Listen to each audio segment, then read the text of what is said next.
All right. Good afternoon, everyone. We are on the air. Okay, we're live. Thank you. All right, welcome to the August 12th, 2025 meeting of the Board of Education of Charles County. If you could please stand for the Pledge of Allegiance. To the flag of the United States of America and to the republic for which it stands, one nation, under God, indivisible, with liberty and justice for all. All right. Thank you all. As always, I take a moment to read our mission statement. I think it's very important that we always keep this top of mind. The mission of Charles County Public Schools is to provide an opportunity for all school-aged children to receive an academically challenging, quality education that builds character, equips for leadership, and prepares for life in an environment that is safe and conducive to learning.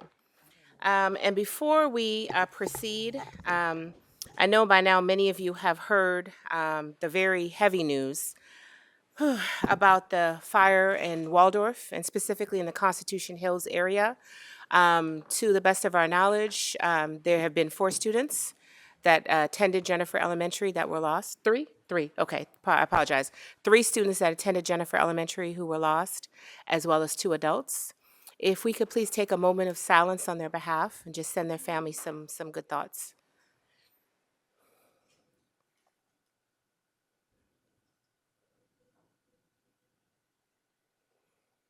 All right. Thank you all so much. All right, we will now proceed. Dr. Navarro, Superintendent's update to the board. Good afternoon, Board Chairperson Morley, Vice Chairperson Kramer, board members, staff, and those viewing today's meeting here in person or watching us online. Welcome to the first board meeting of the 25-26 school year. As we move towards the start of another school year on Monday, August 25th, I want to highlight several Charles County Public Schools updates. As you mentioned, Ms. Morley, I too would like to first take a moment to acknowledge a tragic incident that happened this weekend that has impacted the Charles County community. As you may be aware, there was a large house fire in Waldorf, in a Waldorf neighborhood Sunday morning. The fire was visible, and although first responders quickly arrived at the home, the fire resulted in the tragic loss of 6 community members. We continue to work closely with the lead agencies involved as they further investigate. As of today, the identities of those who tragically lost their lives in the fire have not been publicly identified. We do know that 4 children were lost in the fire, and the family living in the home had 3 children, as you mentioned, who attended Daniel St. Thomas Jennifer Elementary School. School administrators have reached out to the family to offer support, and we have provided additional counseling support to school staff and the families, and we will continue to use social media and other settings to inform the community of the progress.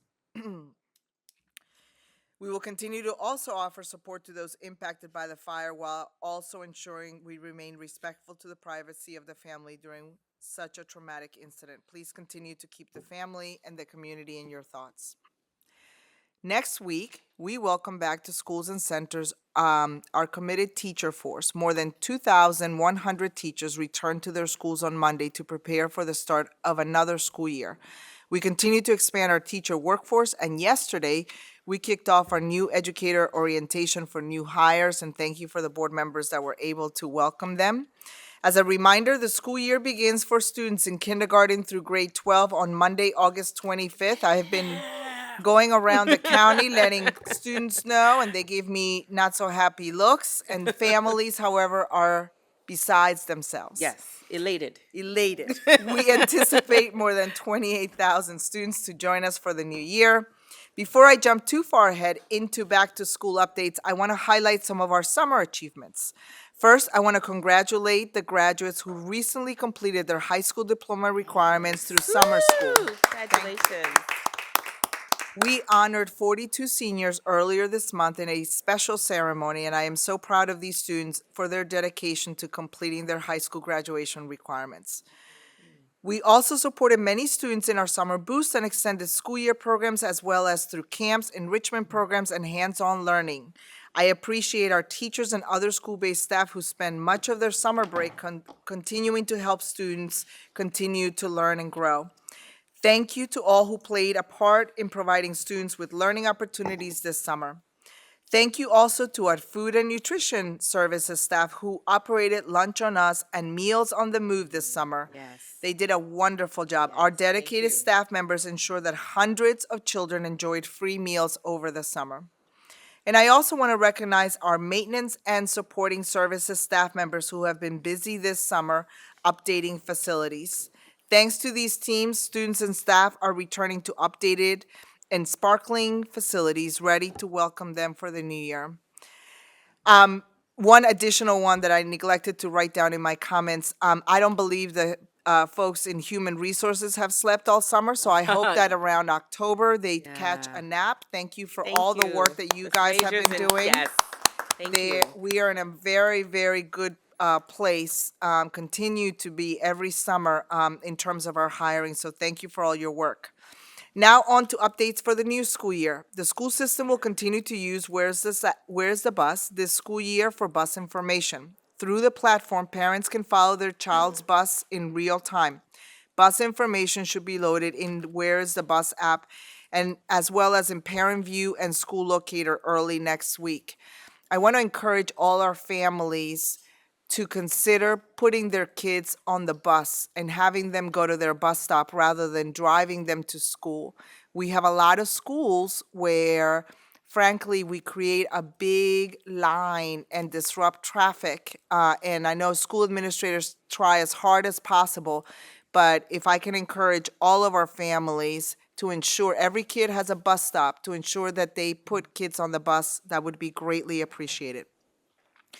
Student schedules and teacher assignments should be loaded to Parent View and Student View accounts early next week. I want to make sure my household stops asking me this question. Gotten that a lot too. So yes, please continue to check your Parent View account for updates for both schedules and bus information. The new parent handbook calendar is also posted on our CCPS website, and students will receive a copy the first week of school. As a reminder for our families, please make sure your child is up to date on vaccines that are required for school. The Charles County Department of Health has several upcoming free clinics for families. Please also do not forget to fill out the free meals application posted on our website. We want to encourage every family to complete one regardless of the school that you attend. Your child may be eligible for free or reduced price meals, but we have to have the application on file to determine the eligibility. For more information about all things related to back to school, please visit our website and look for the back to school page under the quick links area. Thank you, Communications. You guys have done a wonderful job this summer putting all the information in one place. And so Bravo. please, families, if you're interested in finding anything that you need, open houses, back to school nights, everything, supply list, it's all on our website. Thank you for your continued support of Charles County Public Schools. Thank you very much, Dr. Navarro. Next up, on behalf of the EACC, we have Ms. Ronnie Golden, the Vice President. Welcome. Hello.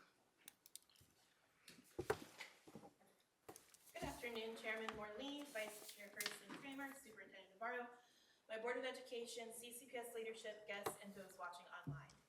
Next week, educators will be returning back to school. Teachers will be setting up their classrooms, anticipating the arrival of a new year with new students.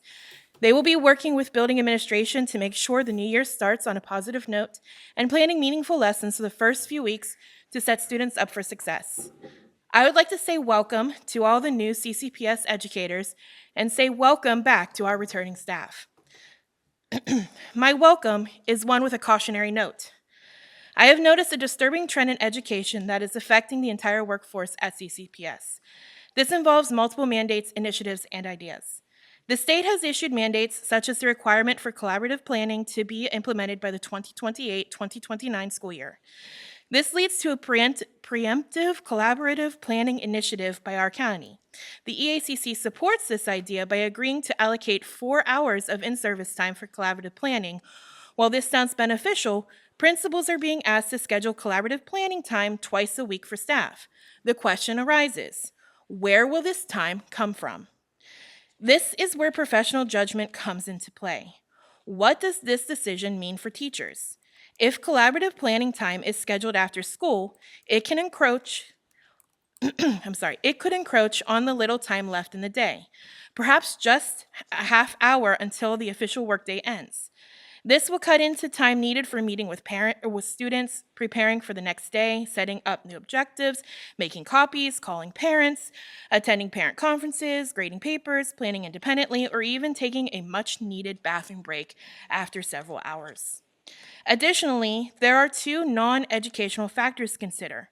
Bus duty at the elementary school resembles a military operation. Students are not released all at once, but are systematically dismissed by car riders and specific buses. I observe that bus duty daily. And it can extend to the end of the teacher's workday. While some elementary teachers may leave right after school, most tend to review their day, prepare for the next, and tidy their classrooms.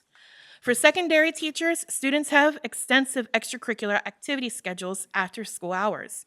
While we can all agree that education comes first, this board has discussed financing buses for after-school activities because we recognize the importance of these programs.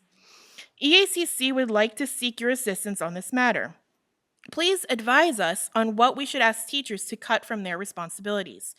Should they reduce time spent preparing for the next day?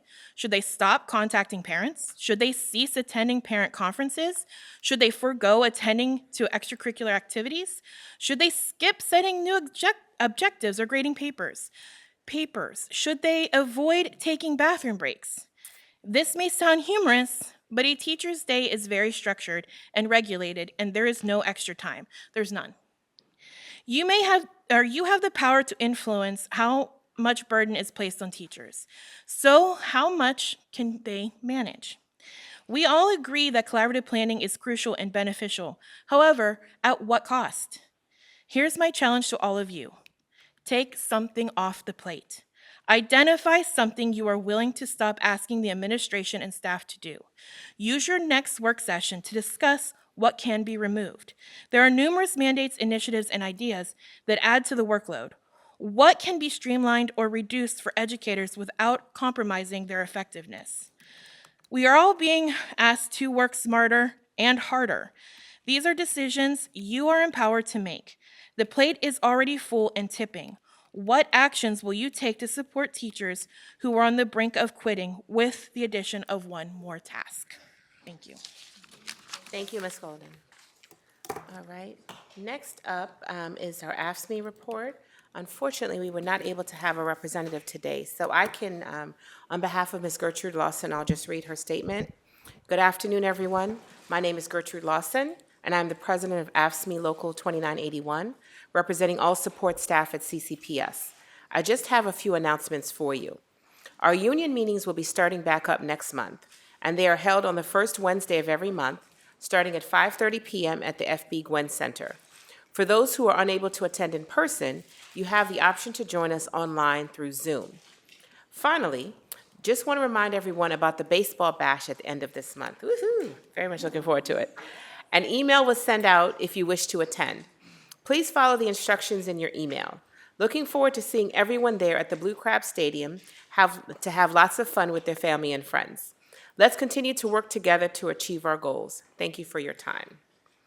All right, and next up, we have Ms. Charmaine Thompson, our Chief of Instructional Technology, and Mr. Kevin Lowndes, Chief of Teaching and Learning, and I believe also joined by Ms. Laura Bennett, Executive Director of IT Strategy.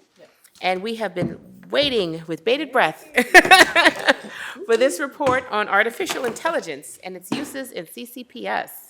Yes. Welcome and thank you. Thank you. As Laura's loading that up, thank you for that warm introduction. I'm very excited to be here today. Good afternoon, Board Chair Morley, Vice Chair Nicole Kramer, Superintendent Navarro, members of the board, CCPS staff, students, and guests. My name is Charmaine Thompson, Chief of Instructional Technology. Joining me today is Mr. Kevin Lowndes, the Chief of Teaching and Learning, and Ms. Laura Bennett, our Executive Director of IT Strategy. We're excited to be here today to talk to you about artificial intelligence in Charles County Public Schools, or better known as AI. just to give you a quick overview of how we'll run this, so give you a quick background, an overview of AI, because I think there's a lot of misconceptions of what AI is, especially pertinent in education. Then I'll have Laura walk through our actual AI guidance and how we develop that, and ending with some applicable guidance and how we're developing that with teaching and learning, which is why Kevin is here. All right. Okay. Just to give you a quick background, we were charged by the board to look at AI and its uses in Charles County Public Schools, as well as to establish guidance for our students and our staff. Well, why now? Over half of United States state boards of education have already put out guidance on AI. Maryland has yet to put out guidance. MSDE has formed an AI task group, and they're still working through that, as well as the Maryland General Assembly did not pass SB 0906. We were very much looking forward to that AI guidance for schools.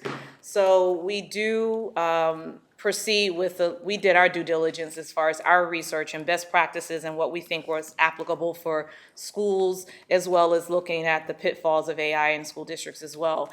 And I wanted to note that this is guidance, it's not policy. So it's nothing set in stone. So we do have the opportunity to grow as these tools matriculate and mature and adapt to changing times, because as we all know, technology constantly changes. So I'll pass the baton over to Ms. Laura Bennett. She's going to explain what the task force was and that work. Good morning, or afternoon at this point. It all runs together. It's okay. In June of 2024, we pulled together a task force, invited various members of school administrators, staff, as well as teachers, and including parents, students, and community partners to be a part of this group.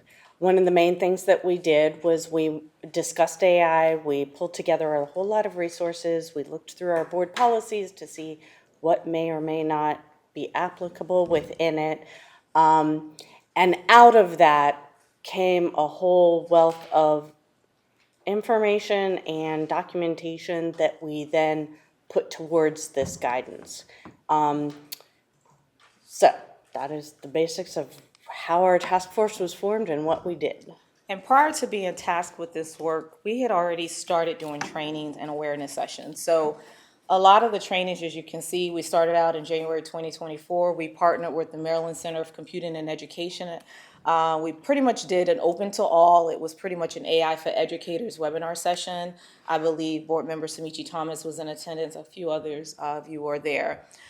We then put on AI for School Leaders at the Leadership Institute last year. I did a chat with the chief with parents where I explained to them and empowered them understanding what AI is and how to help that with your child. I also participated on a panel for student voices in AI where I talked about that and the implications for our student leaders. And we also did a webinar with our support staff on AI in the workplace. This is just a snippet of the training and awareness that we've already put out. So we plan to do even more of these because we did get the feedback. They were very helpful and useful. Yes, they so were. that staff could learn more about how to use AI. I'm sorry, wrong way. All right, so before we jump into the guidance, I wanted to give a very high level, I'm not gonna do my 60-minute webinar overview of AI, but a very quick overview of what AI is. In simple terms, AI is teaching technology how to think and respond like human. That's basically all it is. AI learns by data that users put in it, and it gets smarter over time, which is why the more users put in data in these AI tools, it learns you and it starts to kind of get more and more smarter. So that's all AI is teaching it to think and learn like a human. The reason it's been, and to be honest, it's been so in the news lately because of the generative AI, and I'll explain what that is in a minute, ChatGPT of we all, but AI actually has been around since 1950. Not to go too historical, but Alan Turing created a computational machine utilizing AI and depicting what type of math computations would come out of the system. So it's been around.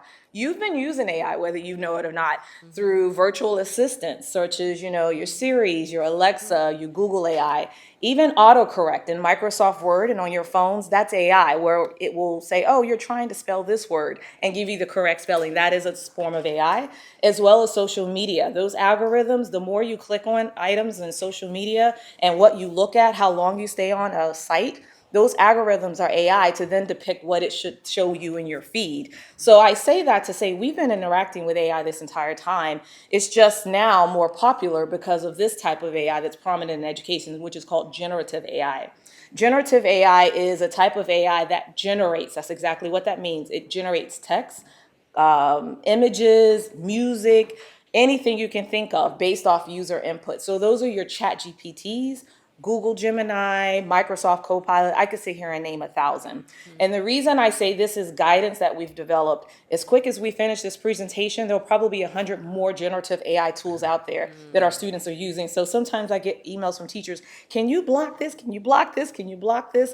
And which many of them have terms of service, but we also have to keep in mind that these tools are even on students' devices that they have, their cell phones. There's natural language processing. That's another type of AI tools. Those are your Siri and Alexa tools. Though that's where you're teaching a computer to understand and use human language. So even if you've interacted with before, where you may be in another country and using Google Translate and you're talking, then it interprets it for you. Those tools utilize AI as well. Intelligent tutoring systems are becoming very prominent in our school districts as well. Imagine it is having a digital tutor for every student. These systems are very powerful because they're one-on-one and they're catered to that student. And they also embed the next one, which is called adaptive learning systems. Those are inside of the intelligent tutoring system so that it learns the student. So in essence, if a student is learning an equation, a mathematical equation, and it gets a portion of it wrong, that intelligent tutoring system knows to keep providing lessons on the portion that that student got wrong in order for the student to get it right. Khan Academy has a tutoring system called Camingo, and if a student just say, what is the answer to this question? It will not give them the answer. It'll say, hey, let's help you break it down and learn how to solve this equation effectively. So these are becoming more and more prominent in education, which is why many school districts are flustering trying to get guidance and understand what AI is, because these are really becoming powerful tools that school districts are looking at using. And then last, but certainly not least, and this is becoming very prominent, is predictive analytics. It's what superintendents will love. Predictive analytics tools take mounds of data, and it can predict how students will do. So in essence, it can look at all of our student data from their grades, their attendance, their behavior infractions, and it can give you data such as this group of students may be on a path of flunking out, or we need to do more engagement strategies with these students in these areas. So there's AI tools out there that use predictive analytics to provide school districts and superintendents that type of data. A lot of data dashboards utilize that as well. So these are just some types of AI I wanted to point out. There's many, many other types, but these are the more prominent ones in education. Real quick, what the research says, in a nutshell, half of our students and staff are using it already, to be honest. We would be naive to believe no one's using AI. They are using it. yeah. We use it.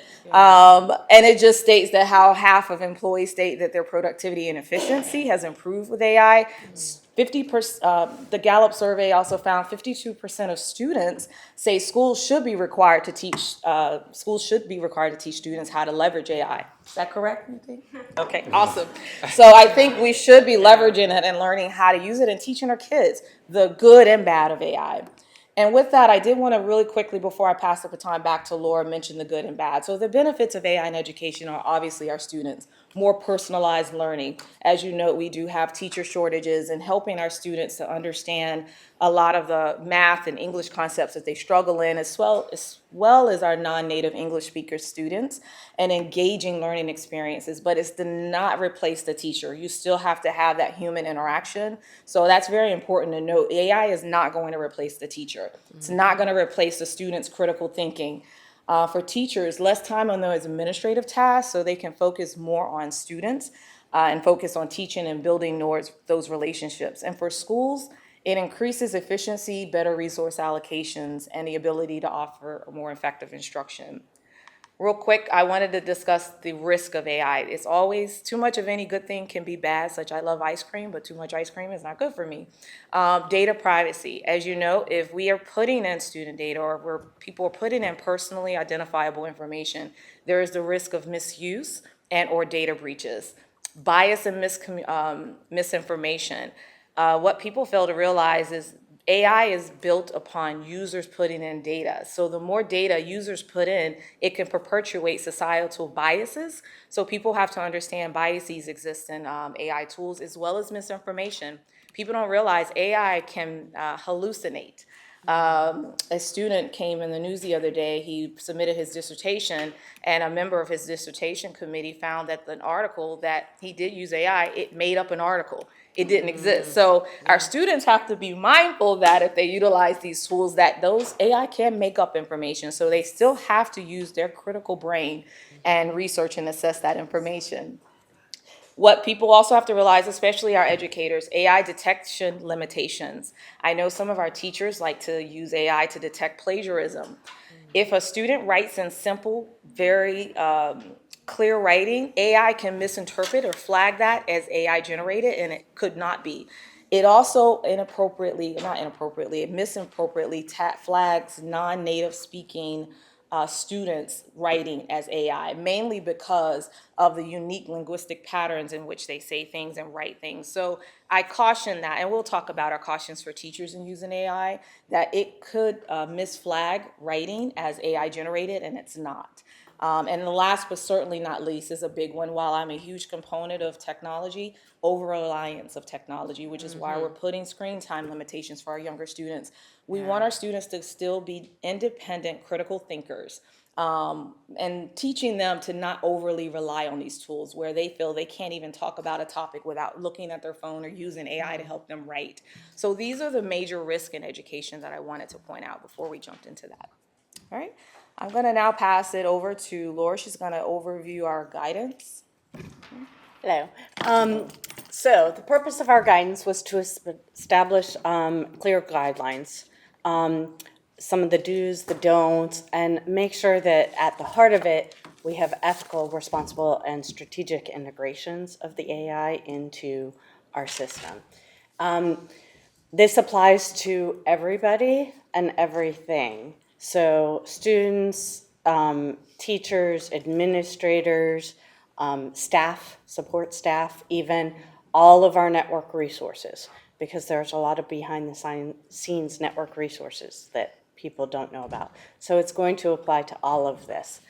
And one of the key principles is the equity, integrity, the literacy, the safety, the oversight, and the human agency. The human is an important part of any use of AI. You can't take the human out of it, okay? So that is an overarching part of it. We pulled from a wealth of resources. We did everything from laws that included, your FERPA, your COPAs, your SIPAs, all of those. We looked at organizations and their resources like ISTE and COSIN. They actually had a Teach AI toolkit that we drew from. And we also looked at things like the MSDE, what they were looking at, as well as the Department of Education. We did pull in, of course, all of our policies, also double checking that the board policies aligned with this. Okay? So, not to be a Debbie Downer, but some of the guidance goes into the prohibited uses. One of the first and foremost ones is the PII. No use of PII is supposed to be put into any sort of AI that is not controlled by us. And what I mean by that is there are some things like ChatGPT. That is not our AI. It is out there for the data world, everyone in the world to access. No AI can go into that.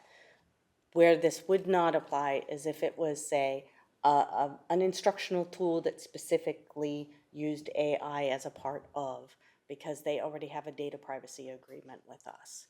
So that would be a slightly different scenario.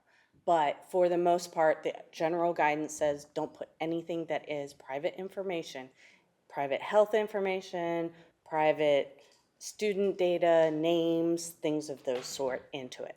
A quick question, Ms. Bennett. So would be examples of that be like Clever or Student View or something? Or is that when you're talking about our own? So for Okay. instance, if AI winds up being a part of something like Synergy, that wouldn't prohibit this because we already have that control of that data. Okay. It's our data. The data privacy agreement says they don't have the right to use it with anyone else. Gotcha. Yeah. The other is no internal documents go into AI tools either. Again, this is the same concept. You take a ChatGPT, your DFIDs of the world, they go into a general data bank that everybody can access. We don't want our internal documents in there. There should not be automated decisions. And what that means is it can make suggestions, but nothing that makes a decision. A human has to always make that decision. So you can't use a tool to automatically assign a grade if it is a subjective grade. Obviously, if you're doing something where it's a right or wrong, true, false, that's a little different. But if it's something where they submit a paper and you have it look at it and do a rubric, it shouldn't make the decision on the final grade. The human should. And that gets into the next one, which is the human review. Always have a human review. You can't take the human out of it. Never. And it's not a replacement for judgment. In the end, the human is the one who should make the final judgments on everything. Some of the other big components are academic dishonesty. It shouldn't be used to generate your work as your work. It is one thing to use AI in give me an idea, help me summarize. It is not okay to put it forward as your own work. It should never be used with standardized tests. Should not be used for anything like bullying or harassment or any media manipulation. Those all violate our existing rules anyhow. And as a note, we put in the guidance that grade level appropriateness. Many of the AI tools have rules around the age level of a student or a child who can use it. So keeping in mind the appropriateness of those EULAs, but also whether it's even appropriate. As I said, grading and feedback, it should never be the final say on it. It should always be something that the teacher does the final. Plagiarism detection, there should be caution. It's not that you can't use it, just be mindful of the fact. One example is that a student used a particular tool to help them in the final revisions of a document, and then that same tool was used by a teacher to determine if it was plagiarized. And because it was already in the bank, in the data set of that tool, it thought it was plagiarized. Because the student hadn't put their name on it when they uploaded it initially. So therefore, the AI tool thought Recognized it. Yeah. it was not theirs. So that's a perfect example of where that data goes out and becomes part of the general set and is used against it. Also keeping in mind, part of our guidance gets into the bias and accuracy and keeping that on the forefront. And it's never an expertise, never a replacement for expertise. The teacher is always the one who should be at the center of the instruction. Some of the appropriate uses. I went through the bad. Let's go into some of the good. So from the teacher support, you can use it to help with recommending books, appropriate books that might be on the same level that you're not aware of, things like that. Looking at developing and enhancing the education for differentiation, trying to take a lesson plan and make it on a different level for a different student.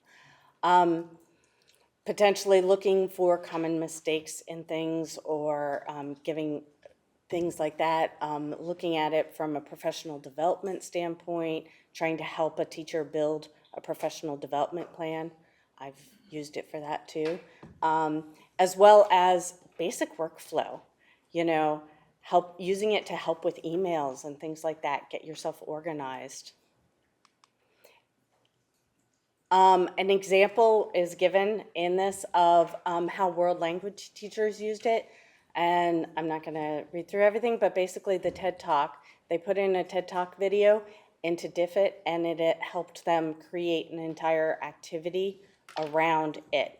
You then take that activity, modify it, manipulate it, etc. In terms of student, it can help with personalizing their study.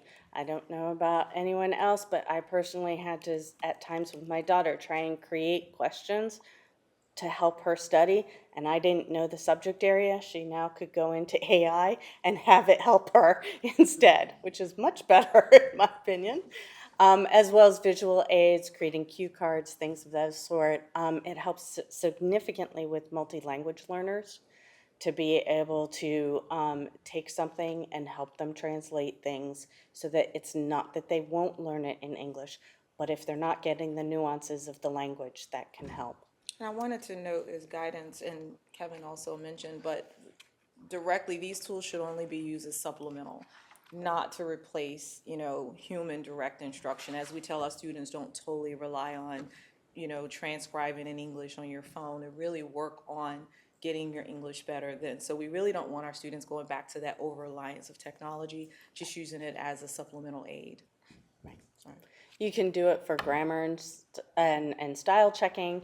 Again, the guidance kind of focuses on it should be in the final stages, not necessarily in the beginning stages of it, or used to create the content by itself. In terms of creativity, when approved, it can help in creativity, helping you flesh out ideas and things of that sort. In school management, there's a plethora. Communication, I think quite a few of us are starting to use it in that realm. Operational, administrative tasks. We have cohorts that are using it to try and figure out what are some of the tasks that could be done more efficiently, quickly, using the help of AI, as well as operational safety. We already use OmniAlert, which does the gun safety, which uses AI. Well, there are plenty on our network side that we also do that I won't get into for security reasons, but we use AI significantly to keep our entire environment safe on our network. So for sake of time, we did not dig deep into that full guidance document that we sent. That will be available to everyone. We kind of at a high level provided the overview of the guidance that we worked on. Now this part of the presentation is really, we're continuously working with teaching and learning, making that guidance applicable in each of the content areas. So I'll let Kevin Lown, Mr. Kevin Lowndes, Chief of Teaching and Learning, talk to you a little bit more of how we're working with them and continuing to work with them on making that guidance more applicable. Thank you. You're welcome. So like Charmaine said, that teaching and learning is working very closely with both Charmaine and Laura to develop our guidance. But I will say that it's ongoing. It's moving so rapidly. And I just had, I read something last week by Bill Gates that said things that he thought were 10 years out are actually either going on right now or only 1 year out. Like the technology is moving much faster than any of us predicted it would. And so at this time, we honestly in teaching and learning thought we'd get a little bit more guidance from MSDE. There was guidance that was, I guess what they told us was it was coming. And so we were waiting for it, but it hasn't come out yet. And so we're using our guidance currently right now in the Office of Teaching and Learning from Charmaine and Laura to provide the guidance to our teachers. All of our instructional specialists will be talking to the teachers during pre-service week about the new guidance that have come out and where to find it and how to use it when they're developing their lesson plans. Whoops. Down, but there you go. So the first thing is in elementary schools. I just want to remind everyone their focus this year for the pre-K and early grades is really on the foundational skills and less screen time. And so you're not going to see a lot of AI, and parents won't see a lot of AI at home. They're going to see more manipulatives, and they're going to see more hands-on and more writing and more building of the strong foundational skills in those early grades. And starting in grades 4 and 5, they'll be starting to hear about AI, about the responsible use about it, but also like when the internet first came out and we started talking about websites and looking at websites and making sure they were accurate, that's the way we're going to start talking about it in the elementary grades, is that, here's the information that was given to you, but is it true or is it not true? And it might not be true because there's a lot of information out there. And like Charmaine said, it takes the information that's out there and then delivers it to to whatever you're searching, whether it's accurate or not, is what we have to teach our students, whether to determine whether it's accurate or not.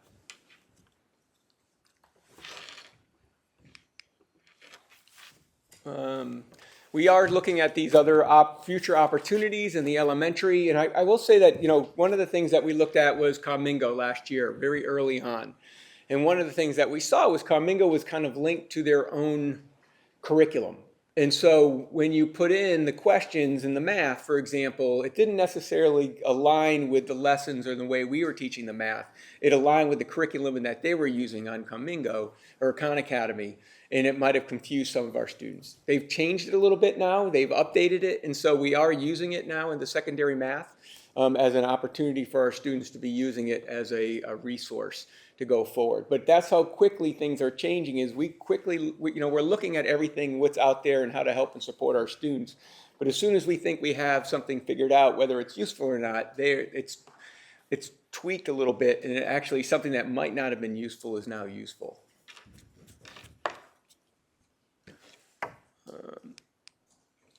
So with special ed, what we're looking for is to help us with our paperwork, to help us with the goals, the IEPs, look at the way we're teaching things and how we can possibly adapt our lesson plans, and what are the opportunities for our teachers to help with their workforce, the amount of work that they have to do as far as the paperwork and planning their lessons, and get help and support through AI.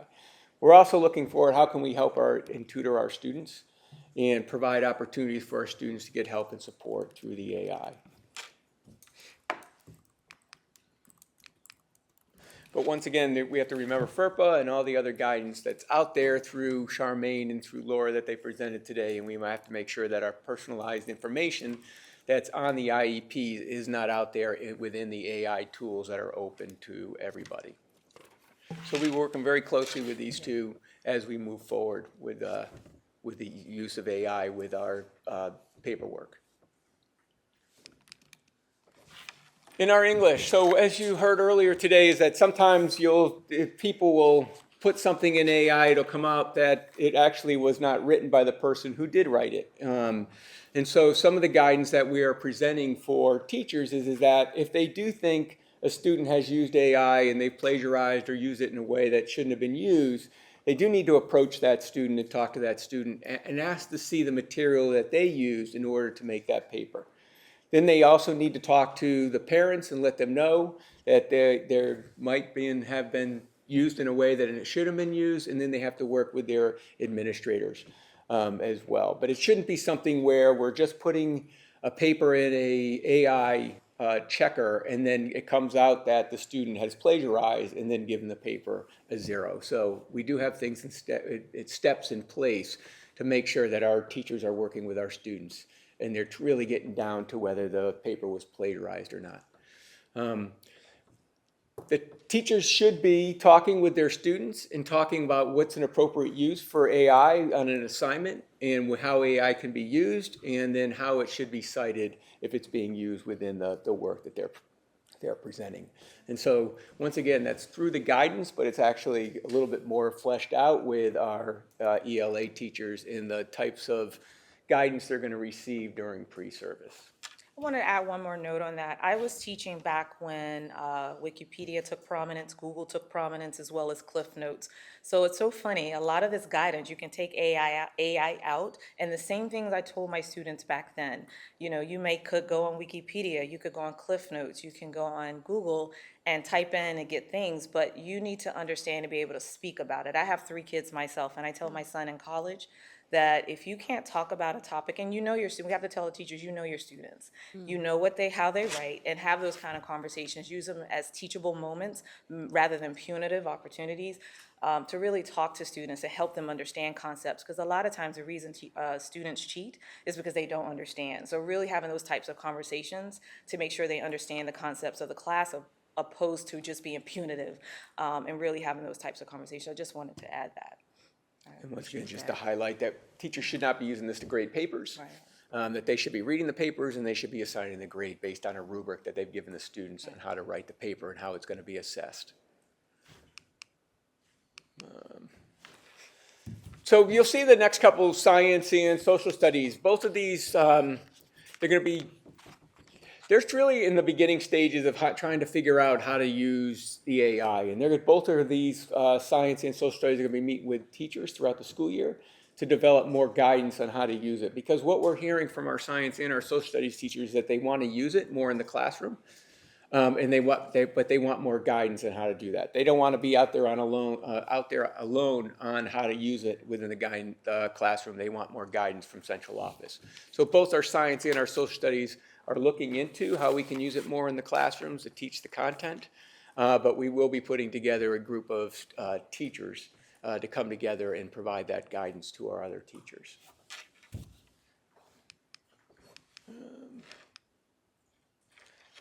Yeah, so next steps, where are we now? Obviously, we're committed to continually develop our guidance based on best practice, as Kevin mentioned, continually working with our content specialist folks and our teachers on establishing what works best for each content area, finalizing the guidance, getting it put out, providing more professional learning opportunities for not only our teachers. I think it's just imperative to educate our students and our parents. And then obviously setting these AI literacy benchmarks, instructional resources, as well as continue to provide support on vetting AI digital tools for our school district. And with that, I think we did pretty good on the time. I know it's kind of quick, we rushed through that, but are there any questions that any of you may have? All right, Ms. Butler Washington, you have, okay, we'll start with our student member, Ms. Munachi, welcome back. So I'd like to just share my thoughts and experience when it comes to AI usage in schools. So I understand we're attempting to integrate AI in a healthy, positive way, but as a student, like I've seen the negative implications that it's had on students like at school day to day. So for one thing, I've seen that when it comes to like literature and writing essays and doing a worksheet, students are so quick to just take a picture of it and submit it into like ChatGPT to do it for them. And it's as much as like a big reason students do cheat is because they don't understand. Sometimes it is just they don't want to do the work. And I think that that's something we have to keep in mind as we are trying to integrate this technology to have students use it on a day-to-day. Just like how do we get students to actually put in their full effort into work instead of just like taking the easy way out or taking a shortcut. And not only that, even when it comes to just like summer learning, like the summer books that we have to do, I've seen so many students just take it and like look up the book, like have AI summarize the book that we're reading for summer learning, rather than just like taking the time and engaging in the literature themselves, which I think is really harmful. And so as I admire like we're integrating and we're using the new technology, we also have to keep in mind the many negative implications, because I have seen it like diminish the critical thinking skills of students so often. So I just want to highlight that and just make you guys aware. So I'm glad you said that, because we are struggling with that. I mean, we know that takes place. I think all of us would be foolish to think that didn't happen at home. And so now we're looking at what do we do? Do we do more assessments within the school day? And then that would end up taking away opportunities for our teachers to teach, right? Because you're spending more time assessing and less time talking about materials and interacting with students. And so it is something that we're just talking about. And then what type of assessments do we give? You know, there's discussion as to, at the college level, I read this summer, where there's some colleges that are talking about going back to the old blue books. Because they want to make sure that our students are actually writing down their thoughts and their ideas. And so once again, that is, we have spent millions of dollars in the public school systems building platforms for assessing students. And then it'd be funny if we all went back to the blue book. But Yeah, well, you know, everything comes full circle at some point. but I'm just saying that is something that we do struggle with. How much do we because everything comes at a cost, right? And so the more you assess within the classroom and during the school day, the less opportunity you have an opportunity to collaborate with your students and have them work together. So, All right, anything else, Ms. Abinadi? Was that it? Okay, Ms. Butler Washington. Yes, thank you. And I'm going to say this sentence. Students are using AI to cheat. I'm so glad you have brought this to us, because now I know our students are not cheating because of all the statistics. And I already knew this because I know how AI is used. I know the foundation, how wonderful it could be, especially when you're doing tutoring. How wonderful it is to have a tool when the student cannot understand the mother, father, the teacher, no one, and you get a tool that says, this is how you break it down. They mimic that. Then they're able to do it. Then they're confident. Then they're able to participate in class. Those are the type of things that I want people to use AI on, because those are things that humans, yes, we're humans, but sometimes we teach one size fit all, and we know that don't work, but we struggle on how to find different ways to teach our students. So this is a tool that we can benefit from, because it could be that one size fit all. That could be the piece where the kids who just don't get it in class, they can be able to get it. So when they graduate school, they'll still be on the same wavelength as the kids who got it from the beginning.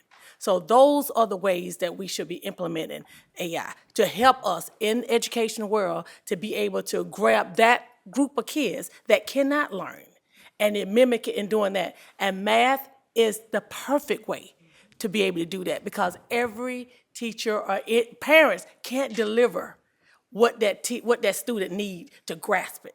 So when you have something like this to be able to do it, that's when I say that we can benefit from that. So I'm technology, that's my field. So I know how important it can be, and I know how it can be. So if we put it into the schools to be able to help those segment of kids, then our test scores go up. Then we'll be able to say, pat ourselves on the back. We took the time to do this. We was able to create something. State might not have it, but we invested into ourselves, into our county, to make sure our students was able to move forward. So bravo, and thank you for this. Thank you. And may I add, Ms. Butler-Washington, thank you for sharing that. And it's unfortunate that in the headlines, generative AI tools are taking over to say, oh, students are using generative AI to cheat, rather than highlighting the intelligent tutoring systems that are helping our students grow and learn. So thank you for pointing that out. Oh, somebody's going to say you, Dr. Navarro. All right, thank you very much. Okay, Vice Chair Kramer. Thank you so much. Thank you, Madam Chair. Thank you all for this information, because IT is not my realm, so this was truly eye-opening for me, and I attended one of your sessions as well, Ms. Thompson, and I agree we should continue those. Yeah. Because as a parent too, our kids know a lot more than we do, especially when it comes to this. But again, we're all using it, whether or not we were aware of it. And I think what we've learned is that thus far, obviously, we need to continue to stay abreast of, as it evolves, what AI is and what it's becoming and what the future of it is. And it's a constant, moving, I guess there's constant moving pieces to it, right? And that it's really complex, but we can't run from it. It's here already. And so where we do have concerns, right, that students may use it for unethical, purposes, or there may be some challenges like with using it for grading, or, putting, I remember when I was in college, which was a very long time ago, and they used to use Turnitin, which I think now some professors are still using, right? But that was a form of AI as well. And sometimes people would, unfairly have their work deemed as, flagged, right, as being, plagiarism or what have you, and that wasn't the case. So we do have to be careful when it comes to that, but I think that what we're doing is, taking a step in the right direction. We have to face this head on, because the kids are already using it, and then Teaching us how to use it. yeah, exactly. My son's 13, and he, he's, they're with it. They know a lot more about what's going on than I think we realize or give them credit for. And whereas they may learn the loopholes and ways to kind of get around things, they're also using it, for positive things as well. So I have two questions. So as we're talking about this, and I know in the presentation we talked about specifically special education, using it to reduce the administrative burden. But as we heard this morning from our EACC representative, I think all teachers are asking for a way to, or multiple ways, to help reduce those administrative burdens, and they've been asking for that for a long time. So I'd like to see if we are looking at that across the board as ways to kind of help teachers, not just special education, but everyone, all of our staff, use AI to their advantage, obviously not in ways that we don't want them to, like for grading, et cetera, but in ways that they can use it to reduce some administrative burden, reduce some paperwork, some of those tasks that just kind of are time consuming, but don't necessarily need someone to sit and kind of calculate or do, you know what I mean? They don't need a personal touch, so to speak. So I just want to make sure we keep that at the forefront forefront, because it may be really a groundbreaking way that we can help answer something that our teachers have been asking for, because, of course, we all think about all these multitude of ways, how can we take something off of their plate? But the truth of the matter is we haven't really come up with anything. So perhaps we could use AI if we're already looking at it for special education purposes. All of our educators have a number of administrative tasks that they are responsible for. So I just want to make sure if we're not looking at that already, that we keep that in mind, because I think our educators would across the board appreciate that. And then my second question is would the recommendation be from you, Ms. Thompson, or your team for the board to create a policy around AI, since we currently do not have one? In my research, at least, I saw most districts would just stick with guidance, just because of it keeps continue to evolve. Gotcha. When we met with our legal counsel here, Eric, our current, well, technically, the policy you have now around academic design is very vague, but it did cover that. But I would caution jumping out there so quickly to do that, just because that may be us right back here again within 6 months to a year trying to update and change it. I think putting out good guidance that can be updated on the drop of a dime versus policy that has to go through more iterations and reviews may be better than opposed to, again, I'm open to whatever you're my boss's boss, so whatever you tell me to do. No, but I'm glad you say that, because, thinking about it, I know we've discussed it before, too, that perhaps we need to start thinking about that, a policy around AI, because it's so new. So I appreciate your expertise in that area, and that's points well taken. You're right, it would take a lot longer to update a board policy as opposed to guidance from, your department. If anything, we were to do a policy, I would label it emerging technologies. Okay. Versus AI, because then that would cover us over the next 5 to 10 years, opposed to having to keep chasing keeping up with latest and the technology. greatest. So I would say, look at, if you wanted to create a policy, it'd be on emerging technologies. Got it. Yeah. Okay. And Thank I you would for that. argue that we would wait until maybe the state board or Yeah, General Assembly. Yes, because we're still operating blindly. We have no guidance. Yeah, Right. yeah. Understood. Yeah. Thank you. Great that's- question. I thought about that as well. I was just gonna say, Sure. that's part of why our actual guidance was called emerging technologies and artificial intelligence.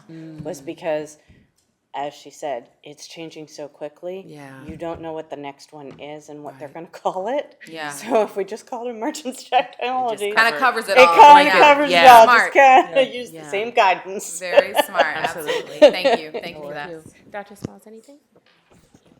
I just wanted to say that this is amazing. The biggest thing for me is those parents who are not as illiterate or literate about AI, and those who struggle. So those who may not be equipped to help their child with homework and things like that. So if we could do something that can pour into the parents so they can, if they, you understand what I'm saying? Like, Yeah. they just Yeah. need a little bit more to help them, because they may not be on the same reading level as their child, or whatever the case may be, or math level. So if we could just find strategies and implement things that can help the parent to help their child along the way, it would just be great. I think that's an excellent point, because they're going to know so much more than we ever will. Yes. My fourth grader right now is so annoyed with me on so many levels. He's like, "You don't know that?" No, sir, I don't. So I think that's a great point. Yes. Ms. Smith, did you have anything? So this is more of a comment, well, possibly a question as well. Appreciate the balanced presentation, just from the opportunity that this presents for both our educators and our students, and our parents as well, in terms of being able to grow our parents' understanding for exactly what AI does and how their students interact with it. But also some of the pitfalls that we're trying to navigate around from, I heard sort of the misinformation, and ensuring that our students continue to be critical thinkers using the information, and just being cautious about being consumers of information and being able to discern like what's accurate versus what's a falsehood. The impact on teaching roles, like how this may evolve the teaching profession in terms of how our educators engage with it in support of our students, but also in thinking about how they themselves are using the technology. And then lastly, you mentioned something around we talk loosely about it, the biases around AI. Obviously, if you have kind of biased data that goes in, you then have bias reports that are the output of the system. and that our students may be consumers of. So still kind of that cycle of teaching our kids, our students, to be good consumers of information. I'm curious how we might get students more involved in keeping our kind of guidance updated in terms of how they're currently using it. I think we're always going to be on the back foot in terms of reacting to how we see them interacting with it, what we see them doing. I mean, our student board member Obanali just shared that students are literally taking screenshots and uploading it. I was like, really? So, I mean, she's in the thick of it. So she is able to give us a perspective that perhaps us as adults and parents, regardless of how old our children are, we're always going to be on the back foot. So I'd love to know more about how our student members, those along the back row, as well as our student board member, can get involved in helping us keep this guidance updated. Most certainly. Thank you, Mrs. Smith. As I began, we worked with the former student board member, and I will be starting to work with you, Monichi, to have you identify and point some student leaders that we can appoint to continue this work with the AI task force, because it's ever evolving. So we definitely would need our student voice, because I think your voice is just as important as anyone here, because I look at you as you are in the classrooms and you are seeing the impact and how that, so we definitely will be reaching out to you. I was waiting till you get acclimated before I hit you heavy, but I was working with the former board member, but I'll be working with you to sort of help me identify some students that I can work with to be a part of this committee from all levels, so that we can make sure this guidance is applicable in their terms, in their language, in the real world, pretty much. Thank you. Thank you for that. Anything, Ms. Thomas? Thank you again. I'm great-grandma, so my great-grandson is teaching me a lot about AI. They were like, you going in series, tell me this series. I'm like, who's series? And they're like, come on, it's on the phone there, answer all your questions. I said, so, I mean, we did math. We were working with math, and like, I had a challenge with math, and he had it on the phone. All right, Grandma, I'm gonna help you with this. So AI is really advancing in everything that we're learning, and I'm still learning. But I appreciate, all the information you guys gave us, and all the older parents that doesn't know, just ask your phone. It'll tell you. That is so true. Well, thank you all. This was fascinating, and I would really appreciate that what you said is 100% true. In the time it took you to research this and draft this, much of this has probably already changed. Yes. And so we're constantly chasing this. To our SMOD member, Ms. Obanali, we do have a policy subcommittee. No pressure, but you're more than welcome to join, so we can talk offline. If we do come up with like some kind of emerging technology policy, we'd love to get the student input, because we need the people that are using it, in real time. I share Ms. Smith's concerns about the biases. I picked up on that immediately, because there's just so many biases just all around us every day, and it's particularly concerning for those who English may not be their native language. And I also shared the concerns about, how do you basically almost like prove a negative? How do you prove that it was in fact your work? So I know you all do, and that I'm sure is kind of emerging as well. You do have some steps and some policies in place to kind of help students prove that, no, I actually created this, and for whatever reason, it's, pulling up as being, plagiarized, but it's my own work. And I think that would be a very tough position to be in. I'm assuming that would mostly come from your office, Mr. Correct. Bounds? Okay. And what does that currently kind of look like? Is it something that's, I know in the grand scheme of things, it's constantly always changing, but But that's where, now we're going to ask yeah. students to keep their papers that they're using to brainstorm. Okay. And they're going to ask them to use Show their your notes work. and things like that, Okay. because Yeah. if there is, some type of, because we do use Turnitin. Yeah. Spoiler alert. But it does show up that someone has plagiarized and the student says, no, I haven't, then that's where we're asking the teachers to work with the student and ask to see that the material that they use to develop the paper. And then if they still, based on what they've seen and their discussion with the students, still believe that something might have been amiss, then they really should be talking to the parent, and then they should be talking to the administrators. They should never solely rely on any one tool that has flagged a paper for plagiarism. I mean, I saw something this summer where a professor who had written a paper just wanted to understand AI a little bit, so she put her own paper in to the AI tool, and it came out that just because it was so well written, that it was suspected. plagiarized or written by AI, not plagiarized, but written by AI. And so, you know, I think it doesn't just have to be the material that's out there, it's the way people write as well, that it, you know, if you write too well, it actually says that AI wrote it as well. Yeah, fair enough. I have a couple other things, but do any of our student liaisons have any questions or comments?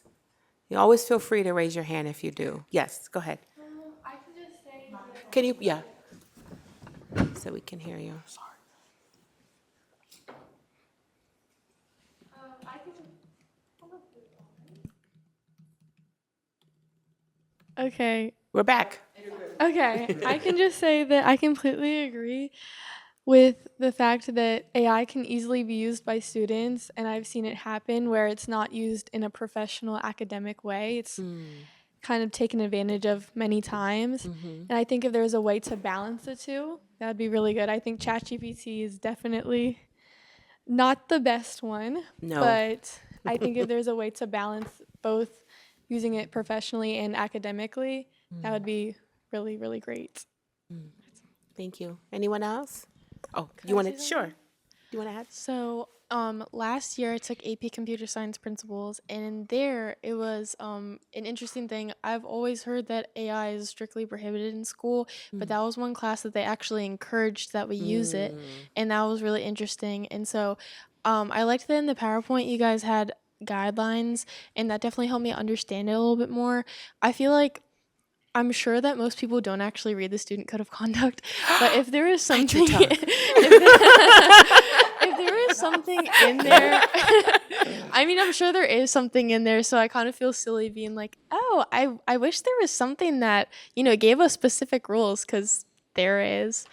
But yeah, I'm looking forward to see if there could be any strict, maybe not strict, but more laid out, like this is what you can do, this is what you can't do. Because I know that it's also a resource, like you guys had been saying, in more like personalized teaching. If you don't get one-on-one time with your teacher, if you ever need to look something up to clarify more on a subject, or even if you just missed a day of school, like as a high schooler getting older, I know that sometimes you'll miss notes one day and then really not be able to keep up. So if there was a way that you guys could figure out how to balance it, I think that would be really beneficial for everybody. I know another thing that's kind of hard is that as a writer, I actually write like more passionately than just for school. And I think that sometimes my English teachers, they try to do AI like screenings, and I know that they've said they can't even really do that anymore because AI has gotten so advanced that it can't even recognize itself. Wow. And so there's been sometimes that completely authentic writing has shown up as AI, or something completely fabricated has not shown up at all. So it's really interesting. It's hard to identify anymore, and I know that's a really touchy subject, but that was my input on that. I appreciate that very much. AI is the bane of teachers' existence. I was just going to say, I know a lot of teachers. We've heard a lot here from the EACC about the use of the tools and AI and, you know what I mean, the cell phones in particular. I know they really have concerns about them being used for that reason. I'm going to take my own advice and keep this brief. Just shameless plug for our Community Engagement Subcommittee. This will be an excellent topic of discussion and or for a future board town hall. Because there's so many. Oh, you want to add something else? Yes. Thank you, Chairwoman Morley. Also, during the national, NSBA, I'm Yes. blanking on the acronym. National School Boards Association. Please help me. Thank you so much. It's Look, been we're a long all Tuesday. over caffeinated, underslept. All the things. There was a session dedicated to AI in education, and one of the kind of highlights of what the speaker was saying was that if we aren't teaching our kids now, or students now, how to use AI, we essentially are deeming them to a profession where they'll be, widen the, I cannot talk, I really am sleepy. It's gonna widen the skill gap, deepen kind of economic inequity. I'm exhausted. I'm exhausted. I'm We know sorry. what you mean. We know what you mean. Either Yeah, yeah. way, we're going Yeah, to yeah. essentially be leaving you all behind if we don't teach you all Yes. how to use AI. That's now. an excellent point. So really appreciate this conversation. Second, all the points that you raised. Yeah, no, I think that's an excellent point, and we have to find some way to incorporate it, but just keeping mindful the biases, academic, integrity issues, and then the ever-changing technology. How we balance it, I don't know, but luckily that is that side of the table's responsibility. So, thank you all so very much. This was wonderful. Thank you. All right. Next up, we will be discussing the vision of Charles County Board of Education. And believe, yes, thank you. Say Dr. Navarro. And then we can just kind of jump in as needed.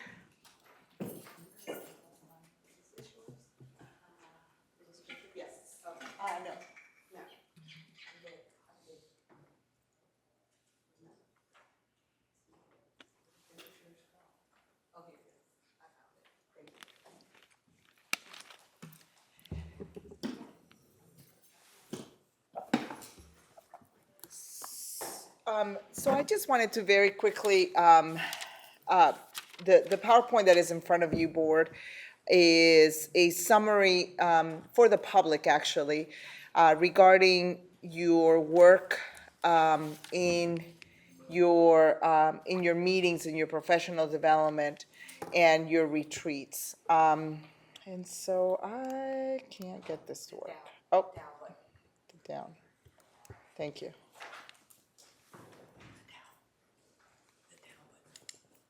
What's the down button? This one. I did. Give me a second. Oh, hold on, let me see if I turned it on.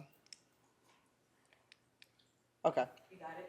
Yes, so the board conducted a retreat on June 23rd, and the purpose was to focus on looking at the vision statement and see if the board wanted to actually do any revisions. And then the rest of the time, the board focused on looking at its own self-assessment.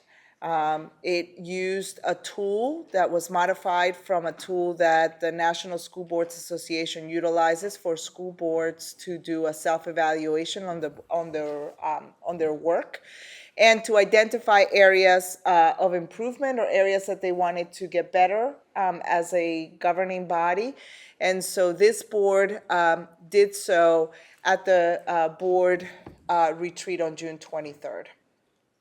So the first thing that the board spent some time on was looking at the current vision statement. As NSBA's guidance goes out to boards nationally, is that every so often, every 7 to 10 years, the school board should really look at its vision statement, its mission, and really see if it applies to the community of the moment, of the time, of the students that they're servicing.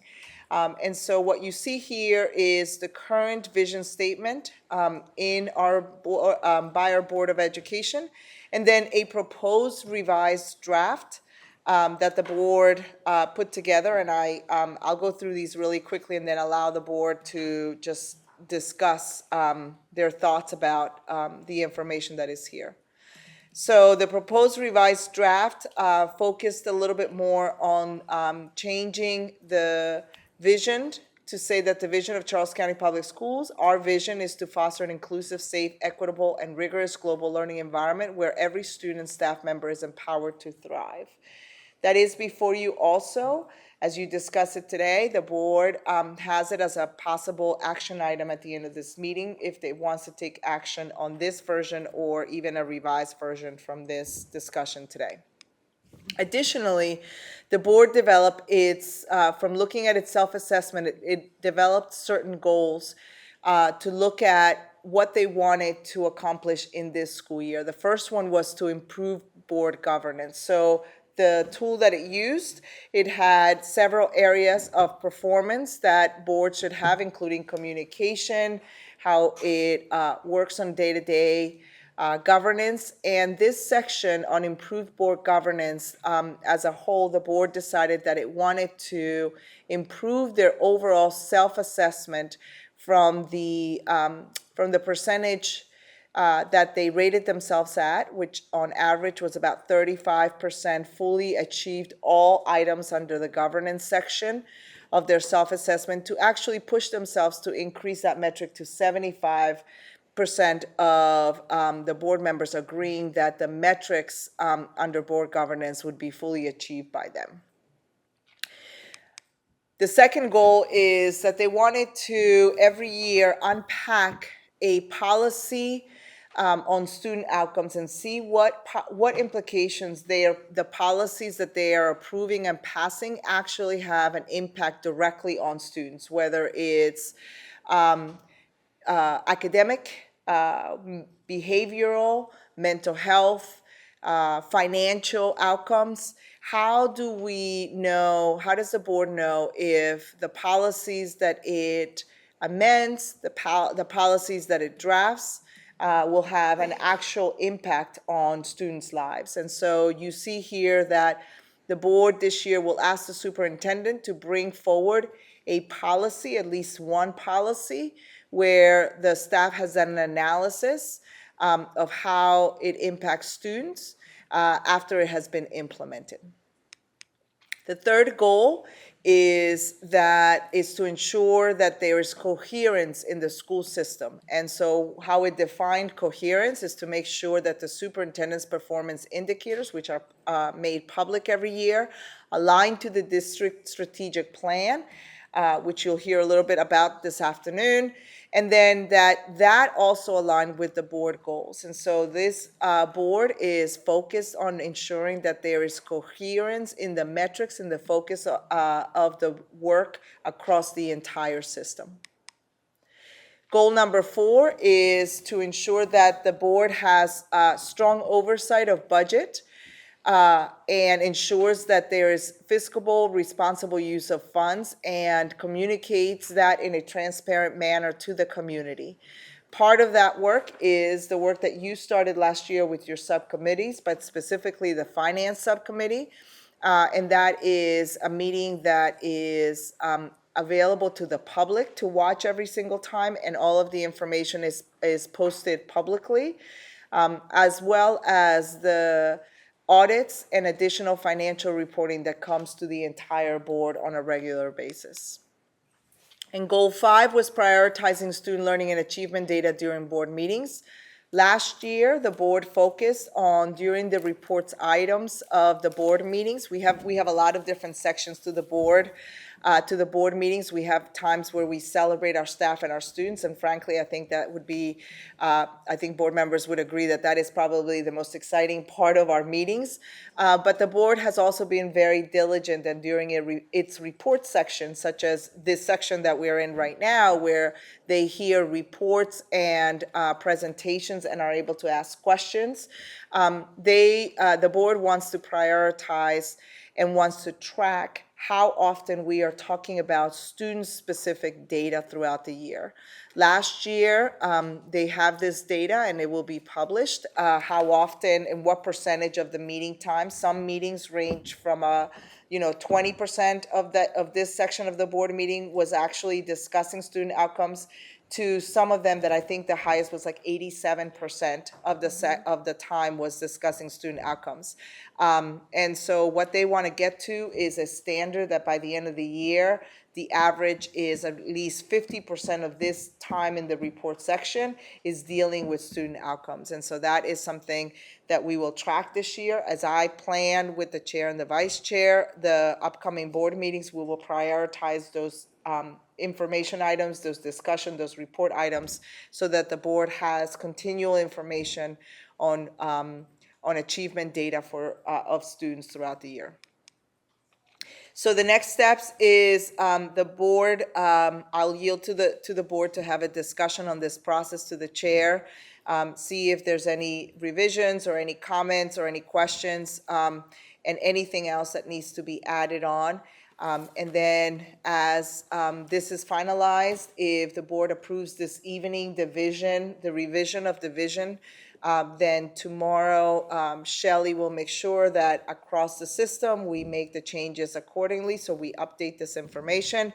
And then we are beginning, as of the end of this meeting, to begin to track all those data metric indicators, and we will come to the board at least twice this year to give you an update on your progress for all these 5 goals. So, Madam Chairperson, I yield back to you. Yes, Dr. Navarro, I want to first give the board kudos on an excellent retreat. We've had several since we've been in, and I have to say, to me, this was so far the most impactful. I think we really got to the core of a lot of what we're charged to do as board members. And candidly, it's not always easy to take a look at yourself and your performance and say, well, this is what I need to improve on.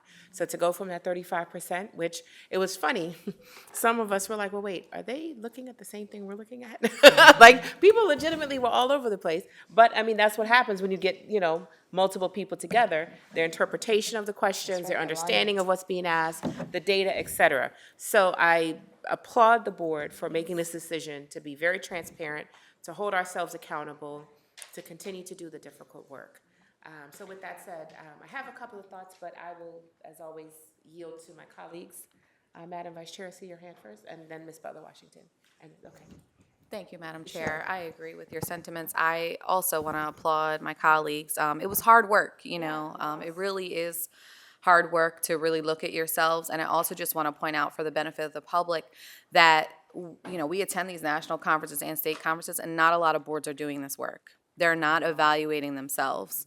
It's not a norm yet. I hope that it will be established as a board norm, you know, in the future. But right now, what we've learned, you know, from attending some of those conferences is that it's not being done, you know, in a great deal of places. And so, but we still wanted to take it on in spite of that. And so, you know, obviously there'll be some bumps in the road. We're going to have to make some changes and, you know, all of that. But I really do, you know, appreciate the work. You know, it's grueling to sit in a room for however many hours we sat in that room, you know, and just kind of go back and forth about what each of us have as in terms of perspectives for what the goals should be, what our vision should be. And what we came up with, I think, you know, was really great.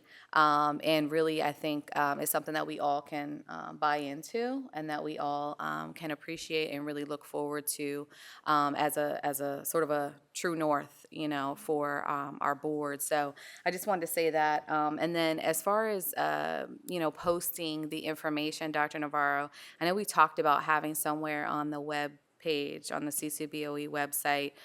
So perhaps maybe a suggestion is to have a dedicated sub-page to board metrics or goals, things like that. So that way when you go to the drop-down on the quick links, it's easy to find for the public so they can kind of review that. And as we make changes, it'll be easy for them to sort of follow along with what we're doing. So Yeah, I think that's an excellent suggestion. I know Shelley's paying attention because I agree with you. Where we have the strategic plan, Great, more work for us. I think it needs to be aligning, it's coherence. Yes. It's easy for people to see what were the performance indicators of the superintendent, Yes. what's the strategic plan, what are the board metrics, how do they Yes. all coalesce? yeah. So excellent suggestion. Yeah, as opposed to having to go to all these different Yeah. places and all Yeah. of that. So that would just be my only suggestion. But Yeah. again, thank you to my colleagues. I think we did great work, and I'm looking forward to the future of this work.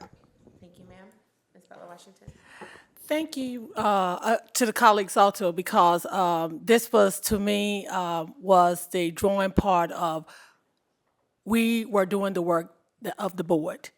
We would, you know, because when we first got on the board, you know, you think your job is to, when your district community call you, you're supposed to escalate the questions and stuff. But as we looked at it and we looked at our role, we have 3 responsibilities. And in that room, we did our 3 responsibilities, which was to make sure that we create policies and budget and, you know, and reviewing the superintendents. And in that meeting, when we did our goals and our vision, that was what the work we was doing. And it makes it come full flush because now you know truly what you're doing for your students, what your part in and what your part is separated them. And so it made it a bigger picture for me. And I know for my colleagues also that when we do this work, we know this is what we're supposed to do and this is what the superintendent's supposed to do. And we meet in the middle to make sure that all of you all, students, are succeeding. So that, to me, was a grand picture of the whole thing.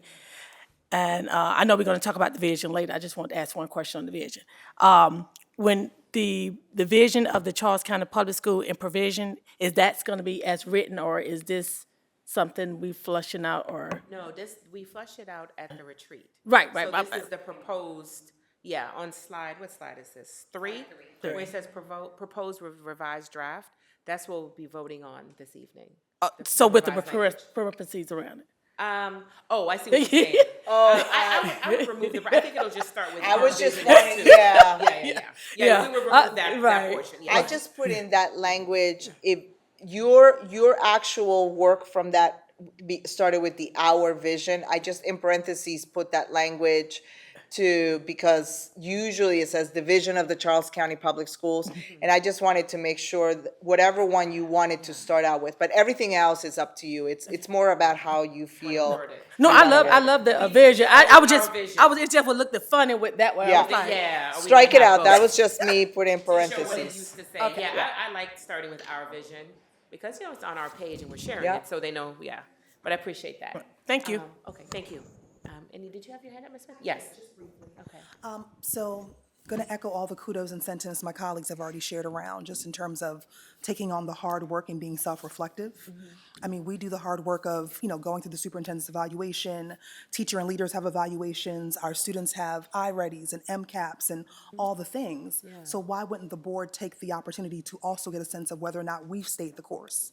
I think there are so many things that oftentimes are being things are being brought to us, whether it's via email or public forum or things that we're hearing in the community where we're trying to solve so many different challenges, but not wanting to get too far off course from, are we focused on student achievement? Are the things that we are doing, where we're looking at our budget, the opportunities that we're providing our students, are they in fact moving the needle on student achievement? So really appreciate that we have pulled the cover back to really get deep on data and make sure that we have been staying the course. And if we haven't, how do we right-size it as we continue to go into the next school year?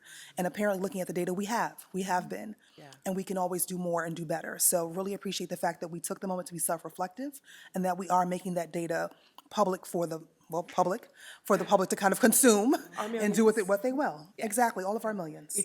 So thank you so much to all my colleagues. Thank you. Anyone else? Any other comments or? Again, kudos, well done. We will be voting tonight on slide 3, the proposed revised draft of our vision. And I think it was time very well spent. Thank you very much, Dr. Navarro. Okay, next up is board metrics. It's all together. She's like, still me.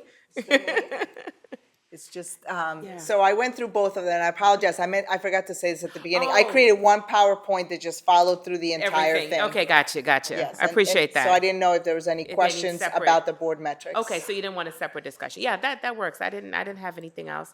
Anyone have anything on the, no. We spent quite a few hours, no pressure, but no, we're good. Yeah, there's plenty of work that follows that, yes, I know. That And part. my job is to make sure you get all of the information and that we put in the processes to make all of those metrics embedded within data for you.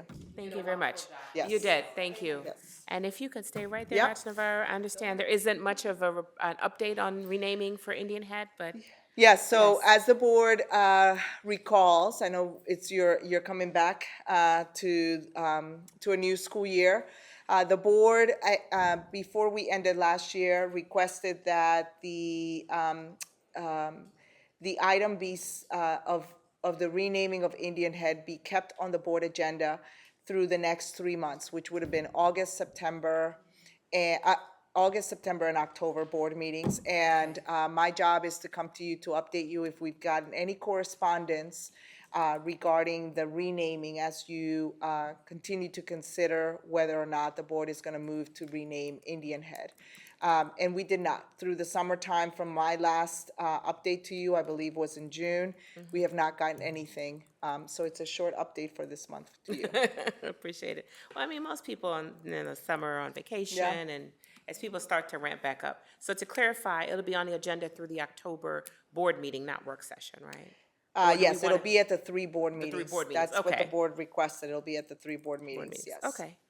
All right. Any questions or comments? Nope. Thank you very much. I dare say we are ahead of time. Look at us. I know. I heard it as soon as I said it. Okay, so it is 2:29. If we could please break until 3 p.m., and then we'll come back with Mr. Hine with the capital improvement plan. All right? Take us off the air, please. We're on break till 3. Thank you, everybody.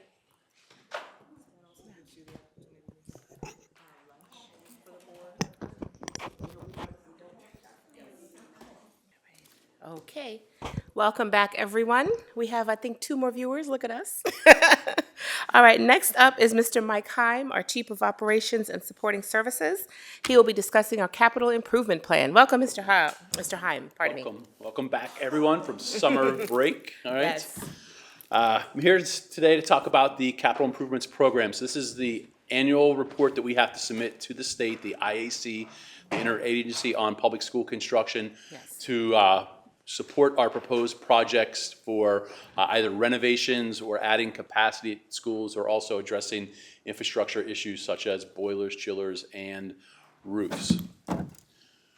So on board docs, you see the actual report. So today I just have a small snippet of that report, and I will highlight major components of the CIP report. As I said, every year we have to submit this. This year it is due to the IAC on October 6, 2025. And the budget implications this is our request for funding from the state and also subsequently the county to support our proposed projects, which we'll highlight a few of those here in a moment. The stakeholders involved, so besides submitting the CIP, we also have to submit later on this school year 2 other documents to support our request. We have the Educational Facilities Master Plan, which you'll hear about in September, which same thing has to be approved before October and submitted to the state before October 15th. And then later in the school year, you'll hear also about our Comprehensive Maintenance Plan, which is our plan which talks about how our maintenance staff takes the opportunity to make sure that we are supporting those schools in which we make those requests. It also talks about our preventative maintenance plan to make sure that we can assure the state that we are taking care of the resources and the investment they make in our school system. So description of it. So when we submit projects, they are submitted to either address capacity issues in schools where we have growth. It also could be submitted to address modernization or need to update a school that was built typically more than 25 years ago. And then also it could be, as I mentioned, to address infrastructure issues. Right. This next slide, and it'll carry over to the following slide, you'll see actually 29 projects which are submitted to the state for possible funding. And you'll see the dates attached to them. That's over a 5-year period. So the ones that are at the beginning, those are the ones that we anticipate and we hope to get funding for, so we can either start or continue with those projects. When you look at the actual report, you'll see a more detailed description for each of those 29 projects that we are submitting to the state. It will also include general information on the school, when the school opened, anytime there had been a significant renovation to the school or an addition to the school, and also talk about other systemic upgrades we've made at those particular facilities. So I want to highlight just the first 2, because this is what we're hoping to get funding from the state this year. The Plata High School, we submitted last year, so we are actually in design for a proposed renovation and addition to that school. So that's a school that was built in the 1970s. So it's at the point where we need to address some things there with an aging infrastructure. But also, since we know that there is tremendous growth in the La Plata area, we also want to add capacity at that school. So while making it more modern, we also want to add capacity there to address the future growth and the current growth that we're seeing around the town of La Plata. And then the second project, Quick question. What is the anticipated additional capacity? We're hoping to add somewhere between 300 to 400 additional seats at that school. Okay. And then the second project is also under design. We're hoping to get actual construction funding for the Thomas Higdon Elementary School kindergarten addition. So we are currently working on 2 kindergarten additions at Wade Elementary School and J.C. Parks. So if we get funding for Higdon, we'll have 1 school left, which would be Mitchell Elementary School in La Plata, that has not yet had the kindergarten addition. So keep in mind, since we started the kindergarten additions 15 years ago, when we moved, and the state moved to full-day kindergarten, we've since moved to full-day pre-K. So when we talk about K additions, it also includes to address pre-K. So we'll be addressing that with the current projects at Wade and Parks, but we also will address that at Higdon. And you can see on the next slide the other projects. And again, those are projects that we are hoping 4 to 5 years out to get construction funding for them. But we always include projects over a 5-year period when submitting our proposals to the state.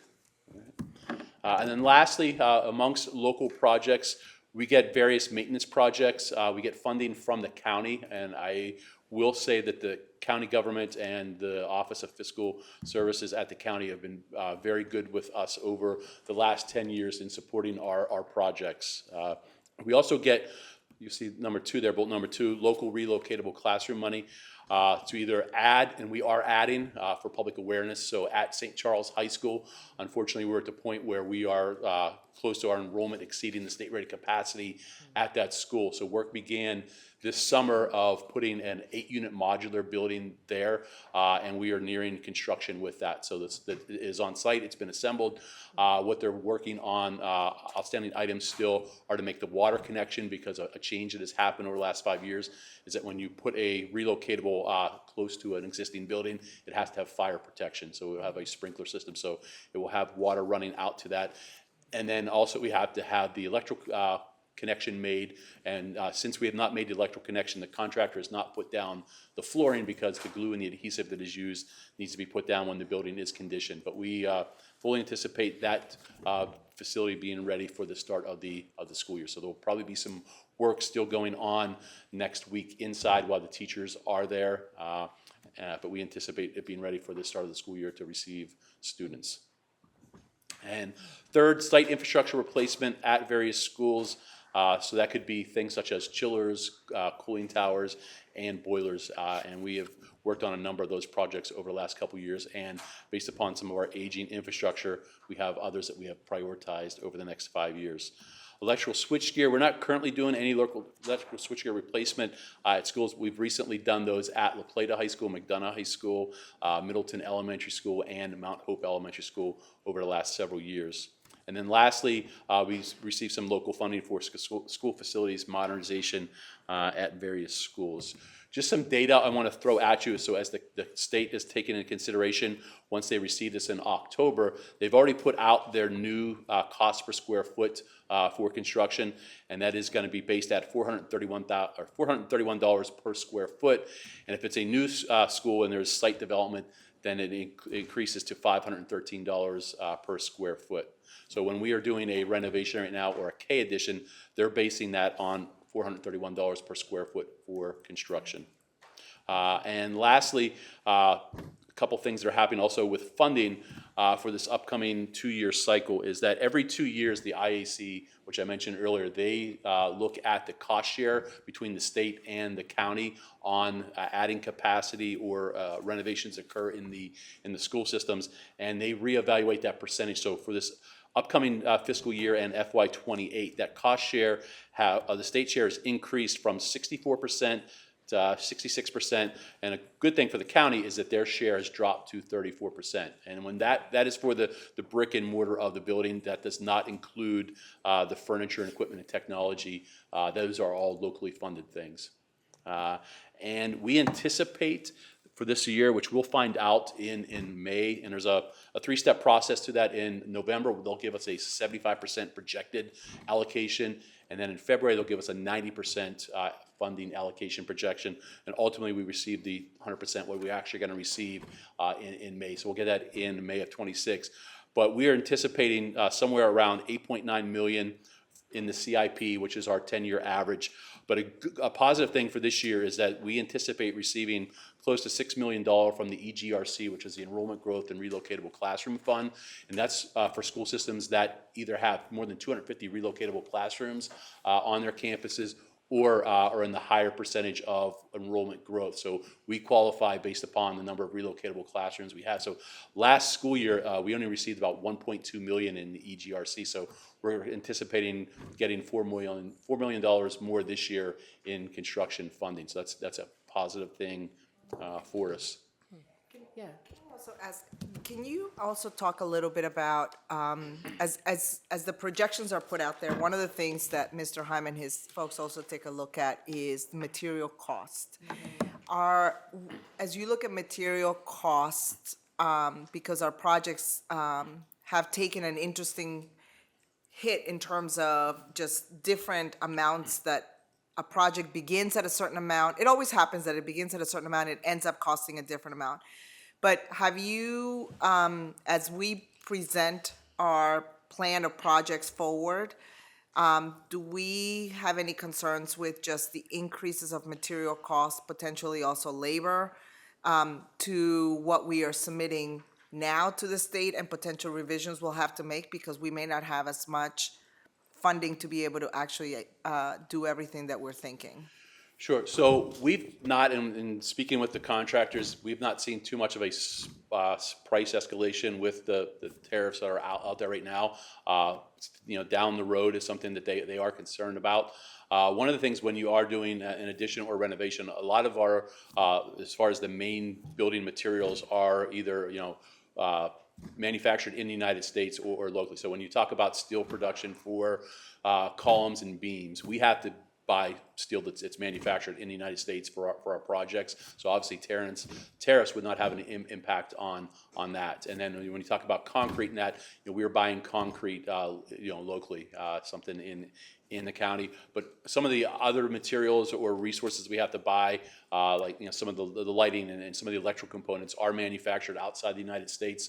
So there is a concern amongst those who are builders with seeing some price escalations down the road. But one of the good things for us, maybe not a good thing for the contractor, is that when they are submitting a bid for a major project, whether it be, as I referenced, the elementary school K additions or the proposed La Plata High School renovation and addition, when they submit their bid, they have to factor in, they can't change the cost of that bid. So if it's the La Plata High School renovation addition, we anticipate once it starts, it's going to take 3 years to complete that project. So when they submit their bid, they have to factor in any price escalations or inflation into those bids. So they can't come a year before the project is complete and say, the cost of wiring or things, components that they're getting from overseas have increased. That has to be factored in ahead of time with the project. But as far as our maintenance staff, when they are taking care of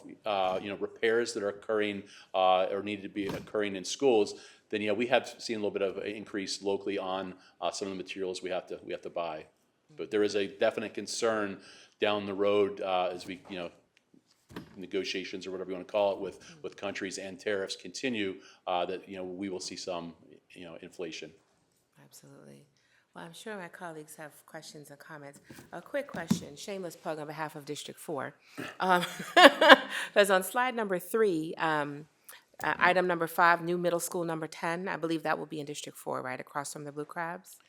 Yeah, so the proposed site right now, which we have an agreement with the developer, is across from the Regency Field on Piney Church Road.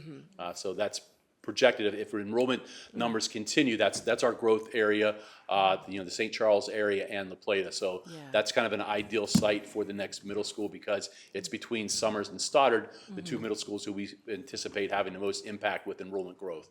I was at Stoddard this morning. They're at almost 1,000 students, or maybe at 1,000. So I say that to say, and I had this conversation with Dr. Navarro, but as we always say, for the benefit of the public, if I'm not mistaken, not only the next middle school, potentially the next elementary school may also be in District 4. And how far out is a potential new high school, potentially high school number 8? So we don't have a high school in our 5-year plan. Okay. So if you look at the enrollment numbers, we have a couple of schools, St. Charles and North Point that are bursting, that have the highest enrollment numbers compared to their state rated capacity. Right. But when you look at Lackey and you look at Stone, those are schools that are under capacity. So and I hate to speculate on this, but I since the question has been proposed, what end up may happen is we may have to look at addressing shifting some enrollment and students to better balance the enrollment between schools, because again, we don't want have. us to be Stone, sir. We would at this point we would not just with those two.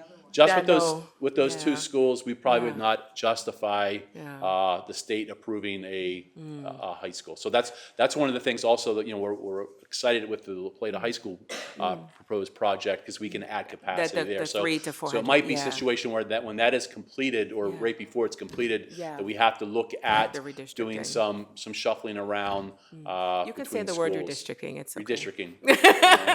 We know what it means when you say shuffling. We know what that means. I mean, it's a needed process, but it's not one of our favorite tasks to complete. I know. Well, and so to your point, and I'm sorry, I won't hog after this. I apologize. But since we're on this, so it's not enough to have 2 high schools that are at or over capacity?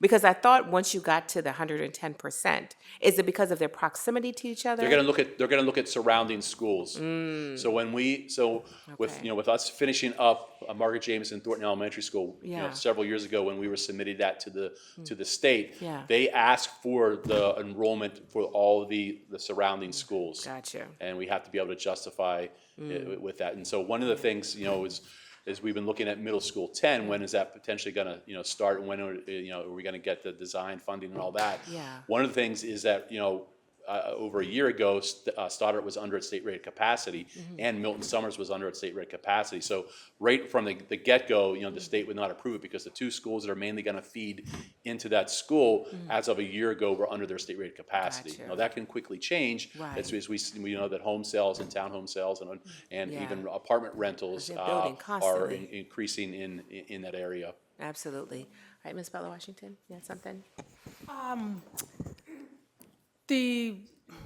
You said the trailers are coming into St. Charles? Relocatable classrooms. Pods. Again, trailers. But anyway. They don't like that term.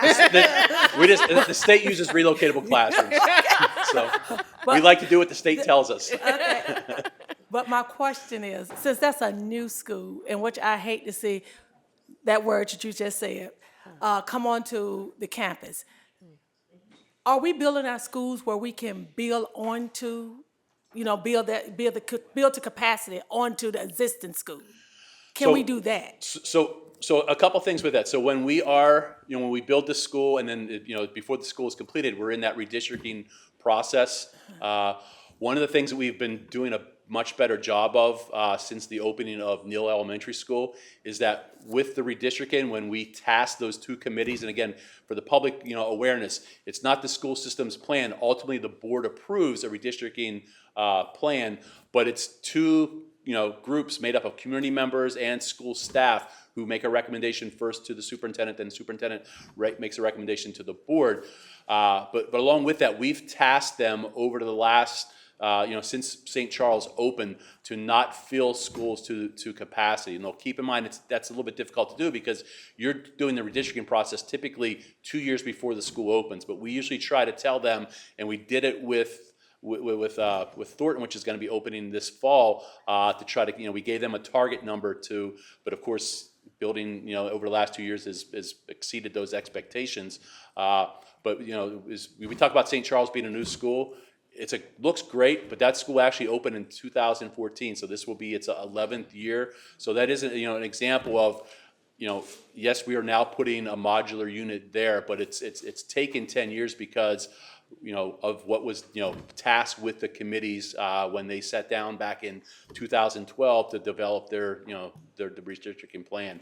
And the same thing with, with Billingsley. When we opened Billingsley in 2019, we gave them a target number under the state rated capacity, because it's our desire, it's in the best interest of the school system not to have that building filled as the students walk in the door the first day that the building opens. So we've been trying to do that, but in some cases, the housing demand has exceeded, the target goals that we set. So we try to do that, but to also answer your question, Ms. Butler Washington, when we build them, yes, we look at an area of the building where an addition could be added to a building. But we also, and not the public's gonna like this, but we also look at where we would put relocatable classrooms. So where we were placing those relocatable classrooms or that modular unit at St. Charles, it's being placed in that location by design, so we could run the electrical connection off the building, the water connection off the building. But wouldn't it be feasible just to, you got all that land? Build onto the school. The financial, I'm asking the financial implications, I'm guessing? The design, and so when you get an enrollment crunch, the quickest solution and the most economical solution in the short term is putting the relocatable classrooms. That's why you see it around the state. That's the quickest way to address your enrollment. So, because the design process takes a much shorter period of time for designing a modular complex as opposed to adding an addition to the building. And the same thing with adding the addition. You're adding the addition after the fact that you've gone over your enrollment numbers, because again, the state is not going to approve an addition to a school, a year out before when you need it, just because you're 50 students under your state rated capacity. So, unfortunately, with the capacity issues, the funding comes after you exceed the capacity. And that's a frustration that we face, but it's a frustration that other growing school systems around the state face as well. Okay. All right. Anyone else? Okay. You have some thoughts. I know. Did you have your hand up? No? Okay. All right, Ms. Smith, Ms. Thomas, and then Vice Chair Kramer. Just a question, and of course, a plug. Craik Elementary School. I recall us talking about, probably a year or so ago, about the wall situation in Craik Yes. and needing to redo all of that since it's essentially an open campus. Internally, there are no walls. It's just sort of shifting walls. Right. What is the status of that? Sure. So Craig Elementary School is currently under design, and we anticipate phase one, because we can only do the work with open space enclosures when students are not in the building. So we anticipate that starting the summer of 2026 and occurring during also the summer of 2027. So it would be completed, if everything goes well, for the fall of 2027. And that is our last truly open space school. So we are currently working, and they're working on finalizing phase one at Indian Head Elementary School. So we started phase one this summer. We enclosed 8 classrooms at Indian Head Elementary School, and then next summer we will hopefully, with the allotted time we have, complete that. And then this summer we are finishing phase 3 of Pick-a-Wax in the open space enclosure there. So this is the 3rd summer of enclosing that school. And again, that is something that, we developed a plan for those last 3 truly open space schools, because we know there was a need in terms of it's not the most conducive environment for instruction when you have teachers kind of talking over each other with partitions, but it also there are safety concerns with the open space concept. And unfortunately, that was a concept that the school system back in the 1970s bought into hook, line, and sinker, because when I first started my current role in the school system over 10 years ago, we had 8 open space schools at that point. So we've worked hard over the last 10 years, either through state funding on major projects such as at Eva Turner Elementary School and enclosed area, Stoddard Middle School, that renovation, that was an open space school. But the county has been great to us over the last 5 years in providing the funding for Pick-a-Wax and Indian Head and Craig. So we are grateful for the county funding to help us address those last 3 truly open space schools. Mr. Hahn, I know 2 of those, of course, Indian Head Elementary and Craik are in D2. And I'm sure my colleagues, Mr. Hancock and Ms. Misha Thomas, will be excited to hear about Pick-a-Wax. Yes, absolutely. Sort of being one of those last schools that's looking to be enclosed. Now, in terms of my shameless plug, Okay. and you should know exactly what's coming, because whenever you speak, I come with the same thing. CTE. Okay. We have students in this county who are being developed in a variety of construction and development pathways, as well as our manufacturing, engineering, and technology programs, wanting to find opportunities for our students to be in these buildings, either as they are being designed or as they are being finalized, giving them some tangible, real-world experiences. I understand that there are all types of rules, protocols, hard hat things that you know about, but finding ways for our students to be a part Right. of something that is being designed and built right here in the county in which they live, and to be of service. So I don't know if it's during the bid process where we can require that they have some line that speaks to supporting a certain percentage of students and being able to have internships or apprenticeships or programs or whatever it may be. But just ensuring as we're training these students in the classroom, they have an opportunity to give back and to learn in the buildings that are being designed in their county. Like the North Point with the tiny house, for example. I thought that was amazing. Right. That's a great example. They can do quite a Absolutely. bit. So how do we get there? Right. So agree. So we've had a number of meetings with Sandy Rooney, who works in our CTE office, and she's been very proactive in reaching out with not only my office but other offices in the school system to develop apprenticeships for our students. We've not been successful in doing that yet with some of the construction projects. She's reached out to some of our general contractors who are working on those projects, and for various reasons, we've not been able to establish that yet. But Sandy Rooney is a fighter, and we also agree in that. So we'll continue to support her efforts with that. We've also looked at, just besides with the construction, how we could potentially have some of our CTE folks work with some of our maintenance workers. So, and we know that Prince George's County Public Schools has been successful in doing that. We had some concerns about students our students being one-on-one with staff, because we talk to teachers about putting yourself in a position to be in one-on-one with staff. So those are one of the concerns that we have in working with Prince George's County, how they kind of overcome some of those concerns. Something that we have in play, and those are ongoing discussions, because the thing is with our maintenance staff, they could be at multiple schools in one day, so it would require, in most cases, for that student to be traveling in a truck or a van with that staff. I mean, but I think for the benefit of our kids, we can figure it out. Especially if we're able to write into contracts that for any small businesses that they kind of hire locally, we can figure out how to do something with student engagement, whether it's a partial day, they're working on light switches. I mean, you all know all the things, but I think we can figure it out. Yeah, maybe when we do the RFP, for example, we make that a requirement. Yep, Because they're going the to bid for want the the money. project, exactly. And then there you have it. But we have worked with some of the programs at North Point. We've worked with the welding program in the past. We had a situation over at Hanson where we had to have some things welded over there. So along with the instructor being there to provide that guidance and supervision and mentoring to the students, we've had them work on some of our projects, and we continue to look for some more of those opportunities. Yeah. So thank you, Mr. Hahn.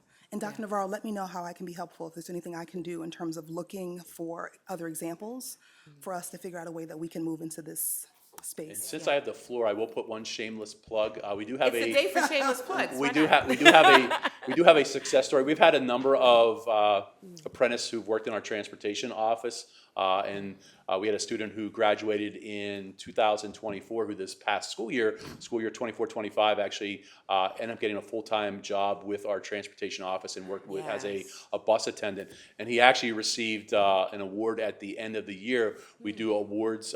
We identify and acknowledge and recognize a bus driver who goes beyond the call of duty, and an attendant. And our apprentice received that award for the bus attendant. So we were very pleased, and we're excited to have him returning to. We talk about retention of employees. Right. We're excited about having him return to the office this year. And the retention begins younger and younger. I love it. That's fantastic. Ms. Brenda Thomas. Okay, Ms. Hines, I'm going to talk a little bit off topic. I see our name change has been done at Glamount. So just a general estimate, how much did it cost? Would everything change, the letterhead, the name? Generally, how much?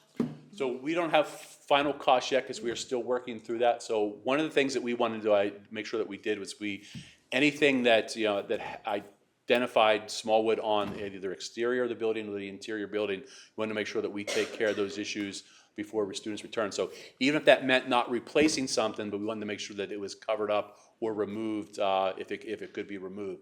So we'll start from the outside. So one of the things we did was we got a wrap, which is a temporary solution right now for the marquee that is outside of the school. So you'll see Glyment on that. And then we took the exterior lettering off of the building. So that now is actually, the new lettering has been in the process of being ordered through the general contractor who's doing some other work on site there. So we don't have the estimate yet for that. Inside, there was a number of things that had to be painted or removed. So our maintenance staff has been over there during the summertime taking care of those issues.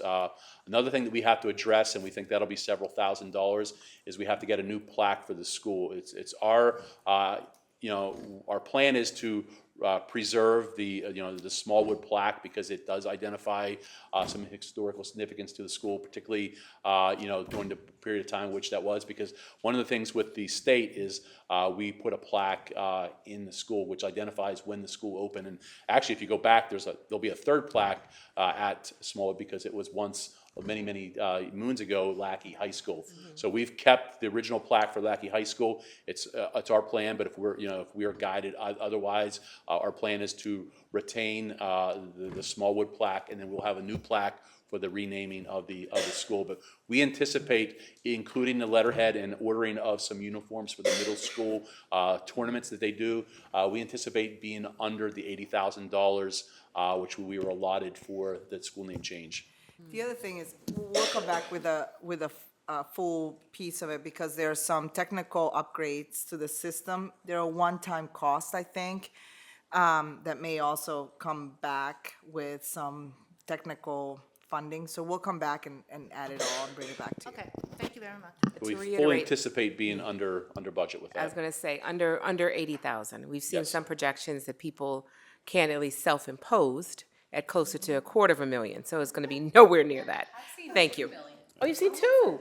I mean, I would with a high a high school would be a much more significant cost without getting too far into it because Yes. all the scoreboards, the team, the school uniforms. Right. Typically, the gyms all over the place. You see the school name. So a high school would definitely be much more significant than 80,000. But not 2 million. Probably not. Thank you. Look, next witness, right now. He's like, you're not getting me on the stand. I was playing. Okay, you all finished? Did you have something, Vice Chair? Yes. Okay. Thank you, Madam Chair. Thank you, Mr. Heim.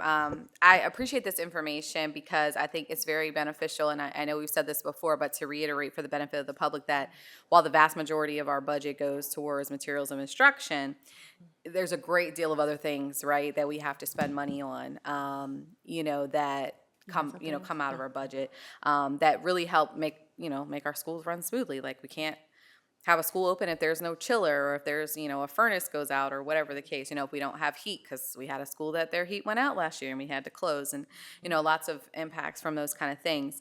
So I really think, again, this is really important information to share. So I have a couple of questions. So looking at the projects down the list, so you have close to 30, I guess, projects listed, potential projects for the future.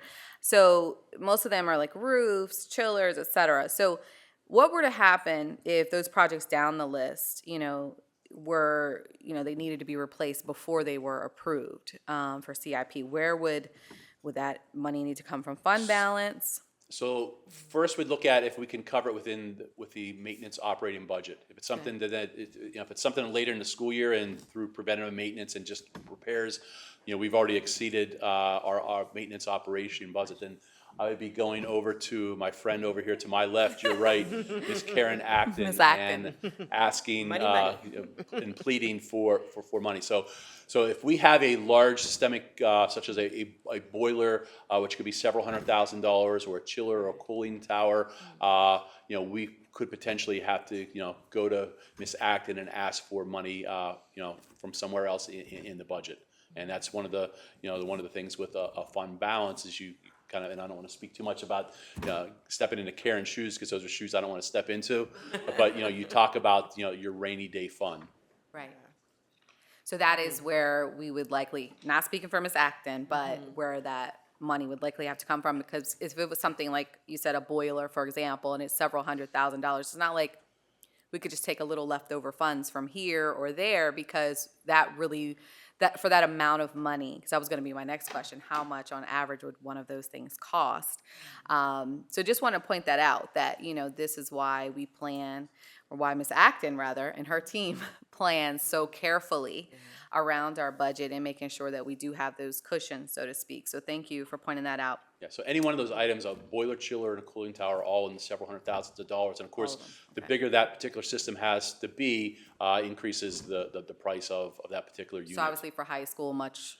Yeah, so some of our larger buildings will actually have two boilers, so you have a redundant boiler. So and that's helped us in situations where a boiler. So you typically only have to use in a large building use the two boilers. When we get to those polar plunges, as they call it, where we have temperatures below the 10-year average. But a good thing of having a redundant boiler in those schools, we do. If one of the boilers go down, we still have the other boiler that we can use. But not all of our schools are large enough to have a redundant system. Though with most schools, we'll only have one chiller and one cooling tower. The exception will be a large building like North Point has 2 chillers. Right, okay. My next question is, so you mentioned that the share of the cost has increased for the state to 66%, which reduced the local share by 34%. I couldn't find in the presentation, but this relates to something like the wealth percentage or something like there's some calculation that they do. Can you explain that a little bit? So there's a formula that the state uses. They look at county wealth. They also look at your capacity of your schools, and they look at your enrollment. So there are 3 factors that go into calculating that. And again, that's something they look at, reevaluate every 2 years. So a good thing for the school system and for the county is that the state share has been increasing over those last several cycles, 2-year cycles. And so that is not necessarily due to one of those factors, like the wealth decreasing, but also due to enrollment also increasing at the same and your time. capacity, your current capacity at your schools. Got it.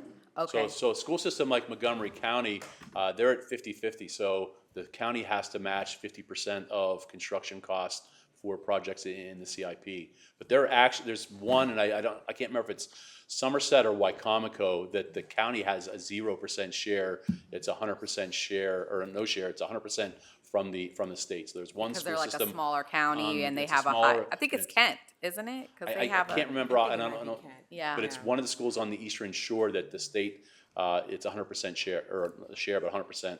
Yeah, I think that came up during a MABE meeting, Madam Chair. I think that's why that triggered my memory. Because there was a potential bill. I do recall that. This past General Assembly where they were trying to get a bill passed to basically say that the state had to give them something essentially because they have a lot of like waterfront properties, I guess, but their argument was they also have like, areas of poverty, but I guess it's just the wealth is much higher. Skewed because And they yeah, have it's very a few skewed. very, very wealthy people Right. across some people that can't afford meals in most cases. Right, And because of the exactly. very few wealthy, it makes it seem like they have all this wealth overall. Got it. Yeah. Okay, but yeah, so I just wanted to clarify that because that just said to me then, in addition to some other things we've seen, like our free and reduced, meals, increase and students who have much higher needs and our special education population, on top of that, I guess the state is seeing, with increased enrollment, growth, all of that, our wealth percentage is actually going down, which is why the state is now giving us an additional 2%, right? Would that all be fair to Yes. say? And keep in mind,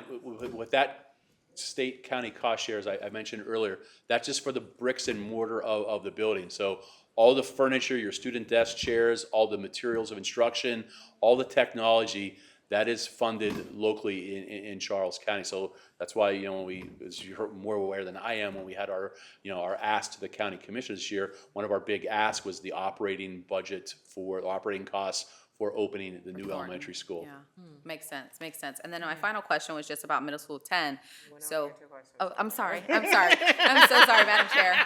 So sorry. They're good questions, though. So They're great sorry. questions. But you set the precedent with the rogue, I know, It was right? just like, we were going rogue yeah, again today. sorry. It's okay. So I was just going to ask, why does it say that because you mentioned the location, and we've heard the location multiple times, but on page 9 it just says that it's not determined. So I just wanted to clarify So that. it's not final. I mean, yeah. it could be a situation where we would have it at another location, but based now on enrollment trends, we need if the enrollment trends continue, as I mentioned earlier, we need a school situated between Summers and Stoddard, which are the 2 middle schools which are seeing the fastest growth. Understand. But if Yeah. something strange would occur Got to it. cause a population shift to another area of the county, it could be possibly built somewhere else. But it's most likely going to be built across from Regency Field off of Piney Church Road. Understood. Thank you for that. We already own that space, right? It's more or So we less don't own earmarked? that, so that's a space, Oh. that's a space that was given to us as part was of, given. I part of apologize. docket 90. Yes, I Which, remember now. and the developer, so the Yeah. current developer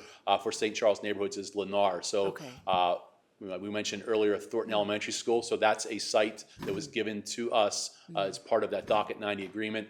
The proposed next middle school site is a second site, and then there's one more site. There was a total of 3 sites that they still owed us as part of Docket 90. So most likely, we've not identified where that site is. It's likely also going to somewhere to be off of Piney Church Road, and we anticipate that'll probably be a future elementary school. Okay, so own was the wrong word, but it's already been earmarked. And so to your point, that's also where we're seeing a lot of the growth.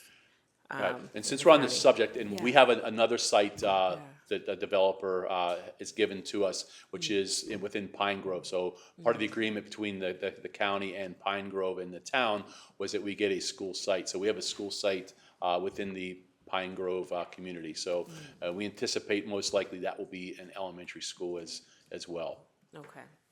All right. Yes. Oh, yes. Yes, ma'am. Again, off topic. The health center next to the Head Elementary. Do we have? I know we did the groundbreaking. Do we have any idea when that's Yes, so the actual and relocatable, or as some folks would say, the modular or trailer, it's actually under construction right now. It's actually nearing completion, and we anticipate that it's being manufactured down in Georgia, so it will come in sections. That's how a relocatable classroom is delivered. It comes in sections, and we anticipate it being delivered in the first week of September. So they will assemble it. Same thing as I mentioned earlier with the modular unit at St. Charles, because of its proximity to Indian Head Elementary School. We'll have to have a water connection there for fire protection. But we anticipate if everything goes well, that we will be occupying that, or the health department will be occupying that sometime during the month of October, if everything goes well. Okay. Thank you. Oh, bless you. Yes, so Okay, for that. Oh, that'll be. Dr. Abney and folks at the County Health Department, and Desiree Colvin, who's one of our supervising nurses, who is really the driver behind this project, are very excited about having a grandiose ceremony. Okay, all right. And final, just for the benefit of the public, there's been a lot of discussion about the relocatables. Can you tell us, they're not necessarily assigned, or are they, to a particular subject or teacher? It's just, it essentially becomes just as needed space? Is that how it works? Is that besides the price and the speed, is that one of the benefits as well? It is. So when after it is built, it's up to the principal and the administrative staff to decide, which subjects they want to put out there. So, North Point has traditionally had to try to keep all their 9th graders together. They've had most of their core subjects out in the relocatables, because they have a 25-unit modular building at North Point. But it just depends upon the school and also the level. So in an elementary school, you're typically not going to put your K or pre-K out there, because you want to have restroom facilities close by. So in an elementary school, they will typically put 5th graders out there, or they'll put specials out there, such as a music class or a chorus class, because they are noisy, and it's a more conducive environment away from some of the classrooms. Okay. Well, thank you very much, Mr. Heim. Right. Appreciate you as always. Right. Thank you all. All right. All right, next up, Dr. Navarro and Ms. Chris Miller with the 2025-2029 CCPS strategic plan. So, good afternoon again. As Ms. Miller is actually going to go through the presentation, I just want to let the board know that we will be debuting the website, the actual website, with the opportunities for the public to also run their own reports with some data that we can put out for folks. I like that idea. So it's in the process of being developed, and as you recall, later in the fall, I will do sort of my state of the schools to the community. So we will debut that at that time. And then the schools, part of what I'm going to talk about is also the strategic plan for the school system, how it also links with the school improvement plans, again, around coherence across the system. And then schools will be circling back with their families, and I believe last year Ms. Kramer asked about this, for families to understand their own school improvement plans, and will also discuss in their conversations or ensure that the public also knows, their families know that where their strategic plan is. So that, again, we're trying to touch multiple places where that coherence is. So what you have today is sort of a summary PowerPoint of what you will see, and then at the State of the Schools, we will sort of launch the visual website with all of the information that you see here in a much more beautiful manner. So with that, Chris. And kudos to the subcommittee, the strategic plan subcommittee. Yes, kudos Yes. to the strategic plan Vice Chair subcommittee. Kramer, Ms. Smith, Ms. Bella Washington, And Ms. and Ms. Samisha Thomas. This was a lot of great work. Yes. And I'd like to thank my colleagues behind me who have joined us as well. You know, I like to phone a friend whenever I can. It's my jam, part of my charm. I'm Chris Mahala-Miller. I am the coordinator of District Innovation, and I'm here to talk to you about our updates to our strategic plan. If you recall, we saw each other at the board work session in June to start this work. Long ago, right? Yes, it seems so long ago, and summer is not over yet, but it's almost over. It is. It's almost over, kids. Get ready. So, you know, we heard a lot of input from you at our June board work session. We also heard a lot of input from our community prior to that. So we took that work, and as Dr. Navarro was saying, we don't want this work to be siloed. We don't want any of the work that we do to be siloed. So this is a very intentional piece of work that is tied along to what you talked about earlier today with your vision statement and your metrics as a board. So keep that in mind because you're gonna see and maybe think, well, I think I heard that in another goal. And that's intentional because we want that cohesion from within. So you saw something similar to this. We do have 4 main goals, and we have, we want these goals again to be very connected. And we did change a little bit of the wording when it comes to the strategies. But again, we want this work to be aligned to the work of the board, the work of the superintendent, the work of the departments, and the work of the blueprint. Right, so I'm always going to throw that in whenever I have an opportunity to. But again, we are very happy that we took the time this summer in many different working groups to kind of ensure that this work is aligned to the goals and to, again, make sure that this work is measurable.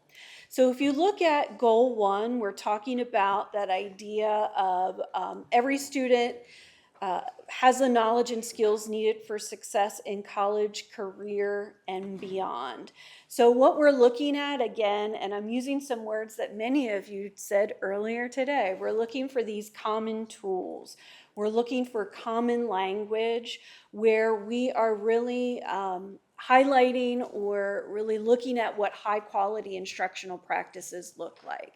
And so what we're doing right now and the rollout of the Office of Professional Learning and School Administration is we're looking at Danielson. And Danielson is kind of, the Danielson framework is almost like this playbook for our teachers for best practices. What does teaching and learning look like? How do we collect evidence of learning? How do we plan for learning? What should teachers be doing? What should students be doing? So we want to make sure that everybody has that common language. We also want to make sure that we are giving opportunities for our teachers to receive feedback in that common language, so they're improving their practice.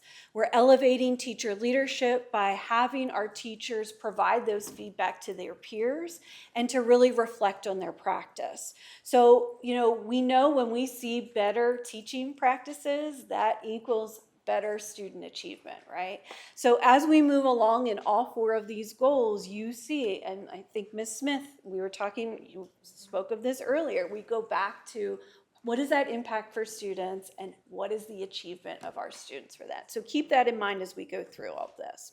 So how are we going to know we're successful with all of this? Well, we're going to look at our iReady assessment scores, our cohort scores from spring to spring.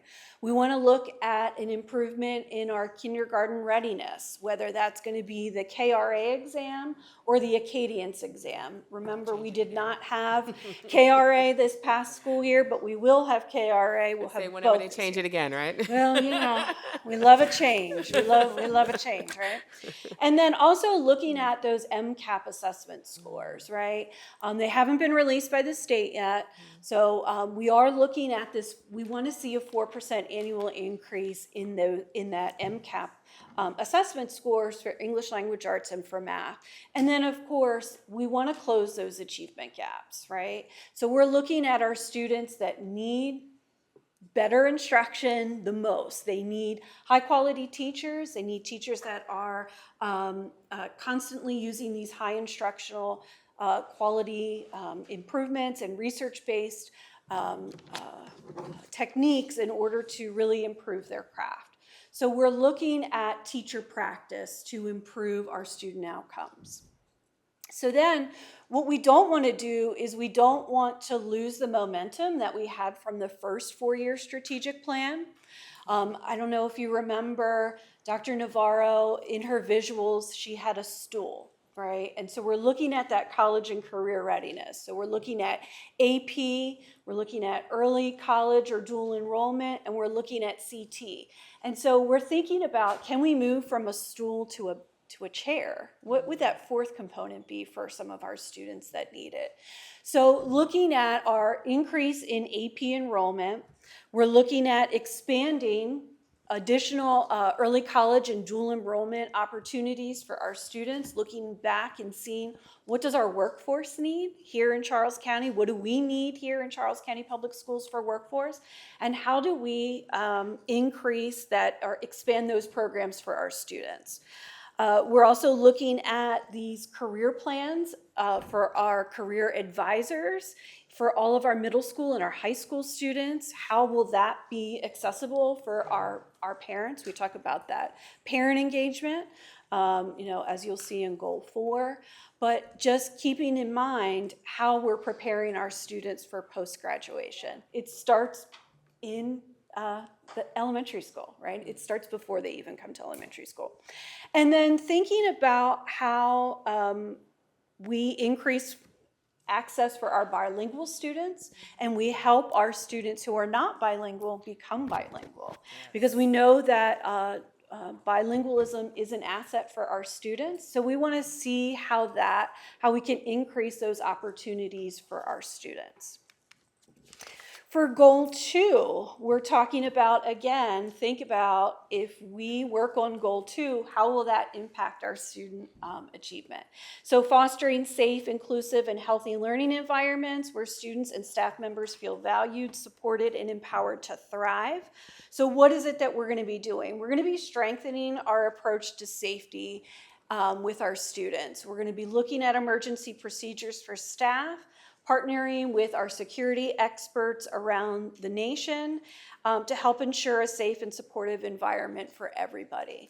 We're increasing see something, say something in our elementary schools, right? We know that there are possibly some things that we could have been prevented had some of our elementary school students said something when they saw something, right?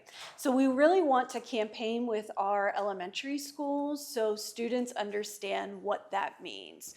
And so as we do that work, we're going to be doing some action research within our schools. What is working? Right? What is not working, and how do we co-develop these plans with our leaders and our teachers to really improve those safety protocols in our buildings? We're going to be looking at improvements in security and safety drills. There's going to assessments, and what does that look like? How does adult behavior change when we are doing these drills, and how can we improve that in our buildings? And then, of course, national certification for our youth engagement advocates. So again, not to stop doing the work that we did in our first strategic plan, But we're also going to continue the work that we started 4 years ago. And it's really that commitment to those behavioral and emotional needs for our students, strengthening the mental and behavioral health services that we already have in place, again, so it's not siloed work. We're looking at how we can intentionally engage with our students and what does that look like. So we talked about designing and implementing the transition summer programs for our students that are entering a new stage, our students that may be coming into kindergarten, maybe coming into 6th grade, and then in 9th grade, especially that are our students that need them the most. It was I was watching the news very early yesterday morning and saw that Stafford County Public Schools, their first day of school for kindergarten, 6th grade, and 9th grade was yesterday. They have a whole first day of, I'm not saying that's what we're doing, so everybody calm down. But I'm just saying, like, we should be, how can we learn from some of our neighboring school districts? What are their best practices and what does that look like? And, you know, who are they targeting and how is that impacting their students, that student achievement? We're going back to the kids. So again, we did do some action research. Dr. Blanchard in his office did some action research with bullying this past school year. And because of that, we're looking at what those best practices are and how we can expand that and learn from what we're doing to make sure that, again, it's going back to better student results. We're looking at decreasing the risk ratio for our students. And then we're talking about closing those gaps. Increased participation in students for our extracurricular activities. Remember, extracurricular activity does not always mean sports for everybody. It may mean sports for one, but not for everybody. So how do we increase that access to those extracurricular activities for students that have not participated previously, especially for our unrepresented student groups?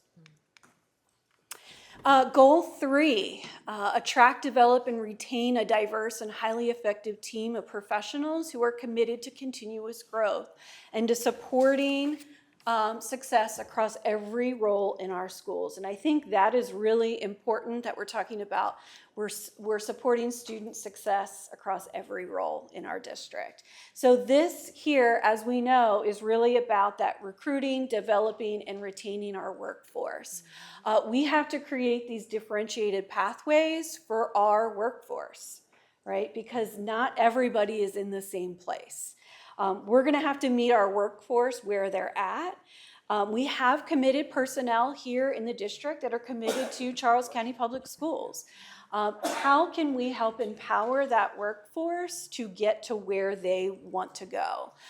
So with that, we are talking about how can we help our conditional teachers increase their likelihood of reaching licensure. So we want to develop them and retain them, right? Because we know right now in Maryland, we are not producing enough teachers for the openings that we have.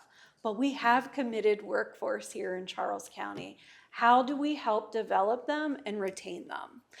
We want to increase our staff that reflects our students' demographics.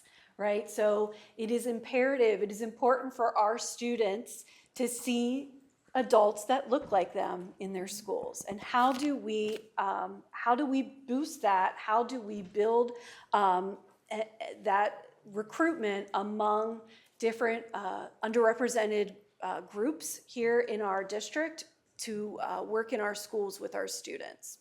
We want to increase the number of teachers that are eligible to advance on our career ladder. As you know, we submitted our career ladder to the AIB on July 1st. We're waiting to hear feedback. We'll talk about that in the September board update for the blueprint. But we want to see how our teachers are moving up within the career ladder. An increase in non-licensed staff seeking licensure on certifications, and it doesn't have to be a teacher certification. It could be certifications in different areas. We have instructional assistants that may want to get certifications. We may have building service workers that also want to get different certifications. It doesn't have to be a certification in a classroom, but it's a certification that meets the needs of Charles County Public Schools. And then, of course, we want to increase our retention rate for all of our staff. We know what that means, how important retention is when it comes to the importance of the organization, especially when it comes to cost as well. Goal 4, we're talking about building those strong collaborative partnerships with families in the community to support student learning, well-being, and success. So we're looking at expanding opportunities for families in the community to support student learning. So we want to, again, we talked about this in June, we want to learn from what's working in some of our schools and expand that in other schools. We talk about the DAD advisory, Dr. Smalls, I know we talked about that in June.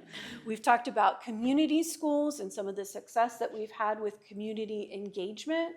And so we don't want the work to be siloed. We want the work to be cohesive throughout the district. So again, taking what it is that we've learned and what's working best and expanding that.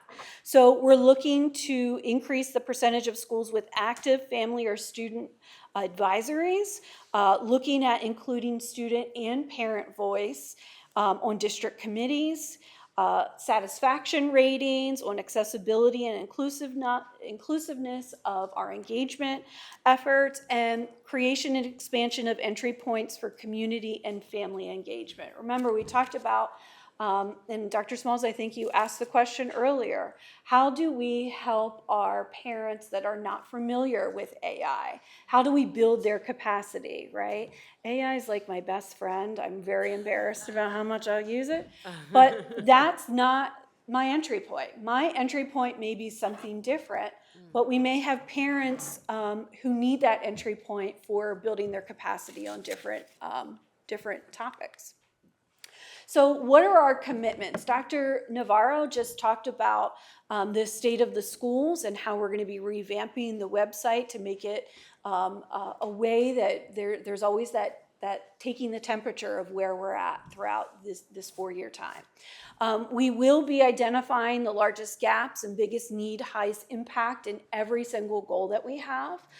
We'll be reporting annually the disaggregated data to you in the community for progress on each of those goals. And then just like any great plan, we have to look at what we're doing well and what needs to be revised. So keep in mind that this is a living document, as like Dr. Coffin back there was laughing at me because I come with really messy paper. This survived June, it survived vacation. This is a living document, and so we have to embrace that and think that if we're not doing something that we didn't mention and we need to change it, that's what we do, because that's really what a strategic plan should be doing. So with that, questions? All right. Questions, comments? Vice Chair Kramer.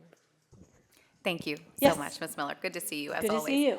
I just want to say, in addition to the work of the subcommittee, I just applaud you, Dr. Navarro, like the number of engagement sessions that you did with the community. I don't think I've ever seen, certainly not a superintendent in our district, engage, that intentionally with the community.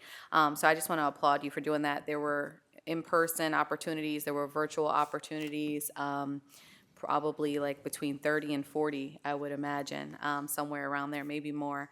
So there truly was an intentionality behind trying to get feedback from every group to be represented in the strategic plan. And I'm personally happy with the results of that. So I just want to applaud you, Dr. Navarro, and everyone who really took the time to do this. As a parent, I also appreciate the plain language, right? Because I think this is so easy to understand. The goals are easy to understand, and then how are we measuring? How do we know if we're doing this right? How do we know if we're successful? It's clear.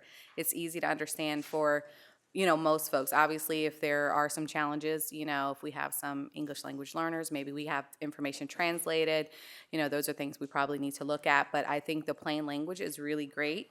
It makes it a lot easier. I would also like to see like a one-pager. That would be great, that I'd be happy to share around. I'm sure my colleagues would as well. Love a one-pager. We all love a one-pager. They're so easy. And then for the transition grades, I was just thinking when you were talking about that, some ideas around that is kind of what they do in middle school. How they do like a little boot camp for 6th grade. And I know we've done something similar, or some schools have done something similar for kindergarten, where they kind of let them come in and do a preview. And they do that for 6th grade too. Let them come and see the lockers, try out their locker combination, walk the building for their schedule, kind of get a feel before everybody else is in the building with them. Only 9th grade I've never seen anything particularly done like that, not on a countywide basis anyway. So that's just an idea that I have. I think what the middle schools do with the boot camp thing is great. So if you're thinking about additional supports for those transition grades, that's a suggestion that I have. So I know that the middle school one really helped my son quite a bit to feel comfortable when he started 6th grade. So just a suggestion there. But thank you again. No, thank you. All right, fantastic. Ms. Sobinelli, yes. Thank you. So touching on what you just said, I know that in Anne Arundel County, they have kindergarten, 6th grade, and 9th grade start a day before. So I know that kind of helps acclimate students. Like I remember when I was starting into 9th grade, it was a lot easier because we were the only people in the room, and in the school, and we had people who were from older grades, upperclassmen would come and like show us where our classes may be and stuff like that. So I know that was really helpful when I was starting 9th grade. So you participated in that? Yes, I did. Well, great. Yes. Because guess who's going to pick your brain about it? Yes. I love that. Yes, I would love to give you more information Yes, about that. I would love to hear that. And then another thing, I really like the strategic plan because I know that so many students were concerned about like CTE enrollment and stuff like that. So now I can just be like, oh, like look at the strategic plan, like it has everything for you. Right. And then also like the diversity, ensuring that students who are in underrepresented groups are able to participate in extracurriculars, and having students see that they have teachers who look like them, which I know that is very important to me, like seeing teachers who are similar to me so you can have someone you can kind of bond with on another level is really important. So I love that you're taking that into account and ensuring that all students have that type of representation. But yeah, Thank I love you. it. No, thank you. Of course. And look for an email from me. Yes, and our friends in the back as well. We have Yes. quite a few experts. Yes. Anyone else, Ms. Smith? And then Dr. Smalls. Well, one, I really appreciate the level of detail that you just walked through the strategic plan for the point of the public. I think we've done a yeoman's job of making sure that we've gone through it, we've understood it, but just making sure the public fully understands every single goal and kind of where they can see themselves. Yes. I feel like every community member can see themselves in at least several of the goals that are laid out. So really appreciate the walkthrough and layout. Wanted to highlight one of the points that my colleague, Vice Chair Kramer, just made in terms of allowing students to perhaps start early, especially for those transition grades. This morning I attended Diggs. They had their kindergarten orientation. And so there was a presentation for parents, but for those littlest kids who this is like maybe their first introduction to the building, they were allowed to go into a classroom. They were allowed to sit with an educator, may or may not be their teacher come, August 25th, but they were still able to see what environment they may be in, like how big the hallways are, what the bathrooms look like. And I know that was probably like a life-changing experience for them. And just to give them a level of confidence to the point that you were raising when the first day of school hits. But one of the things that I've talked about for the past few years is ensuring that our students with disabilities are afforded a very similar opportunity. Absolutely. But not necessarily when the school building is empty, but when it's full. So making sure that our students who are transitioning from elementary to middle get a chance to see that, oh, this building has multiple floors. There's an elevator. There's several hallways. There's huge kids. Lockers are loud. It smells funny here. Middle school parents, we know. Well, now I have 3 high schoolers, so I'm no longer a middle school parent. Well, but we knew. It How smells about that? better in high school. Does it I'll now? tell you. Okay. I'll take your word for it. I'll take your word. But either way, but also for our students who are transitioning from middle to high. Because again, we have the modulars. You're going to have to leave the building and go to another kind of off-campus site location, but still enter back into the building. There are multiple doorways that you have to enter through. but just allowing our students with disabilities to be able to experience that day. So they come, again, filled with confidence on the first day of school, and they aren't met with some of the things that might be a challenge specifically for them. Yes, and I'm gonna take this back to Larry Johnson, and Yes, thank you. thank you. And Dr. Small. And let's not forget our little ones. They cannot forget the little transition ones. to, even at my center, they have 2 days. The mom can either come half a day if they want, as far as, or the next day, they can do 2 days. So it's up to them. They may have separation anxiety, so Absolutely. babies as well. But then I also wanted to talk about, when you were talking about new teachers, okay? And so just maybe having something where they could shadow one of the great teachers and see, I know, you might say, Dr. Navarro, like, look at me, like, but just that they can see, because a lot of times, it's one thing being in the classroom and you're learning as an instructor, I'm teaching you, right? But when you get in that classroom, it's a whole different story. Absolutely. Right? So if they could possibly see what it's like Yes. to be, because it's real in the field, right? So, right, Listen. so, Especially in pre-K. They are the toughest customers. I keep telling people that. yes. So our Office of Professional Learning provides opportunities for our new teachers to observe other teachers during the school year. Because when you're preparing to become a teacher and you're doing your student teaching, it is not the same. I don't care what anybody says, it is not the same. And Dr. Smalls, I do go back to, those orientations for pre-K and kindergarten. I don't know about my kid. I cared, but I was more worried about how I was gonna feel.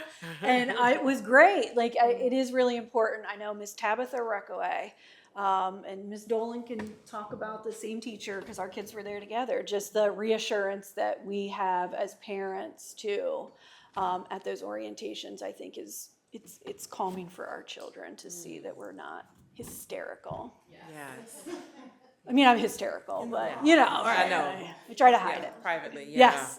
Yeah, I was gonna say, and just a lot of my points have been raised, but just to piggyback, I went this morning, my middle child is now starting middle school. Pray for me, y'all. I'm not okay. I am not okay.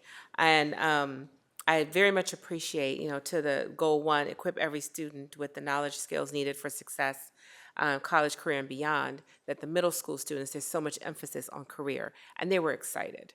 They were really excited. The parents were excited. I love that, new school year energy. And I think this is a perfect time to be introducing this and to be considering, why are we doing this, and explaining it this way. I'm very excited about the state of the schools, since we've done so many shameless plugs. I love the format. I love when you can then further break it down almost like to a micro level, so parents can get very specific information about their school and their grade. And I think when we tie that into the FACE Academy, we tie that into community engagement, we tie that into all of our specialty populations, now, as the saying goes, we're cooking with grease. Right. Now everybody sees themselves, you know what I mean, and understand what their role is. So I'm thrilled.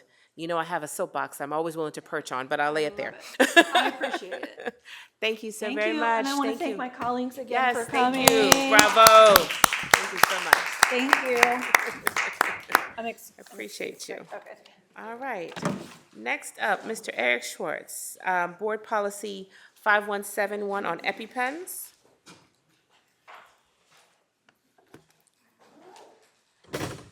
Chris, different presentation. Oh, it's not okay. This is policy 5171.1, an amendment to the board's policy concerning EpiPens. As I mentioned at the last board meeting, state law has changed to refer instead of auto-injectable epinephrine to emergency use epinephrine to reflect the fact that there are other approved methods to provide epinephrine to students who are in anaphylactic shock. And so we're matching our board policy to what state law now requires. And so we're changing the references to auto-injectable epinephrine, which are EpiPens, to emergency use epinephrine. And that's what policy 5171.1 amendments do. This is a report item this month, and will come back as an action item for final action next month. All right. And it's really not much for us to do because it's the law, so. Straightforward. There you go. Thank you. Any questions or comments? All right, thank you. Moving on to recurring resolutions, and let me say, I know there may be one or two. I know Dr. Navarro's like, how many more are y'all going to add? If there are any, I know, she's like, I'm thinking it though, you read my mind. If there are any additional that people would like to consider, they will not be voted on tonight, but we can add them as future agenda items. Okay, so this is what we currently have. September, we have National Hispanic Heritage Month, National Grandparents' Day. October is American Freedom Week. November is Native American / Alaska Native Heritage Month, American Education Week, National Special Education Day. December, there are none. January, National Mentoring Month, Social Emotional Learning Week, National School Counseling Week, Gifted and Talented Education Month. In February, we have World Down Syndrome Day, Career and Technical Education Month, Fine and Performing Arts Month. Sidebar, I'm a thespian. I'm just going to keep saying that. If y'all need me. No, just kidding. Read Across Charles County Day, Women's History Month, Black History Month. March, Autism Acceptance Month, National Library Week, Month of the Young Child. April, Arab American Heritage Month, Volunteer Awareness Month, National Student Leadership Week, Teacher Appreciation Week, National Physical Education and Sport Week, Mental Health Awareness Month. In May, we have Jewish American Heritage Month, Asian American and Pacific Islander Heritage Month. In June, we have Inclusion and Diversity Month, National Caribbean American Heritage Month, yay, and LGBTQIA plus Pride Month. So those are all the ones we currently have. I know of at least one that I believe it was a teacher had asked us to raise, so I'll be bringing that under future agenda items. All right, that's what we have. There is an action one that we will be discussing, National Girls and Women in Sports Day, which you all should have, we got a copy, I know I read it. It's on board docs, yes. Yes, did you have something, Ms. Bell Washington? Yes, so would this be the time that because I did send Vice Chair Kramer one. Okay. And well, no, that would be this was just kind of like a FYI of what we have. Yeah, that would be future agenda items, and you need to share it with us so we can read it. Email it to me, She so said I can you could send it out. to the superintendent or. Okay. Yeah, so it can be posted, yeah. Okay. All right. Yes. And Chairwoman Morley, just for clarification, if we wanted to introduce a new resolution, we should send that to you, or should we also introduce it during new business? Like, what's the best way to bring it forward? Thank you for that. For future agenda items, just so we can do our, are we in favor? Does that sound good? And if you could please then send a draft to myself, the Vice Chair, and the Superintendent. Okay. And drafts are always helpful, but if for some reason you can't, we've edited, and we can do that. All right. Okay. Oh, wait a minute. Are we almost on time? Look at us. All right, everyone. Well, you have two options. We can either go through unfinished and new, if you think it'll be quick, we can do that now and then break until public forum. Because I don't think we're going to need, she said reluctantly, because we have unfinished business, future agenda items, the vacant board seat presentation, which is more FYI, and then a legislative update. So what's your pleasure? Because I feel like we just kind of came back from a break. Are you okay to keep pushing through? Yeah, and see what we can get. Okay, so is there any unfinished business right now? No, I didn't think we had. No, okay. All right, so future agenda items. Ms. Butler Washington. Yes. I did send Vice Chair Kramer one. I didn't know to send it. I usually just send them to to her. Chair. Okay, all right. I'm going to forward it right now. Okay. Thanks. So it's the one is the military spouse resolution, Okay, what month is that? and that's May. May. Okay. So the reason I say that is because we got a Veteran Day, we got a month of child, and the backbone of trying every military person is what? The spouse. All right. So we want to make sure that we honor them as well. Okay. And there's a lot of Charles County that we can honor. Right here. So that was the one that I would like to propose. Okay. Thank you. Thank you. Did you have something, Ms. Smith? You got three.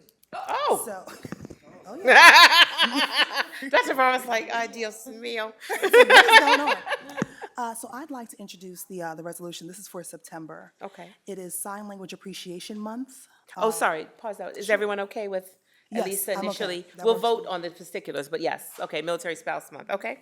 Yes. So sign language appreciation? It's in September. It's often Okay. celebrated with Deaf Awareness Month. Okay. So I'm not certain if those two should be combined or if they should be standalones. I'd like to consort with the community first to figure out if they should be. Sign language It's appreciation? Sign Language Appreciation Month, Okay, and there's a Deaf Awareness Month. okay, They both happen in September. Not certain if they should be one or be kind of distinct, but Okay. I'll put something together. okay, This highlights the significance of American Sign Language and the vibrant deaf culture, encouraging appreciation for visual communication. We also have a number of our students who are nonverbal, who may not be deaf, but they do use sign language in their communication. So I thought this was a great opportunity to, again, support and amplify the diversity that's within our student body and our educators that also use ASL and may also be deaf. okay. So we're good to consider? All right. And what was the third? That was it. Oh, Just I those thought you two. said it was three, no? No, those two. It was Sign Language Appreciation Month and And Deaf deaf Awareness okay, I'm Month. sorry, I thought you said three. Both of them are September? Yes. They're both in September, yes. Okay, and then I have one that actually was sent to all of us back in November, and I apologize, it was an omission. It was submitted for consideration by Amy Robinson, who is the aquatics resource lead for Charles County Public Schools. I thought it was brilliant. It is for May, National Water Safety Month. And she was proposing that we can raise awareness about water safety among students, parents, and staff, provide educational resources, lessons, and activities that teach children vital water safety skills, support the efforts of local organizations such as the American Red Cross, and encourage community involvement, and help ensure that all students understand the importance of water, of safety around water, reducing the risk of preventable tragedies. I'm like, we're getting tired, right? All right, are we good to consider? We're not voting tonight, this is just to consider to, yes, so happy to bring a draft. Okay. Any other resolutions? Could potentially, no? Yeah, well, resolutions first, are we good? Nothing? Okay, all right, yes, you had another future agenda? Yeah, flip your mic so I can hear you, your mic, yeah. Yes. Uh-huh. I would like to ask the board, could we ask Dr. Navarro, could she come up with some ideas of how we could fund free lunch for all students? I did some research about this, and different schools have different ways of doing it. So I don't want to tell Dr. Navarro how to do it. Just want to get that out there simply because it can be done. Because if you think about it, once when we was young, it was done. Free lunch for everybody. It wasn't. It was free lunch for everybody. And then, as years went on, things changed. But what we have now, and parents are losing jobs, and the state, federal, and everything. I just think that we should do our due diligence and see if we could come up with something. Well, Dr. Navarro could come up with something, present it to the board. And if it cannot, I just want to show that we did do something. Made an attempt. Yes, yes. All right, thank you. Any comment, Vice Chair Kramer? Yeah, we actually did. We talked about this before. Mr. Hancock brought it up from what I recall. He's not here, but maybe Dr. Navarro, you may remember, because I remember the figure was $7 million for our county to fund free lunch, and at the time we were like, yeah, that's not going to be possible. So we did. I don't remember the meeting though. Maybe we could look back so you can look at that, Ms. Bella Washington. But Mr. Hancock definitely brought it up. I want to say like a year or so ago, and Dr. Navarro did come back with that figure, and it just obviously didn't go anywhere from there. And then we talked about maybe doing some state advocacy around that, and making, maybe kind of putting this as a proposal to the state. So that's just what I remember from historical context. So I wouldn't be in favor of tasking the superintendent to do it again this soon, and particularly in these budget times. So. Okay, Ms. Smith, and then Superintendent, did you want to add something? No, Okay, well, let Ms. that Smith. was the number. Okay, 7 million. Okay, Ms. Smith? Yeah, no, that's an accurate recollection. So I believe that probably was like year one.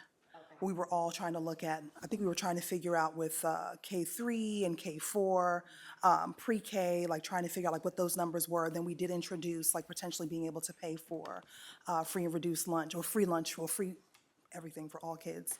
And then the figure was super high.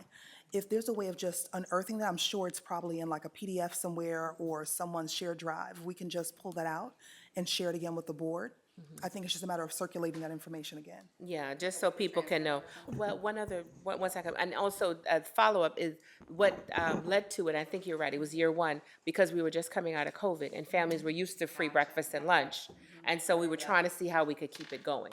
So I remember we did have a discussion here, we did move it forward, and then the superintendent came back with the figures. And then that, to the vice chair's point, is why we didn't move forward. There was definitely interest, we just couldn't figure out how to make it work. But did you have a final Yeah, I point? was just gonna say, I know the figure was for us to pay for it, but was it taking into consideration grants, what federal could do, what state could do? Because that's what other schools are doing. They're not paying for it from their budget, they're paying for it from other stuff. So it's stuff out there that could, maybe not pay it all, but pay it halfway. So I was looking at things of that nature. So if we could look at things of that, not us just coming out of our budget and paying for the lunch, because I knew we did that, but I didn't hear where we went outside of just, we cackling up the money and asking the county for it. Do you recall, Dr. Navarro, was that part of the discussion? Yeah, so, I'm happy if Ms. Butler Washington has some ideas for me to look into and see about the viability of us going after those specific grants. I have no problem following up on that, and applying for them, and then doing some searches where we can look to see where we are with the food piece. The website that we brought to the board was an advocacy at during legislative season, and so while I can also look into some of that, it might not be a bad idea for us to, because they actually they wanted the whole state. What would it be to be the entire state? And I think we only have 1 or 2 states in the U.S. who actually passed that. I remember and that had- conversation. Yeah, and had systems to be able to fund it. So that also could be one of your advocacy pieces, to go back and take a look at that.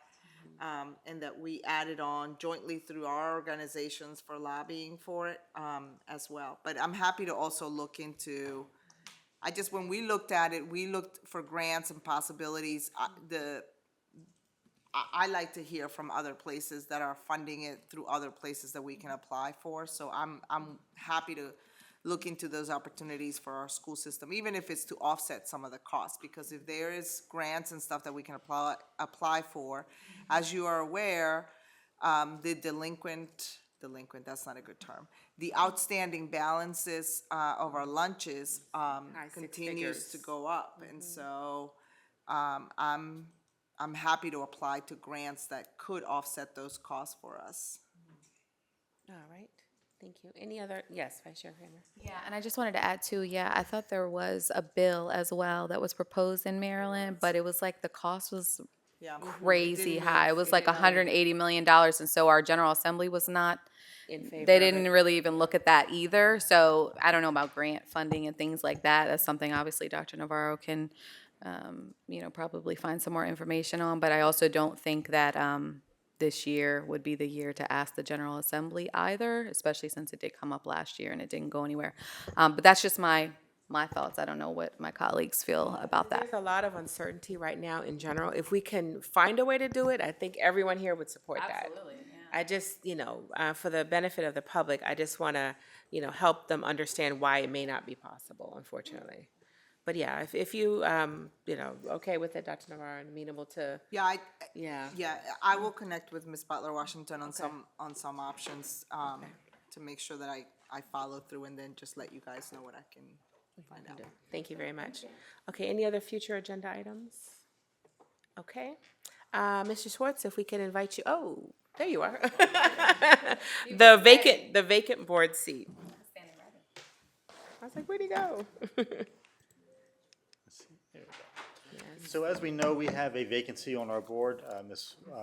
Linda Warren resigned from the board effective August 1st. And so the state law has a process in place for that vacancy to be filled.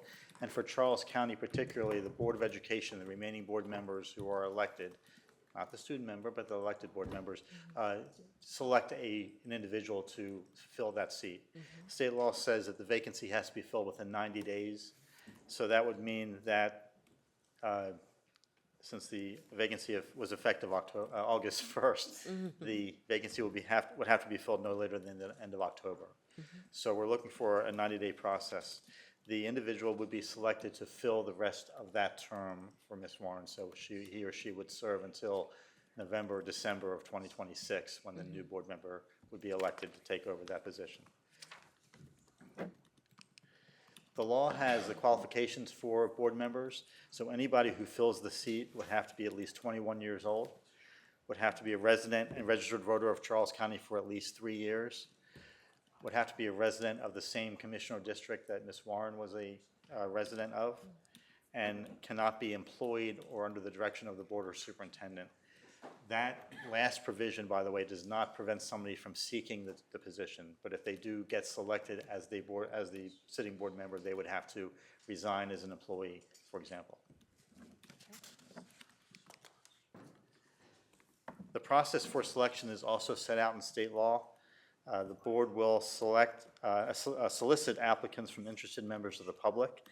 The staff will screen the applicants for qualifications to make sure they meet the minimal qualifications I just reviewed. The board will conduct public interviews of qualified applicants at a meeting open to the public. The board will publish the information about the interviews in the same way that we normally publish information about our board meeting. So we would have to publish a list of the names of the qualified applicants and the date, time, and location of each interview in advance, at least 2 weeks in advance. And then we will be providing live coverage on our website, live video streaming of each interview. Just to point out, the board does not have to discuss the qualifications of applicants and make the final selection in open session. They can do that in closed session. This is the timeline that we're proposing for the board to consider. August 13th, tomorrow, we will solicit candidates for the board to apply, from the public for people to apply who may be interested in the position. That will be done through a press release that Ms. Mackey has developed. I think the information will also be on our website. Is that correct? It'll be on our website as well. On August 14th, there'll be a Zoom information session for interested candidates to learn about board service. That's an open session as well for the public to attend if they'd like. August 27th. I'm trying to jump right ahead to the final. I know, right? August 27th is the application deadline. So anybody interested will have to get all the information to us by August 27th. Everything has to be completed by then. And the applicants will find the information about what they've got to submit on the website and on our press release that's going out tomorrow. On September 3rd, the board will publish the names of the qualified applicants and the dates, times, and locations of each interview. And then the interviews will be held September 17th and 19th, and that will be scheduled with the applicants and with the board members. And we're hoping that the board members will then select the candidate, so the new candidate will be seated at the October 14th board meeting. We can have a swearing in then. Again, the law allows us to have until October 30th for the actual appointment, but we're hoping that we can do this by October 14th. We will. You're not going to cut it so close. Dr. Navarro, and then I had a couple of points. Yes. Yeah, may I just add one quick note in case for the viewing public? The information session, because it's happening this week, is August 14th. It's actually once Shelley releases the information, there will be a Zoom link because that will be a virtual meeting that will occur at 7 p.m. and it'll be led by the chair and the vice chair. Yeah, so that'll be this Thursday. I also recorded a video that, shout out to Mr. Kyle Graves, and working his magic, that answers a lot of the questions that the viewing public may have about what does the board do, what are obligations well beyond the 2 meetings a month, what does the board do in comparison to the superintendent, et cetera, et cetera. So he did an excellent job with putting in some video and making it, very informative. So as Dr. Navarro shared, this Thursday, 2 days from today, it's open to the public. Board members are welcome to join us. The vice chair and myself will host a Zoom information session. So any candidates who are interested, who think they may be interested, want to get more information, full disclosure, we can share anything that's public. So if you ask anything that we're not able to share for whatever reason, we'll just have to gently push back. But anything that we can share that, to answer any questions for you, we're happy to do that. For those who recall when we did this before and we lucked up and got Ms. Samisha Thomas, We didn't offer the information session, and so we just kind of learned from previous experience what might be helpful. We did get, if I recall, about 8 or 9 applicants the last time, so we're hoping to double that. And again, on a day of shameless plugs, shameless plug, this is for District 4, the best district ever within Charles County. Just saying. I'm just saying, since you asked, it is a fact. And so we want to get our best and our brightest. You know, we appreciate Ms. Linda Warren for her service. She unfortunately has or will be shortly moving out of the district. Sidebar, we will be honoring her at our, recognizing her at our September board meeting. So, you know, we can give her kudos and shout outs. But as the only serving District 4 board member at this moment, this is a responsibility I do not take lightly. We want to get the very best possible fit. So we want to ensure that any person who's considering applying is ultimately selected is as informed as possible. So that's why thank you to the vice chair, to our superintendent, to our board members, while we're going through all these many steps, candidly making more work for ourselves, full disclosure. But we just want the public to be as informed and feel as comfortable. I already, based on your great presentation, I already started sharing it within, you know, groups that are specific to D4, so. And just to clarify, when we're talking about District 4, we are talking about Commissioner District 4. Commissioner District, yes. Our board districts are the Yes. same as the Commissioner District in Absolutely. Charles County, so. Yes, sir. And again, the person would serve through, technically, the elections are November of '26, so they would serve through December of '26. Correct. And then if they chose to, they'd have to then run for the seat. Correct. Yes. They would be eligible to run They would for be the seat eligible. as long as they remain a qualified candidate. Absolutely. Did you have something? Were you, oh, okay, I thought you were raising your hand. Okay, yes. Just to clarify, so if we have, I encourage anyone who is interested, even remotely, to attend the information session on the 14th. But if, in the event that there are some folks who are interested that are not able to, is it going to be recorded and placed on the website? Okay, I just wanted to confirm that. And then, of course, if you have questions and you're not able to attend, please watch the video.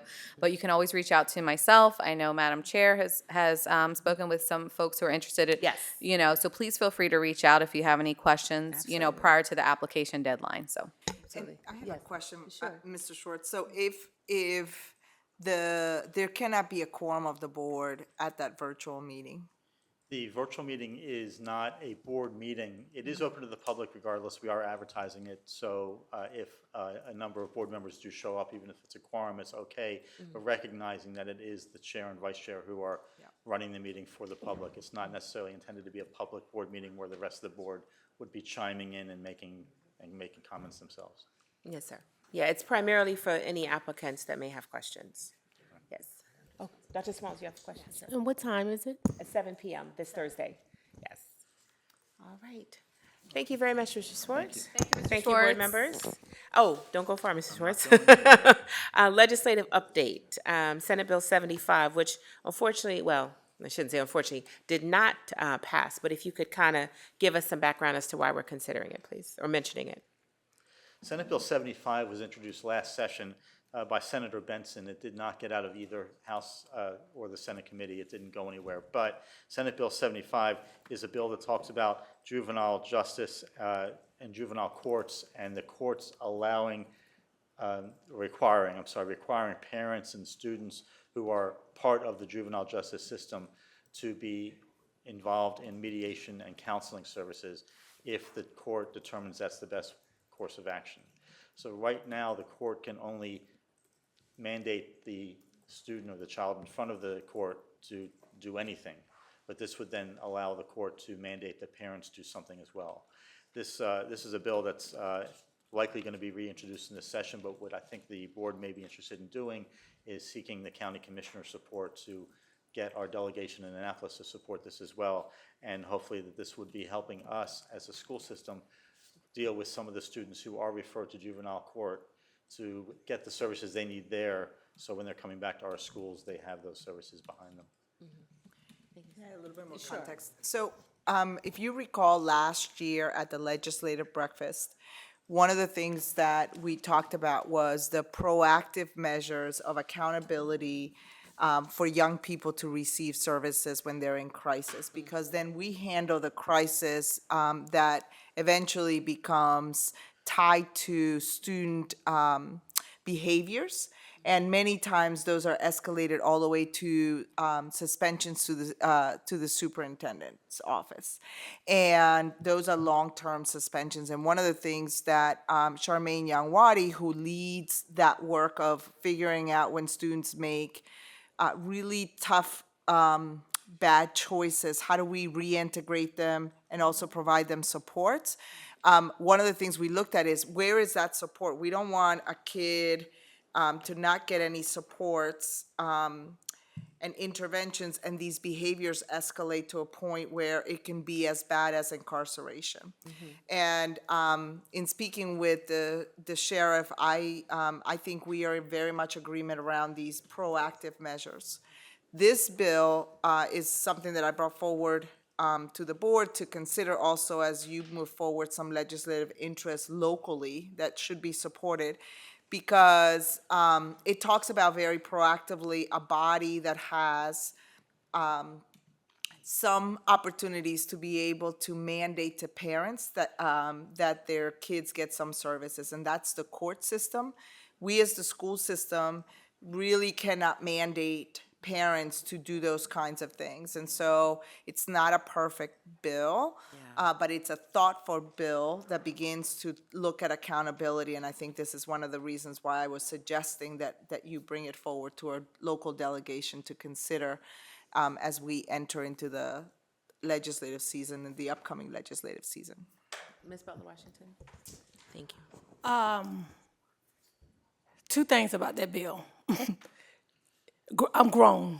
You're not gonna tell me what to do. That's my child. Social services is who does what we're trying to do in this bill. You call social service, social service, work with the courts, the parents get involved, and then the child is involved. We can't do that. And if we're running for election next year, we don't want to do that. Because therefore, you got parents telling you telling parents what to do. Social service is the one who does that, not us. So the school can call social service, your administration can call social service, and they would get involved, find out the facts, and they would go talk to the parent. If they feel that there was a need, then they go talk to the courts, and they bring them all together. But I don't think we should be getting involved with telling parents what to do. That's their child, that's their job. We have a whole division that does that, and it rarely get used here. Social service rarely get used here, because no one contacts them unless they're saying you're contacting them about if a child don't come to school. That's when they get involved. But they can get involved with things that of this nature. And then we just have to contact them and let them do their process. Because I got my Sora works in that division, and it's a whole process for it. And she said it only takes if the school calls, or either if the parents call, or even if Chef Berry, not Chef Berry, but Mr. Covington office call, they're activated. So they can do exactly what's in that bill. And we can just be on the receiving end of it. So, to respond to that, I agree with you. I think social services is an underused service that's allowed, that's in our schools, our county, and our schools can access that. What this bill does, it goes a little further because it gives the court the authority to order parents who are not party to the case. It's the student who's involved in the action. The student is the one before the court, but it would allow the court to order the child's parent to participate, require the child's parent to participate in mediation and counseling. And so that's something the court can't do currently, and that's something I think that might be helpful. Not in every case, certainly, but I think in some cases, and that's not something we can do. We can't order parents to do anything, and you're right, that's really up to the parent to raise their child. And even social services, when they're involved, they can't order the parent. They can only provide the services and offer the services to the parent. So this goes a little further than that, which is why the state needs to change law in order for this to be done. So I agree with you. I think that there are services out there that we don't necessarily always access, and students and parents can access, but don't always themselves access. This is giving the court additional authority. Okay, can I say one thing? Because what she says the services does when the child is, they taking care of the child, but at the same time, they bring the parent along because they have a mediator there that talks to them, show them what they need to do, how they need to do it, and majority of why the parents don't get it, they don't know what to do. No one is helping them through the process. So if you don't help me through the process, I don't know what to do. And that's what social service do. They help them through the process, show them what they do, what they need, if you need counseling, if you need, any kind of services. And they show them along with them how you to stay engaged to make sure that your child is successful. So that's the connecting part right there, that they can do service because the social service, because they have that skill set down now to do it. She just was telling me that it's a different process. She said, although we can't tell the parent what to do, but when they're talking to them and encouraging them about supporting their child, the parent usually come around and say, okay, just show me what I need to do, I do it, and the child moves in a different direction. But we don't utilize them, as she say. Unfortunately, I think what happens in some of these cases in juvenile court is the court determines that the child's not getting those services they should be getting, as you're talking about. And the only way to require the child to actually sit and receive those services is to incarcerate them, which is not always the best That's exactly what we option. don't want. And so this is an option to say, we'll put the child Do on not want probation, that. but they have to get the services outside through the Department of Social Services and through other methods. They've got to get those services, and if they don't, then we can take further action as a court. And so this, I think, gives the court additional options that the court doesn't have now. I agree. I think that a lot of parents who are seeking help, they need help as well for dealing with these students, just like we need help dealing with these students. But in some cases, when the child just doesn't want to do anything, the parents may not be able to require it. This is the court's option. This would give them another additional option to require things to happen.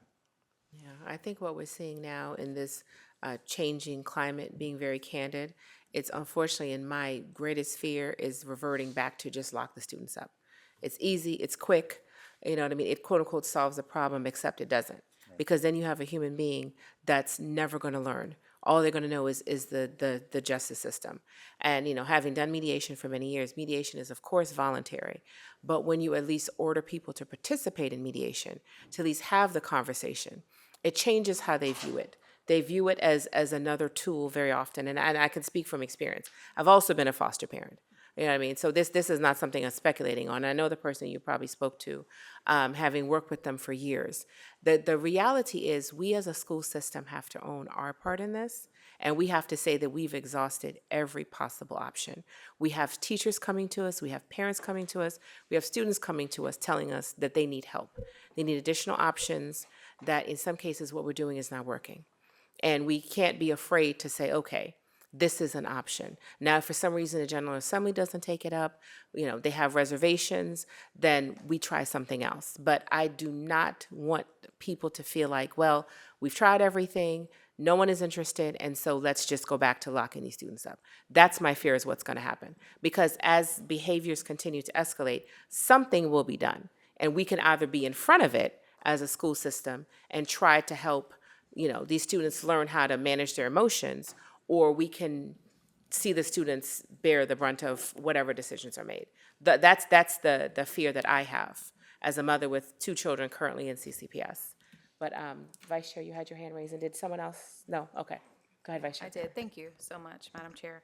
I would just say, I don't want us to think about this, as like a negative thing. This is a positive thing for, I think in my mind, I think about this as a way to empower a judge who sees a student, a child who is really in need, right, of some type of services. Because when kids act out, we know it's not about the behavior, it's what's the root cause, right? There's some reason that the child has, undesirable behavior, for lack of a better word, right?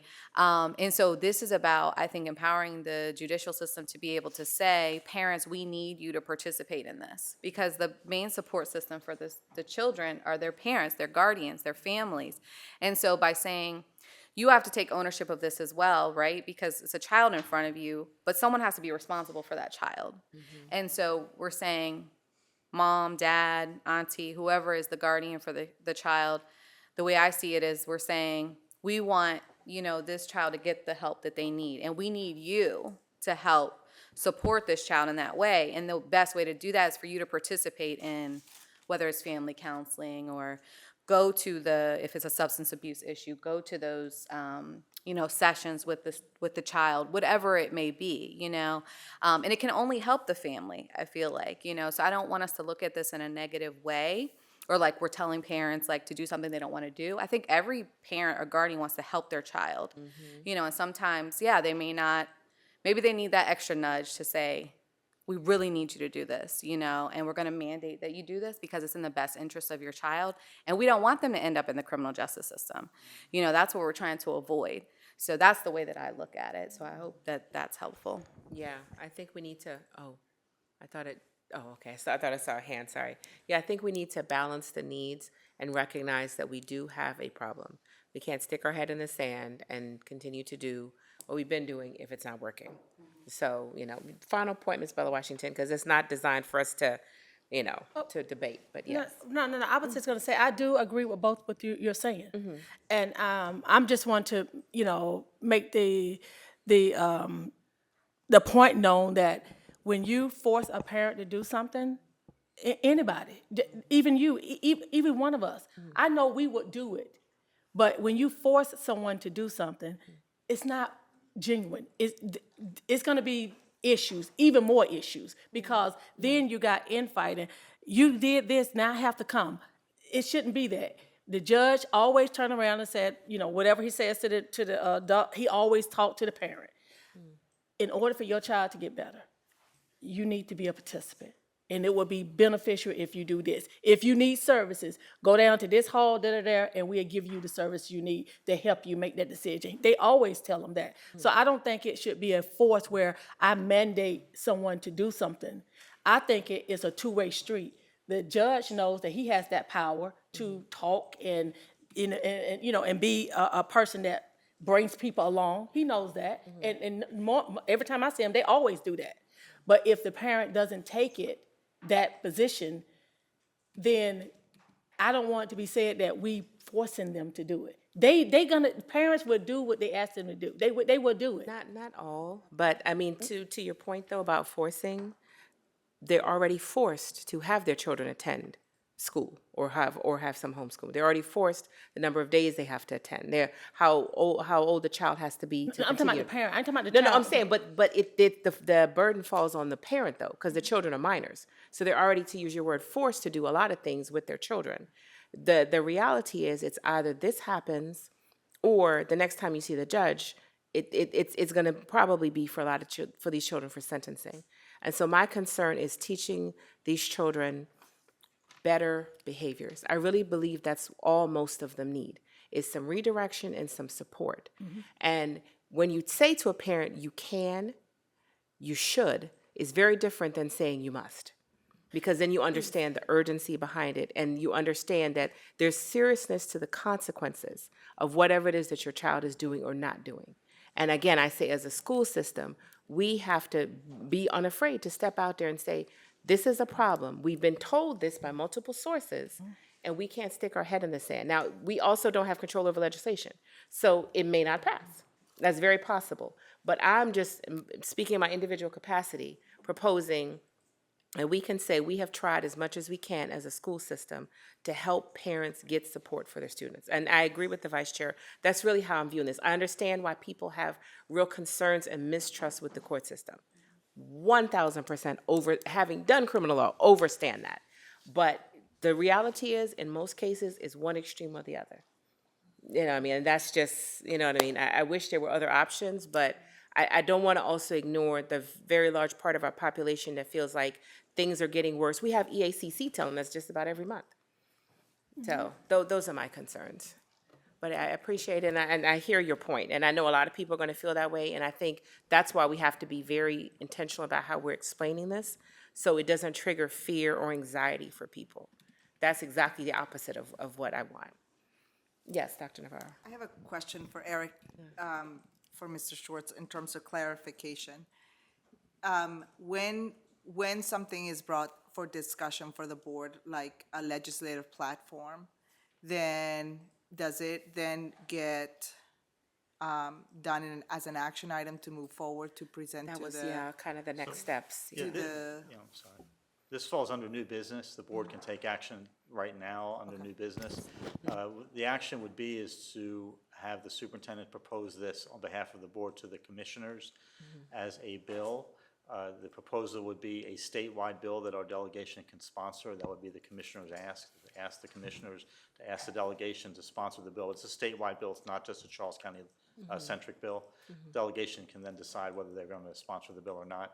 But at the very minimum, we're hoping the commissioners will also support us. So if the bill does get filed, whether by our delegation or by Senator Benson again or some other member of the General Assembly, our commissioners and we, Board of Education, would be on record as supportive of the idea. And are you proposing the bill as it was previously introduced without any amendments? Is that correct? Okay. All right, so then we need a motion. Sorry, the student- Yes, Ms. O'Malley. So, thank you. I just wanted to say, for the most part, I think that if it's done right, it could be very beneficial because it does focus on family treatment and it ensures that parents do get involved in some way.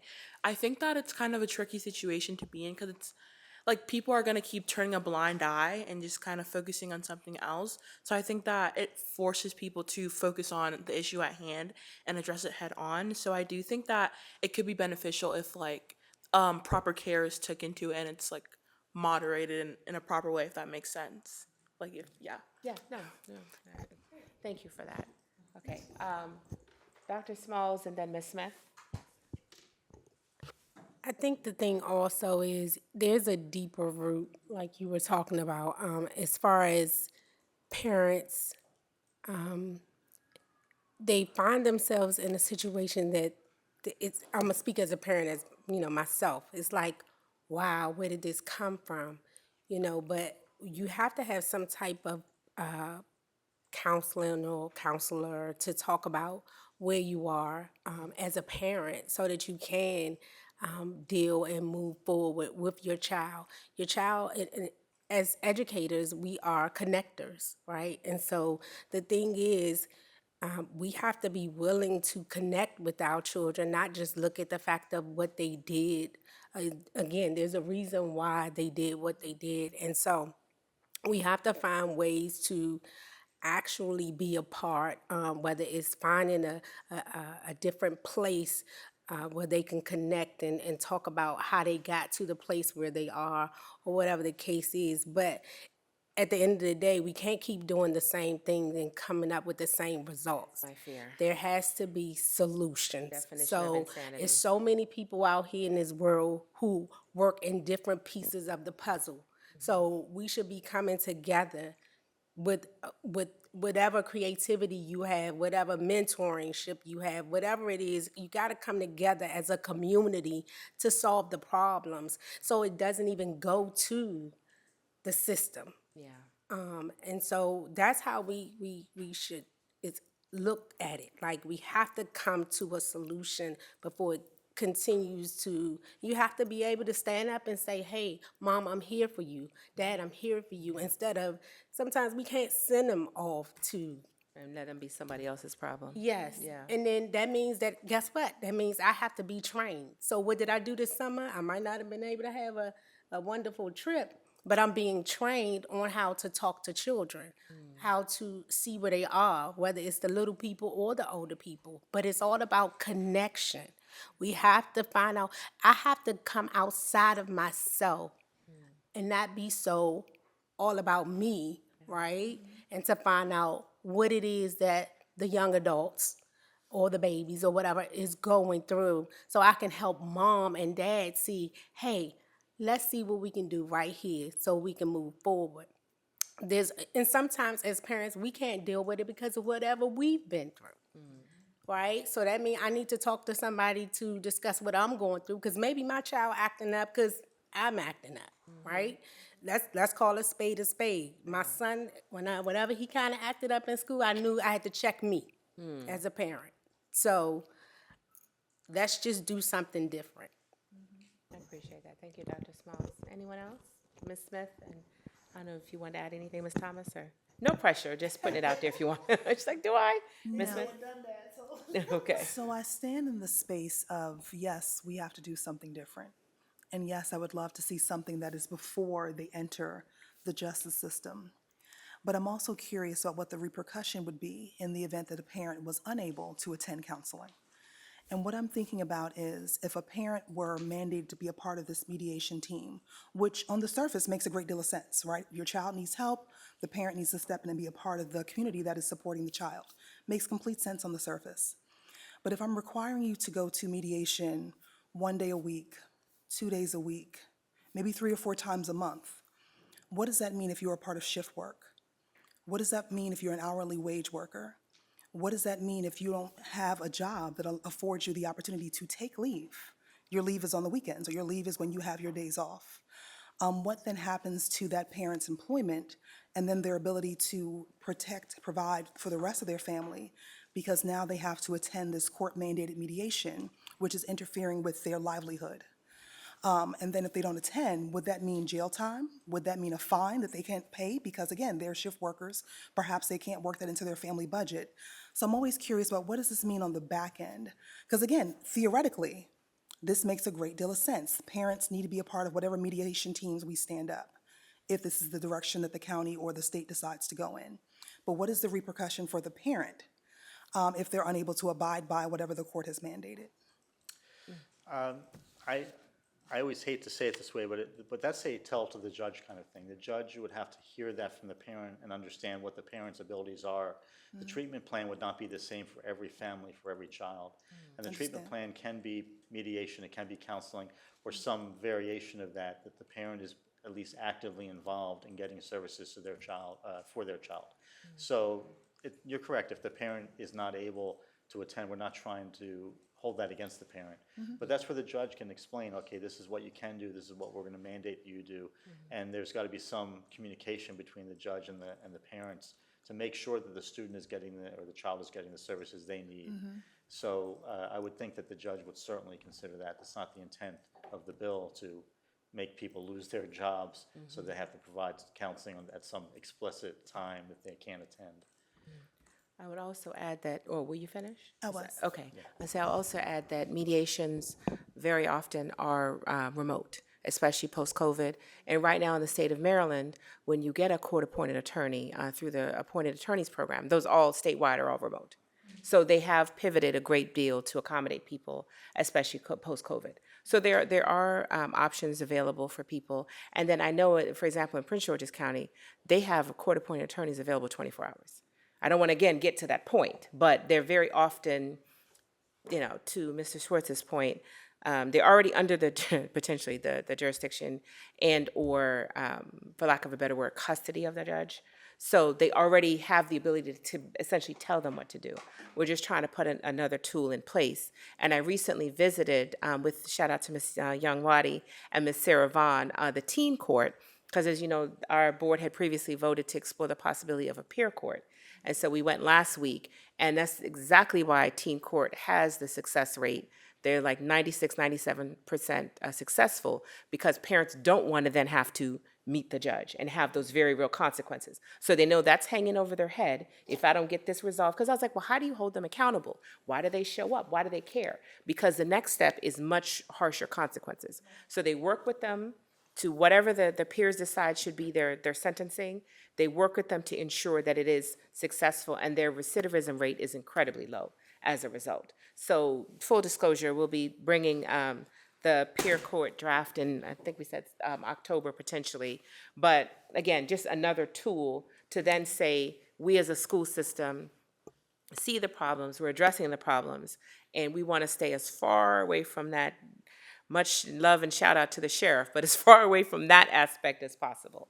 So just to answer your questions, I know that is how it is working now. And you don't have to, Ms. Thomas, but you look like you. I think I've been there and done that. I went through several counseling, several treatment programs. When it all boiled down to it, we were very supportive, very supportive. We did not give up.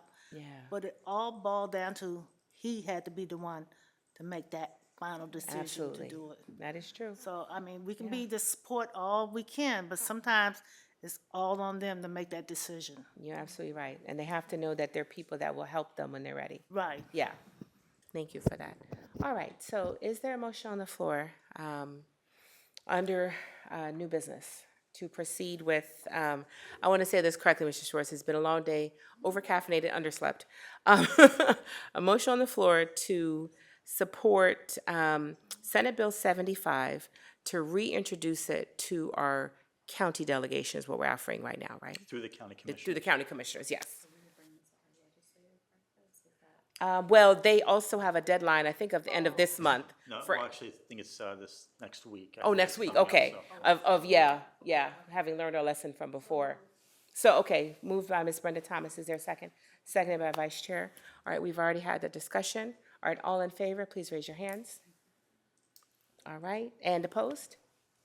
All right, and so the move, does it, well? No, 1, 2, did 3. not. Oh, that's right, because we need, because the student, we need 6, because the student member can, gotcha. Okay, all right. Did you want to say something out there, or no? Okay, all right. All right, thank you very much, Mr. Schwartz. Thank you.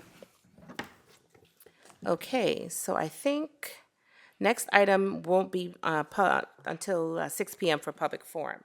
So we can go on break, look at us, until 6 p.m. All right, please take us off the air, Kyle. All right. Welcome back, everyone. This again is the August 12, 2025 meeting of the Board of Education of Charles County. Just one quick point of clarification for anyone who's watching the previous section or segment where we voted on behalf of whether or not to support Senate Bill 75. While it appeared that we had a majority, because it is a vote that includes our student board member, we have to have 6 votes, and we had 5. So in case anyone was wondering why that vote did not pass. All right, so next up is public forum. Mr. Schwartz. I will read the rules for public forum. Speakers should identify themselves. Statements should be brief to the point and limited to 3 minutes or less. Board members should not be expected to respond during the forum to statements made by speakers. When appropriate, CCPS staff may address the speaker's concerns directly. Statements should relate to Charles County Board of Education agenda items or any education-related topic with the following limitations: personnel matters, pending or potential appeals, or the comments regarding the actions or statements of individual staff or the private lives of any individual are not appropriate topics. Proper language and decorum are required at all times. Our first speaker this evening is Pauline Allen.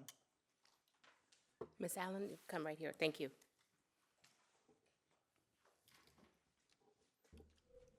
Good evening, everyone. Good evening. Thank you all for being here, as well as other families. This is my first experience. The room did look empty at first, so I'm going to say just from a family's perspective, it's a little intimidating. But I am here today to challenge myself. And that will be spoken in the statement that I came to present today. Okay. Good evening, board members. I want to begin by thanking in particularly Ms. Smalls for her encouraging words that led me to come here today. Let's do something. Those words resonated deeply with me. I'm here tonight to do exactly that, to proactively provide feedback to better the relationship between families and the school system. As Ms. Thomas also expressed, support in the May meeting, indicating that support in the May board meeting when she spoke on improving the parent experience, Our family real-life experience and journey through Charles County Public School has shown both the positive and challenging sides of the system, particularly in the area of special education. While there is strong effort and meaningful satisfaction at the elementary school level, supported by the good feedback and the data through me researching and following prior meetings, there is a critical gap during the transitional period from middle school to high school. This is where implementation seemingly breaks down, where resources exist on paper but are not applied in practice, and where staff often can lack the knowledge or training to effectively implement protections such as 504 plans and CHIP accommodations. The consequences of this lack of education and resource application for staff are real and personal to my family. This is not simply a matter of policy, it is about the lived reality of a protected student who is entitled, under the law, to a safe, inclusive, and academically challenging environment that builds character, equips for leadership, and prepares them for life without discrimination due to disability. In a prior board meeting, there was the acknowledgement that there is a huge issue in the reporting and responsibility requirements of staff and personnel in meeting the needs of students with disabilities.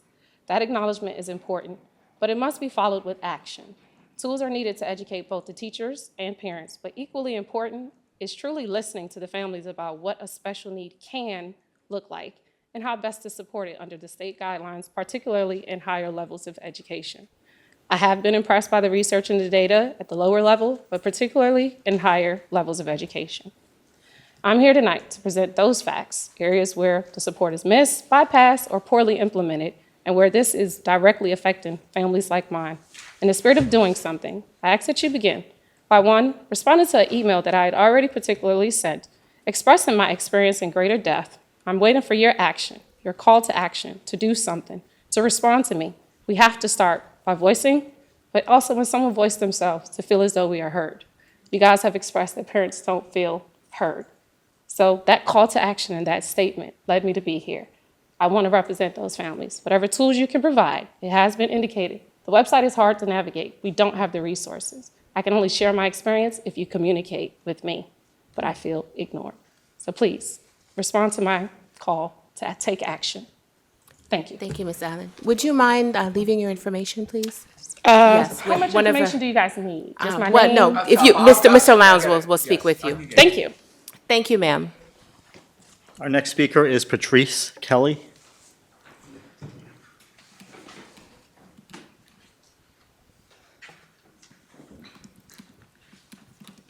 Hello, everyone. Good evening.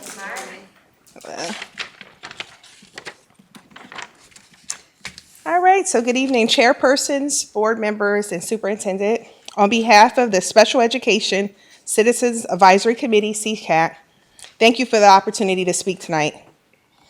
As you continue your important work of visiting schools throughout our county in the academic year of 2025-2026, I urge you to be intentional about including our special education spaces during those visits. So that was a nice segue there, sister, for a few things that some of the parents wanted me to communicate today. Okay.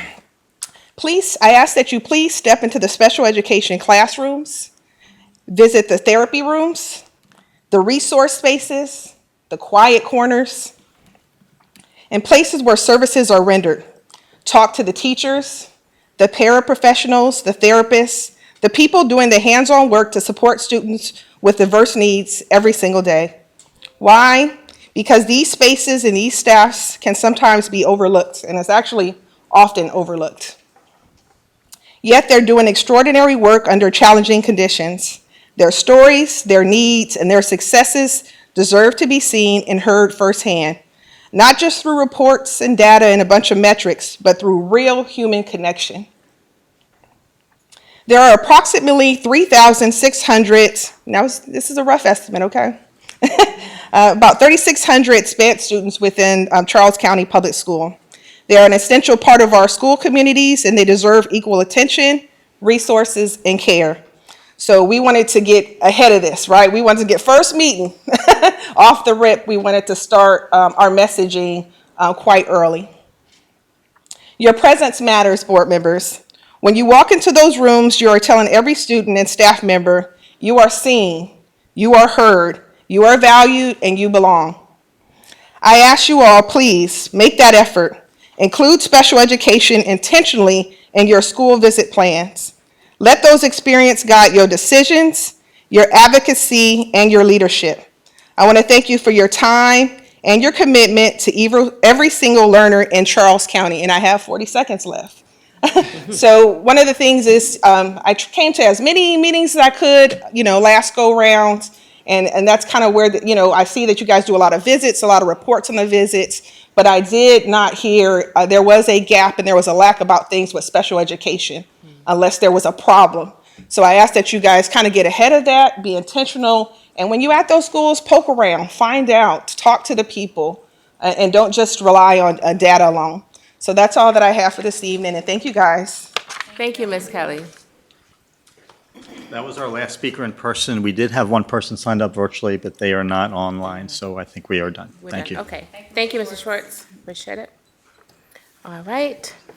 Next up is the reports. First, beginning with local, state, and national updates. So we will begin. Ms. Obanali, anything you'd like to share? I know we were out for the summer, but there was still a lot of activity. So anything you want to share, either that you've done or that you're looking to do or communicate with our millions? And particularly, of course, your constituents, the students. Sure, you can come back to you. All right, Ms. Butler Washington? Yes. I had our night out on August the 5th and invited Dr. Navarro and a whole slew of the elected officials to come out, challenge my community to ask them questions, to make sure that they see them and they hear them. And all of the kids came to my door 2 days later and said, "You brought the superintendent. Are we going to school early?" And I told them no. So they was happy that they met her and stuff. And on the 23rd of August, with the Shark Tank at the Shops of Waldorf, I will be having a back-to-school book bag with supplies. So please, please come out to get your book bags. That's for elementary, middle school, and high school. So you got supplies. And 10th graders, we have the TI 86 calculators that someone donated to us, so we're able to give those out to the high school students. So please make sure you come out to visit the table and to grab them. Thank you. I'm sorry, it's from August the 5th from 1 to 5. Thank you. All right, thank you. We'll come back, Madam Vice Chair. Dr. Smalls? Look, my aunt might get me for this one, but they're doing giveaways as well. Reach out to me. I'll let you know where it is. It's different churches and different places. My biggest thing is, like you were talking about, connection. So that's my biggest thing, studying how to make connection with these children, especially the older ones. I have my babies on a regular, but the older ones, how do I learn how to listen instead of speaking about what they say? Okay, they're telling us something without telling us something. And so how do I do that? And to actually, and I'm going to say it, to be able to sit and you got to see things from the spiritual realm versus looking at the natural all the time. It doesn't always work that way. So that's how I'm seeing things. I have great expectations for Charles County Public Schools. I love what we are doing, but we gotta see things differently. We can't keep doing the same thing. And especially where even our younger ones who have special needs, that's my goal, to make sure that I am intervening before or advocating and meeting with my parents to see what the needs are, as well as we're doing our nonprofit. So I'm just excited about what the year is going to be. Thank you, Ms. Smith. Right. And Chairwoman, just to clarify, are we doing just our national and state updates, or are we doing and then we'll circle board back to correspondence? subcommittees. Okay. Oh, you can include Combine board them together, correspondence and then as we'll do well. subcommittees. And then subcommittees will just do separate. All righty. So I think I mentioned earlier this evening, had a wonderful opportunity this morning to attend the Diggs Kindergarten orientation, just to be able to welcome families, be amongst community, get a sense of how they were preparing to launch the school year. For many of our families, kindergarten is that first entry point. So there were some nervous parents in the room wanting to better understand, like, what does drop-off look like? How does my child make it from the car to the classroom? Like, my child is only 5, I don't quite get it. So just being in the room and listening to the parents and some of their questions, Principal Harrington did an amazing job giving a high-level overview of what the school day looks like, who to contact, how medical forms work. If your child has an Epi-pen, no, your child can't bring a cough drop to school. That's still considered a medicine. So being able to just answer all the parents' questions. But what I particularly loved about the day was that the kids were there. And so kids, 5-year-olds, had a chance to actually walk the hall, go to a classroom, do circle time, meet an educator, better understand the layout of the building so that they won't be shocked and afraid come the first day. Also had an opportunity with several of my colleagues to attend the Cunningham Leadership Institute with several of our administrators and teacher staff. Wonderful opportunity to hear Dr. Navarro present. It wasn't necessarily the state of the schools, but just data from the school systems level in terms of some growth that we've made, areas of continued opportunity, but being in the space where leaders were sort of learning more, specifically about data and what they can do to use it for supporting students and supporting other educators in their building. National Night Out was just last week, wasn't it? Mm-hmm. So much August has is happened flying. since then, right? August is flying so much, yes. So long ago. I intended to kind of traverse all of District 2. It's always a rough day. You only have 2 hours to hit so many different neighborhoods and communities. But I went to Berry Hills Manor, and they just sort of roped me in, and that's kind of where I stayed for the full 2 hours. But a great opportunity to interact with community members. Everyone was outside. Kids were having a great time. There was Chick-fil-A. It was just a really great opportunity just to be amongst families and students and just to talk more about, like, what is a board member? What does the school system do? I don't necessarily have kids in the school system, so why should I necessarily care what happens at your board meetings? So having an opportunity just to talk with community members was wonderful. Dr. Navarro mentioned in her opening comments about summer school graduation. This is a particularly it's really heartfelt to see the students who graduate during the summer. These are our students who got to June and knew they were not going to graduate with their peers. And they could have went one of two ways. They could have decided to drop out and just kind of go off into the world of work, try their hand at not having a degree and see how far that can take them, or they can stay the course and actually do summer school and make it through. So these were our kids that pushed through whatever adversity or challenges they may have had that final year or that final 2 or 3 years, and they were able to graduate. And it was definitely a fanfare, wonderful celebration, lots of hooping and hollering and clapping, and because it's a small class, we really had an intimate opportunity to really celebrate these students. It was just wonderful. I have, in terms of what's upcoming for me the next 2 weeks, I've connected with every single principal in District 2, from Indian Head, Glymont, Diggs, Davis, North Point, Lackey, McDonough, it runs the gambit, Crake, just to get a sense of what's upcoming for them in terms of welcoming educators back into the building and just seeing how I can be in the space. So I have a number of staff welcomes that I'll be attending next week. And then after that, there are a series of new student orientations, as well as back-to-school community kickoffs that I'll also be participating in. So if you go to any of those schools, please say hello. I am very friendly. If you have anything to share, I am also here for an open ear. So I'm looking forward to seeing more folks out and about in the next 2 weeks as we prepare to send our kids back to school. So thank you. Thank you. Ms. Thomas. I also attended the Cunningham Leadership along with some of the other elected officials. I also went to the new teachers orientation. I went to 3 national nights out. I went to Indian Head. I went to Najamore Community Center. At Najamore Community Center, I learned how to do the shooting if somebody OD'd. So I went through that health. I learned how to do that, and they gave me a kit. They give you a kit once you go through the training and stuff. Also, I went to our neighborhood national night out because I couldn't go to 2 and not go to my own. Right, exactly. So I also went to the meeting that they have about the road construction of Hawthorne and when it's going to be shut down. So we will keep all the parents and everybody else and the teachers and stuff updated as we go along with that construction for next year. And that was about it. All right, Vice Chair Kramer. Yes, ma'am. Thank you, Madam Chair. So I'll start with our local updates. So I serve at the state level on the MABE Equity Committee. And so just a little recap, we did have a retreat last May, and the Equity Committee is going to be doing a presentation at the MABE conference in October. One of the goals of the committee was to sort of get a slot at the conference and present some updated resources on equity to the local LEAs that attend the MABE conference.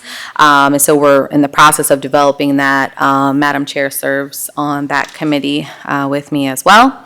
So more to come about that. I also serve on the legislative committee with Madam Chair as well, but I'm the, what am I, the alternate? Alternate. I'm the alternate, so I'll let her report out on the legislative committee work. And then just a few things this summer. although I feel like I say that and then it doesn't sound like a few things, quite a few things. So I just want to thank Miss Lisa Ambers. She invited Madam Chair and myself to attend one of her summer camps. So if you know, if you know Miss Ambers, you know she has a mentoring group for actually young girls and boys now, but the girls camp is the Butterflies. And she invited us out to speak to the girls, and it was at Eva Turner, the camp this summer that we attended. I think she had camps throughout the county, but the one that we actually attended this summer was at Eva Turner. The girls were so intuitive. They asked so many great questions. They were engaged. We definitely have some future leaders, I feel like, in that group. And they were all ages, all elementary ages. They were great. So I just want to thank her again. She's always reaching out and always doing so much for our community and trying to keep us aware of what's going on. So I just appreciate that. I also want to shout out all the folks who worked in all of our summer camps this summer. My son actually got to attend the CTE camp again, which is so great. And I'm so glad that we have that as an opportunity for middle schoolers to have career exploration opportunities. And he attended last year and this summer, and he really enjoyed that. So if you haven't had an opportunity and you have a new middle schooler, definitely recommend that. Also, the Charles County Sheriff's Office had several camps, some sports camps. They had a leadership camp. We had summer booths. We had enrichment camps. So thank you to everybody who worked those camps this summer and didn't really get as much of a break as you might have liked. But we thank you because our kids really do enjoy those camps. They really get a lot out of them. Speaking from a parent, I know, firsthand the personal experience that my kids have had. So just thank you so much for doing that. It really means a lot. And I also like to volunteer a lot in the community. So I volunteered this summer also at at North Point at Rasheed Walker's football camp, which this is something I really enjoy because if you're not familiar, Rasheed graduated, I think, in 2018. He's a North Point alum, and he is now a professional football player for the Green Bay Packers. And I think this is his third or fourth year that he's been doing a free camp at North Point for the youth in Charles County. His family's still very local. They all come out, his mom, his dad, aunts, cousins, everybody comes out. Kids have a great time. Again, it's free. They provide, training stations. All of North Point's coaching staff comes out and volunteers, and several other folks in the community volunteer to make this happen. And the NFL comes out, they sponsor and all of that. They provide food for the kids. They provide swag for them, little gift bags, things like that. So it's a great time, and I really enjoy doing that. And I love seeing someone from Charles County Public Schools who has really made it far come back and give back to our community. So that's always great. I got the opportunity to go to the new educator orientation yesterday. Was it yesterday? I think so. Yes. Yesterday, yes. I feel every day just kind of runs together. And I remarked to Dr. Navarro when I walked in, I'm like, all these are new teachers? I was so surprised because the room at North Point, the cafeteria was full. All the tables were full. There were so many new educators there, and I was just so thrilled to see that, and kudos again to our HR team who has been working super hard over the summer, clearly by the number of folks. I don't even know how many there were, but again, it was a full room. So thank you for that. And finally, I'll be volunteering again at a back-to-school community event on August 23rd. There will not only just be school supplies there, but we'll have clothing and household items and things of that nature. One of the local nonprofits, Your Infinite Paths, and several other businesses have collaborated to bring this together. It'll be at All American Steakhouse. And it's really a great time because when you have so many community resources come together, so many businesses, we can do so much more when we collaborate with each other. And so I really enjoy doing this. So I hope if you need supplies or household items or clothing or whatever, that you come out, or if not you, share it with someone else. And then I'll be at several schools on the first day of school. So looking forward to seeing a lot of you there. Thank you. Thank you, Madam Vice Chair. I noticed Miss Kelly had to go, but thank you, Ms. Allen, for your courage, for your message. Several of us have visited schools, in particular, spoken to special education teachers, spoken to the EACC, but it always bears repeating, and it is something we have to keep at the front of our mind. So very much appreciate you reminding us to quote Dr. Smalls, to keep the main thing the main thing. and to remember the students that very often don't feel like they have a voice. So please feel free to reach out at any time. Hi. Thank you so much for coming. I appreciate you. North Point, all right. Thank you. Thank you so much. Thank you guys for your time. Oh, absolutely. It's our pleasure. Yeah, what summer break? This summer has been a summer and a half. Okay. Thank you to the schools offering free school supplies. We've gotten a lot of great feedback from the community. Community schools are able to cover most things for many of our students. So that is exciting. Like Madam Vice Chair and Ms. Bella Washington, we'll be bouncing between multiple events, supporting multiple schools. We've been doing it for a number of years, enjoy doing it. And it's just something, as they say, to whom much is given, much is required. It's just some small way that, I feel like I can give back. So I will be out and about. And related news, at the moment, I am the only representative for the best district ever in all of Charles County. I said what I said. District 4, that would be 1, 2, 3, and 4. Thank you. I work alone. Thank you. Don't mind us. When it gets late, we get silly. But we do have a vacancy, as we shared. We will begin that process this week, beginning again on Thursday at 7 p.m. Madam Vice Chair and I are hosting an information session for anyone who's interested. I've also recorded a PSA that we'll be sharing that covers a lot of information. And I'm also being very intentional. I've visited almost every school, definitely every district. But for the time being, I'm being very intentional about extra effort, extra love into District 4, and also have connected with the principals. We'll be visiting multiple schools. Many of us go out on the first day and just kind of crisscross the county. It's one of my favorite times, very much looking forward to it. Have a new middle schooler. I can't believe I got tricked into this again.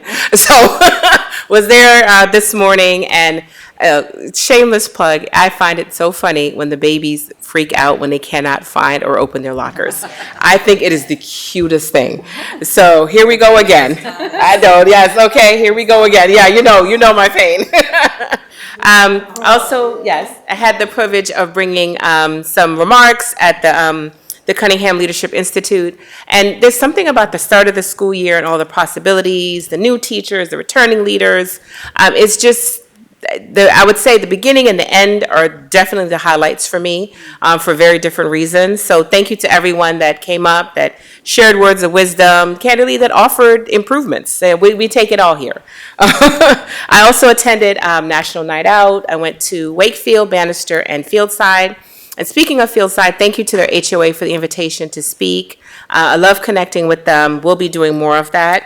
Dr. Navarro and I met with a teacher over the summer, and it was very, very eye-opening. And candidly, it's not always good news. Oftentimes it's this is what you can do better, but we grow from that. So I appreciate his candor and his willingness to share. In related news, we're speaking with a student liaison tomorrow. So always, excited to hear from the community. As Madam Vice Chair shared, the butterflies was a lot of fun. Those young ladies asked some of the most poignant questions. Where you're actually like, well, wait a minute, I don't know the answer to that. You know what I mean? Like it was so thought provoking. And at the end, we just did a giant group hug. And just like the littles, Dr. Smalls and I are very partial to the littles. It's just something about the younger kids. So, and I also, kudos again to Ms. Sarah Vaughn and Ms. Charmaine Youngwadi.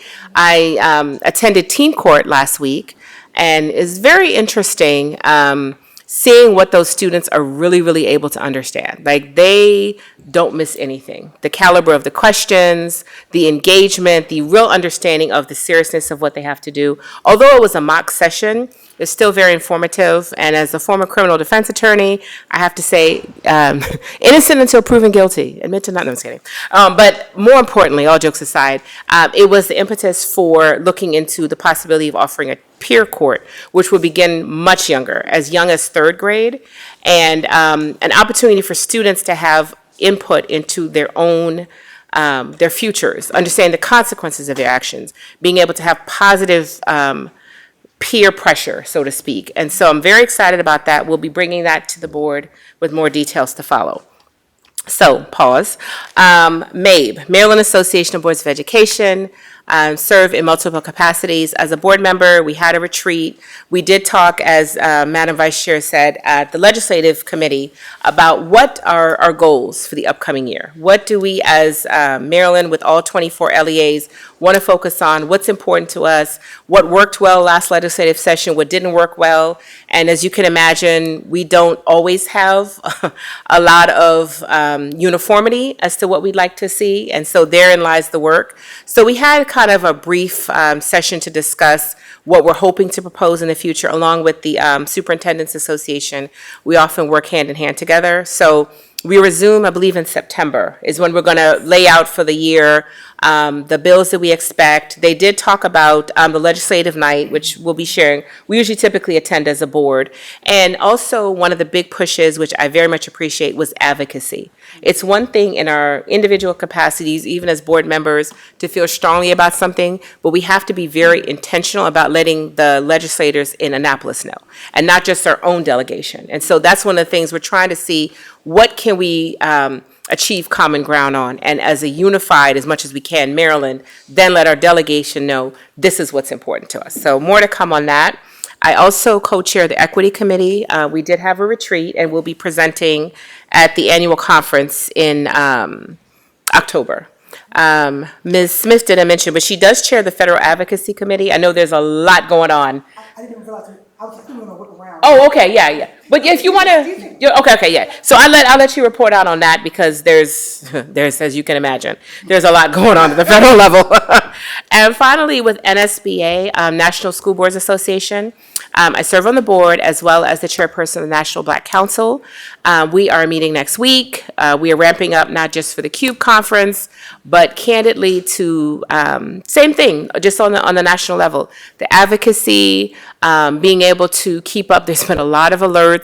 Our CEO has done a phenomenal job, Virginia Jacobs, of keeping us informed as to what's happening at the federal level. How will that impact school districts, whether they're members of NSBA or not? So we're technically on break, but not really. Familiar theme. So more to come on that. And I think that is it. Yes, that is the running theme. Okay, so we also have added to our agenda our subcommittees. Oh, thank you. Yes, you're welcome to, Ms. Obadali. Did you want to share anything? Okay, please.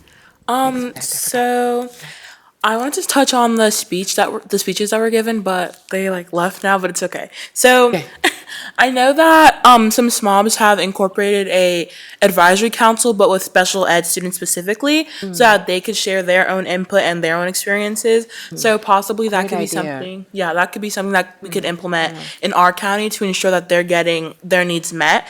And just like stuff I've done this summer, I did attend Advance recently, so that was a lot of fun. Just learning how to be a good presenter and just learning the basics on that. And I am going to be at the NSBMA conference coming up soon. That's awesome. I'm so excited. I'm really looking forward to learn how to be a proper SMOB and how to properly serve my community. So that's exciting. And yeah, that's pretty much everything. Thank you. That's a lot to have been on the job for a month. That's awesome. Yes, you want to circle? Sure. My apologies, I didn't realize that we were putting them all together. I'll no worries, do no better worries. next time. Okay. So did want to note in terms of subcommittees that we all serve on, noting that there are several committees that we also serve on here, right here in CCPS. Yes. So I am now the new chair for the policy committee. Yes. And so we'll be sort of rekindling some of our conversations in terms of looking through our policies. With Ms. Linda Waring stepping down, we now have to kind of reconfigure that board, but we'll be kind of rekindling that shortly. In terms of for MABE, as you mentioned, and the Federal Advocacy Chair, we have not had a meeting recently. The last things that we were tackling were the non-distribution of the ESSER funds, Yes. or the rescinding of the ESSER funds to kind of the various districts and kind of what that impact was. We were beginning to take up the kind of withholding of the federal funds, the federal entitlement funds, but decided to also pause on that since those were eventually released. And I believe counties are now receiving their funding. So it seems as if as soon as we kind of start down a particular path to think through how we should react to some of the things that are happening on the federal level, there are some things that change, but we are staying on top of that. Mainly what that's supposed to do is also represent the interest to the NSBA and the MABE delegation to our congressional leadership in terms of what our positions are across those two organizations. Ms. Brenda Thomas and I also serve on the conference planning committee, just ensuring that our MABE conference that's coming up, I believe in October, late October, that we are positioning Charles County to both share lessons learned in terms of, like, for instance, we're looking at presenting on our grading policy. We've also been given the opportunity to perhaps present on our AI guidance as well. But of course, you know, they love Charles County, so we have to choose one or the other. So we're trying to get a sense of which one we want to move forward with. But either way, we are making sure that we're positioning Charles County well to be able to share lessons learned with our sister counties. I appreciate that. And I appreciate that Charles County, you know, love us or not, we volunteer for all the things. Like there were 4 people here when there were openings that volunteered, and Madam Vice Chair was selected. Forgive me, I can't remember the name of the committee. I know your service begins October 1st. Yes, ma'am. Okay. It's the Governor's Council for School-Based Health Systems. Yes, So fantastic. yeah. And this aligns very well with my work in my, you know, my other life. Yes. Yeah, your other life. Fantastic.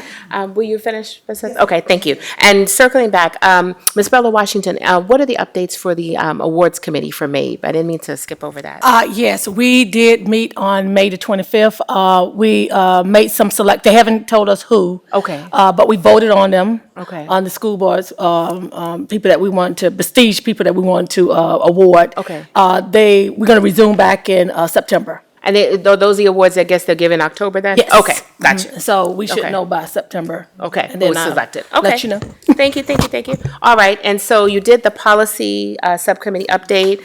Strategic plan, I know 2 of you, we kind of went over it. Anything else that we haven't already? I don't think so. I mean, I thought about that, and then I was like, well, we had this big presentation on strategic planning. Yeah, so but that I mean, pretty that much- was the reveal.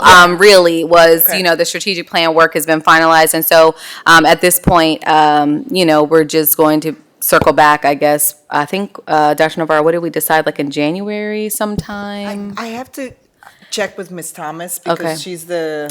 Yeah, she's the chair of the chair, and the so she was committee, gonna yes. give me a time, but I think we're gonna try to do a couple of times to prepare for the overall update to the entire board on those metrics that we talked about. Okay, So- yeah, so I know that we're not meeting anytime soon, No. and yeah, we need to wait till she comes back, but, I mean, pretty much what we heard today was, you know, the Which bulk was- of what we had, yeah, yes. which was fantastic. Yeah, There- it's great. You could tell you've definitely been working.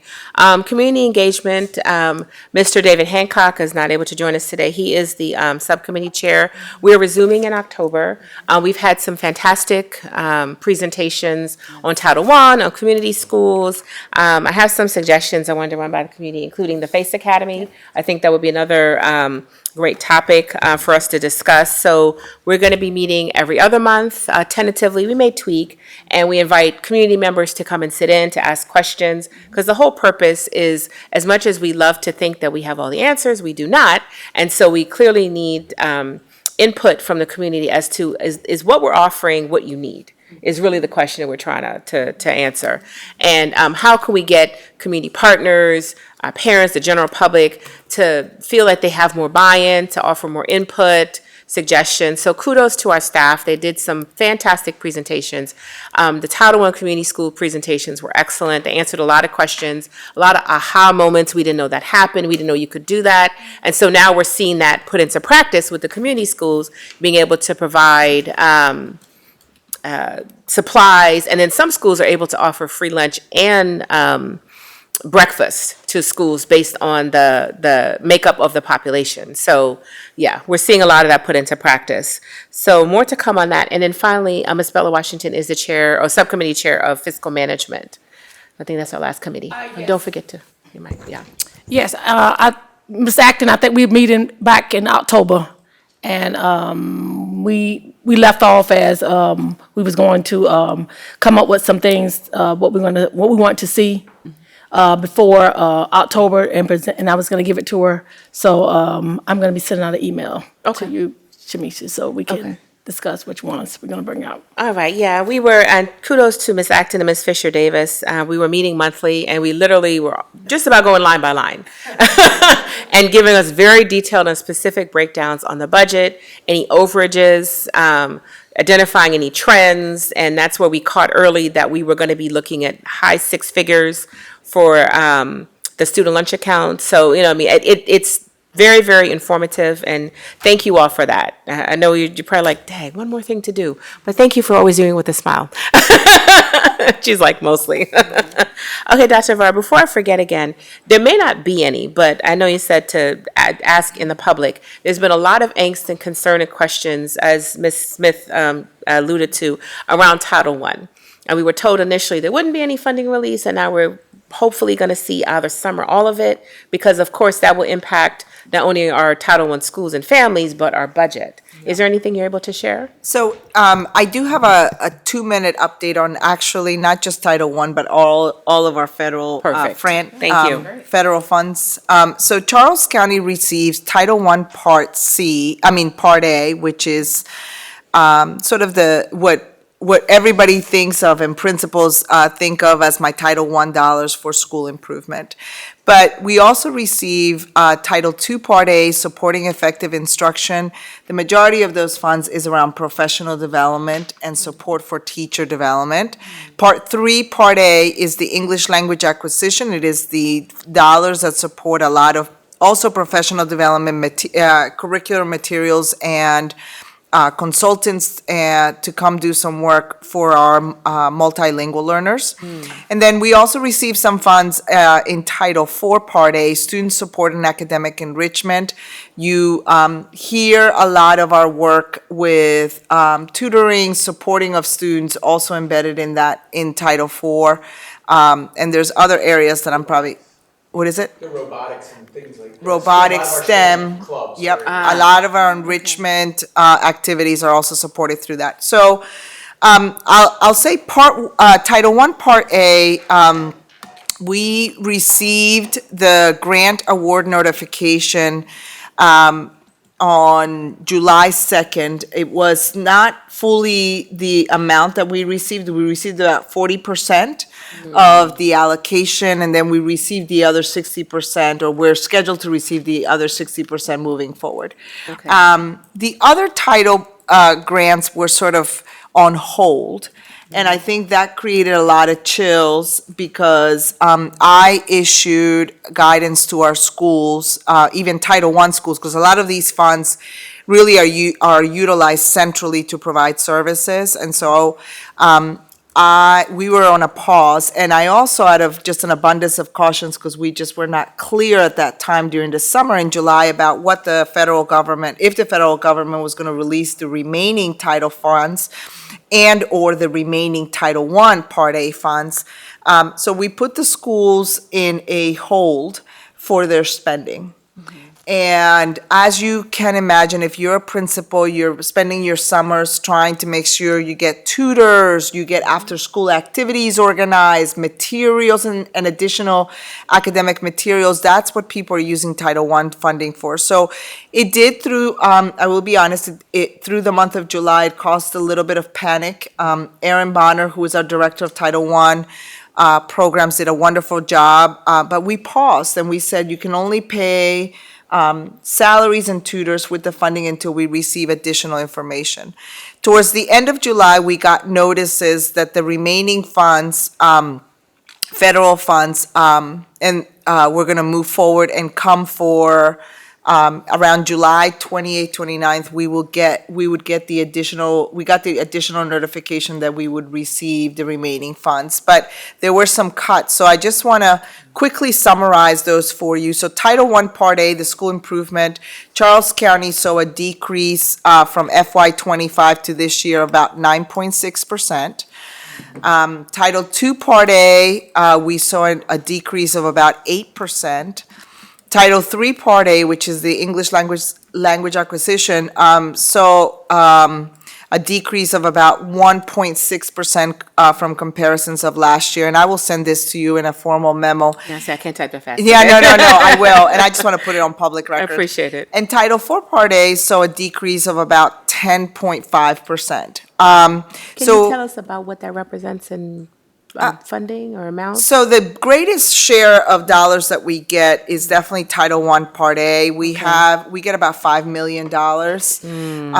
And we get about another 200,000, close to it, well, less this year, of school improvement money.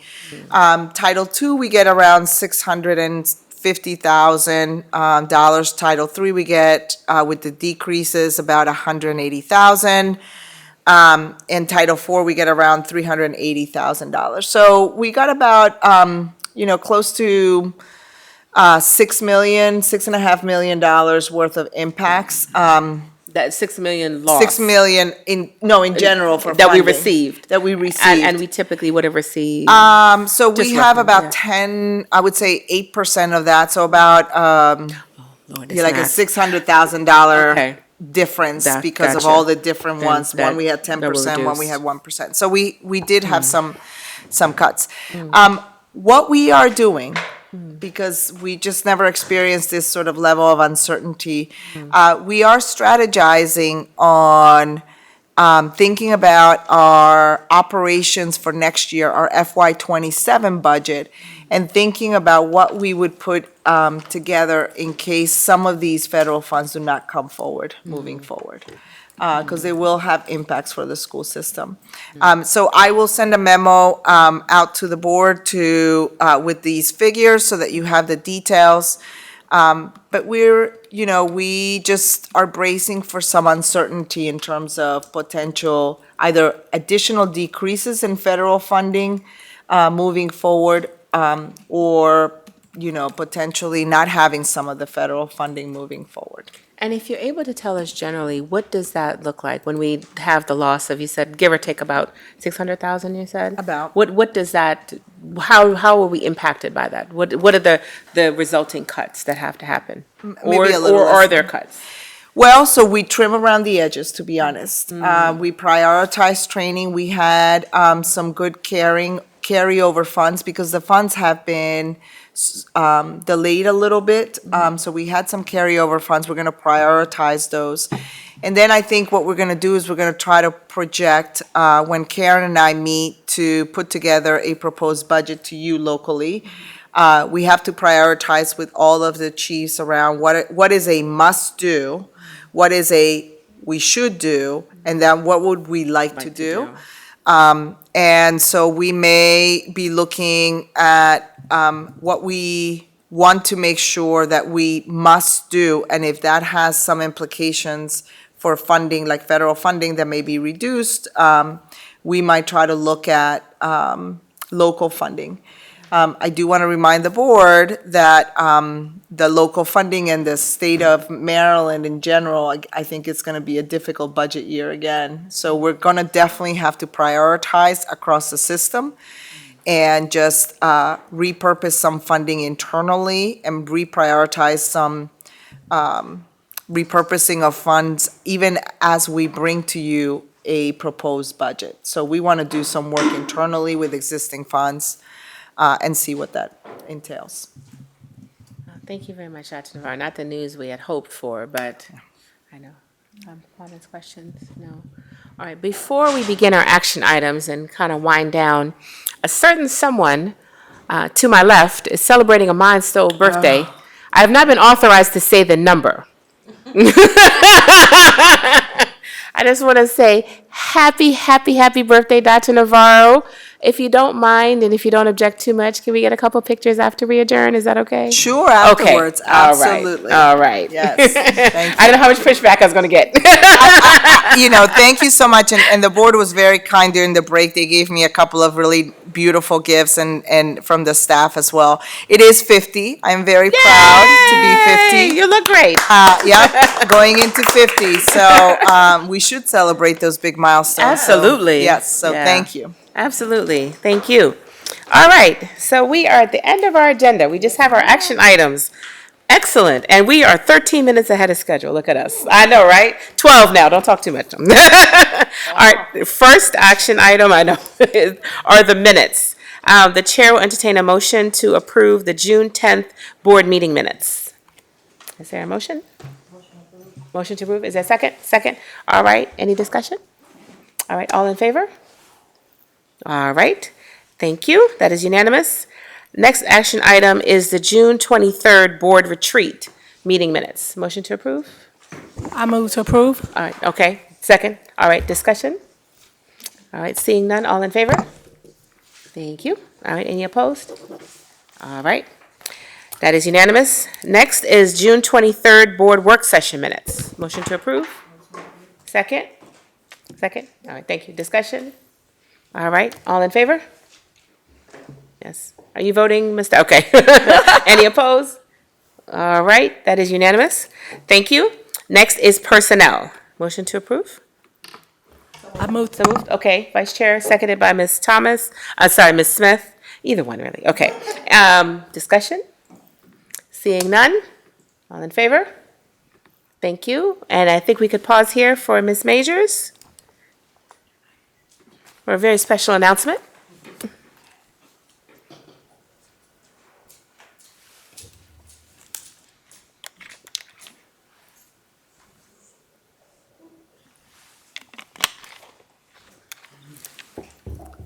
All right, good evening, Chairperson Morley. Good evening. Vice Chairperson Kramer. Hello. Superintendent Navarro, and all who serve Charles County. I have the honor and pleasure of introducing the newest executive leader to our public school system, Dr. Linda J. Iverson. Congratulations. Welcome. Welcome.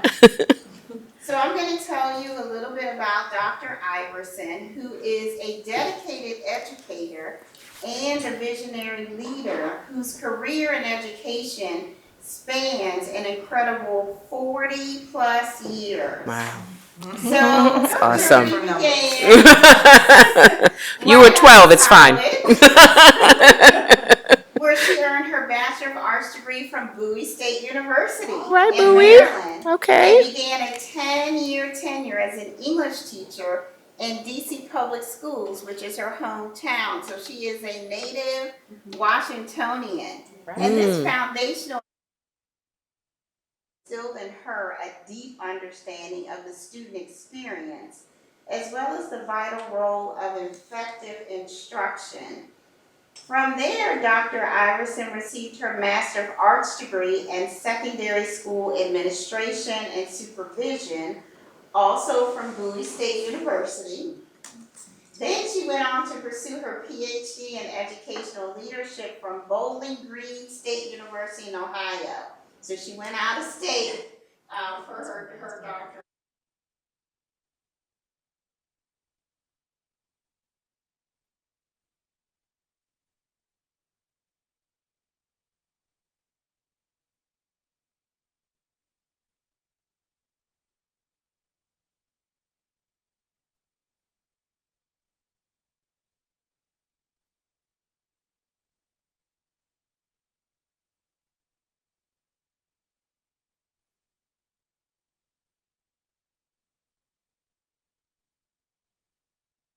Some experience as a middle school principal for 2 years and then an elementary school principal for 13 years before she was promoted to a central office role as a supervisor with East Hartford Public Schools.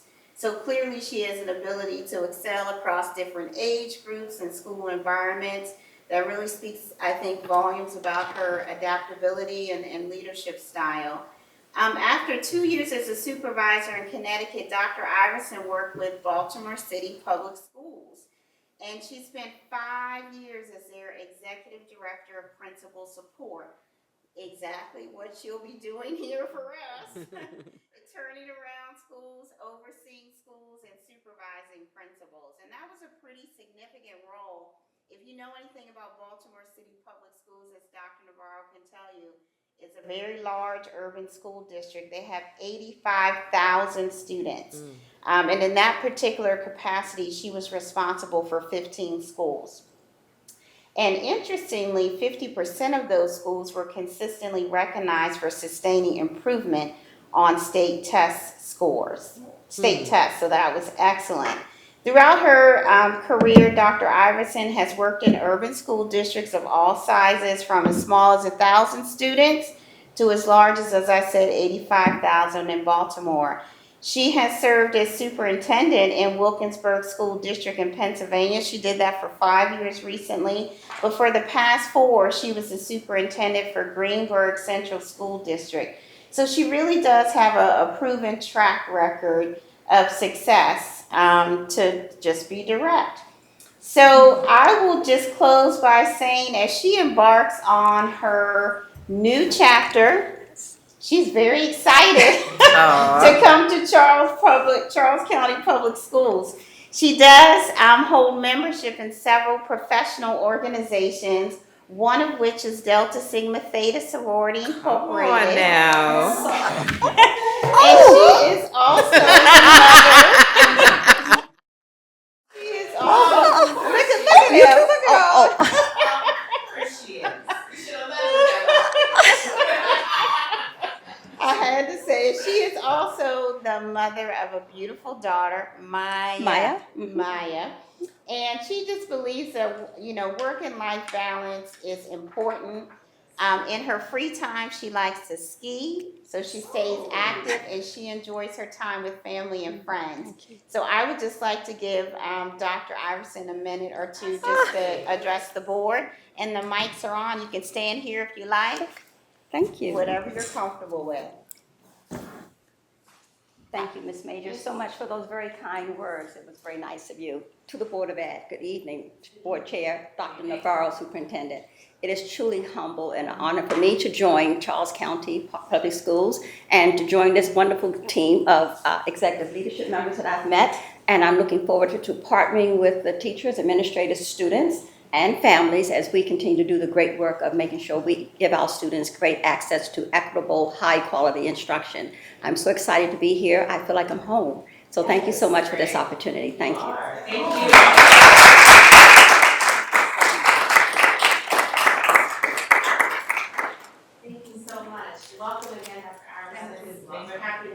Thank you, Ms. Majors. As the Vice Chair said, you all have been working. If we've been working, y'all have been working. All right, next up, a resolution that Board Member Samisha Thomas had introduced and was edited. It was posted on Board Docs, National Girls and Women in Sports Day. Chair will entertain a motion to approve. Quick question. Oh, yes. Sorry. Clarifying question? Yes.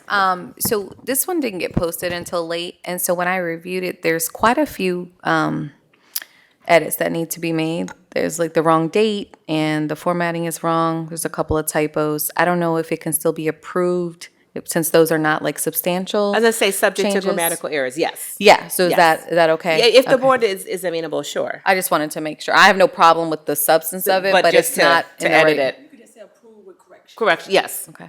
Okay, that's all. Yes. That was my Okay. clarifying. Well, we could, do you want to make that motion that we approve subject to the grammatical? Yes. Yes, Mhm. subject to the grammatical corrections? Yes, Okay. sure.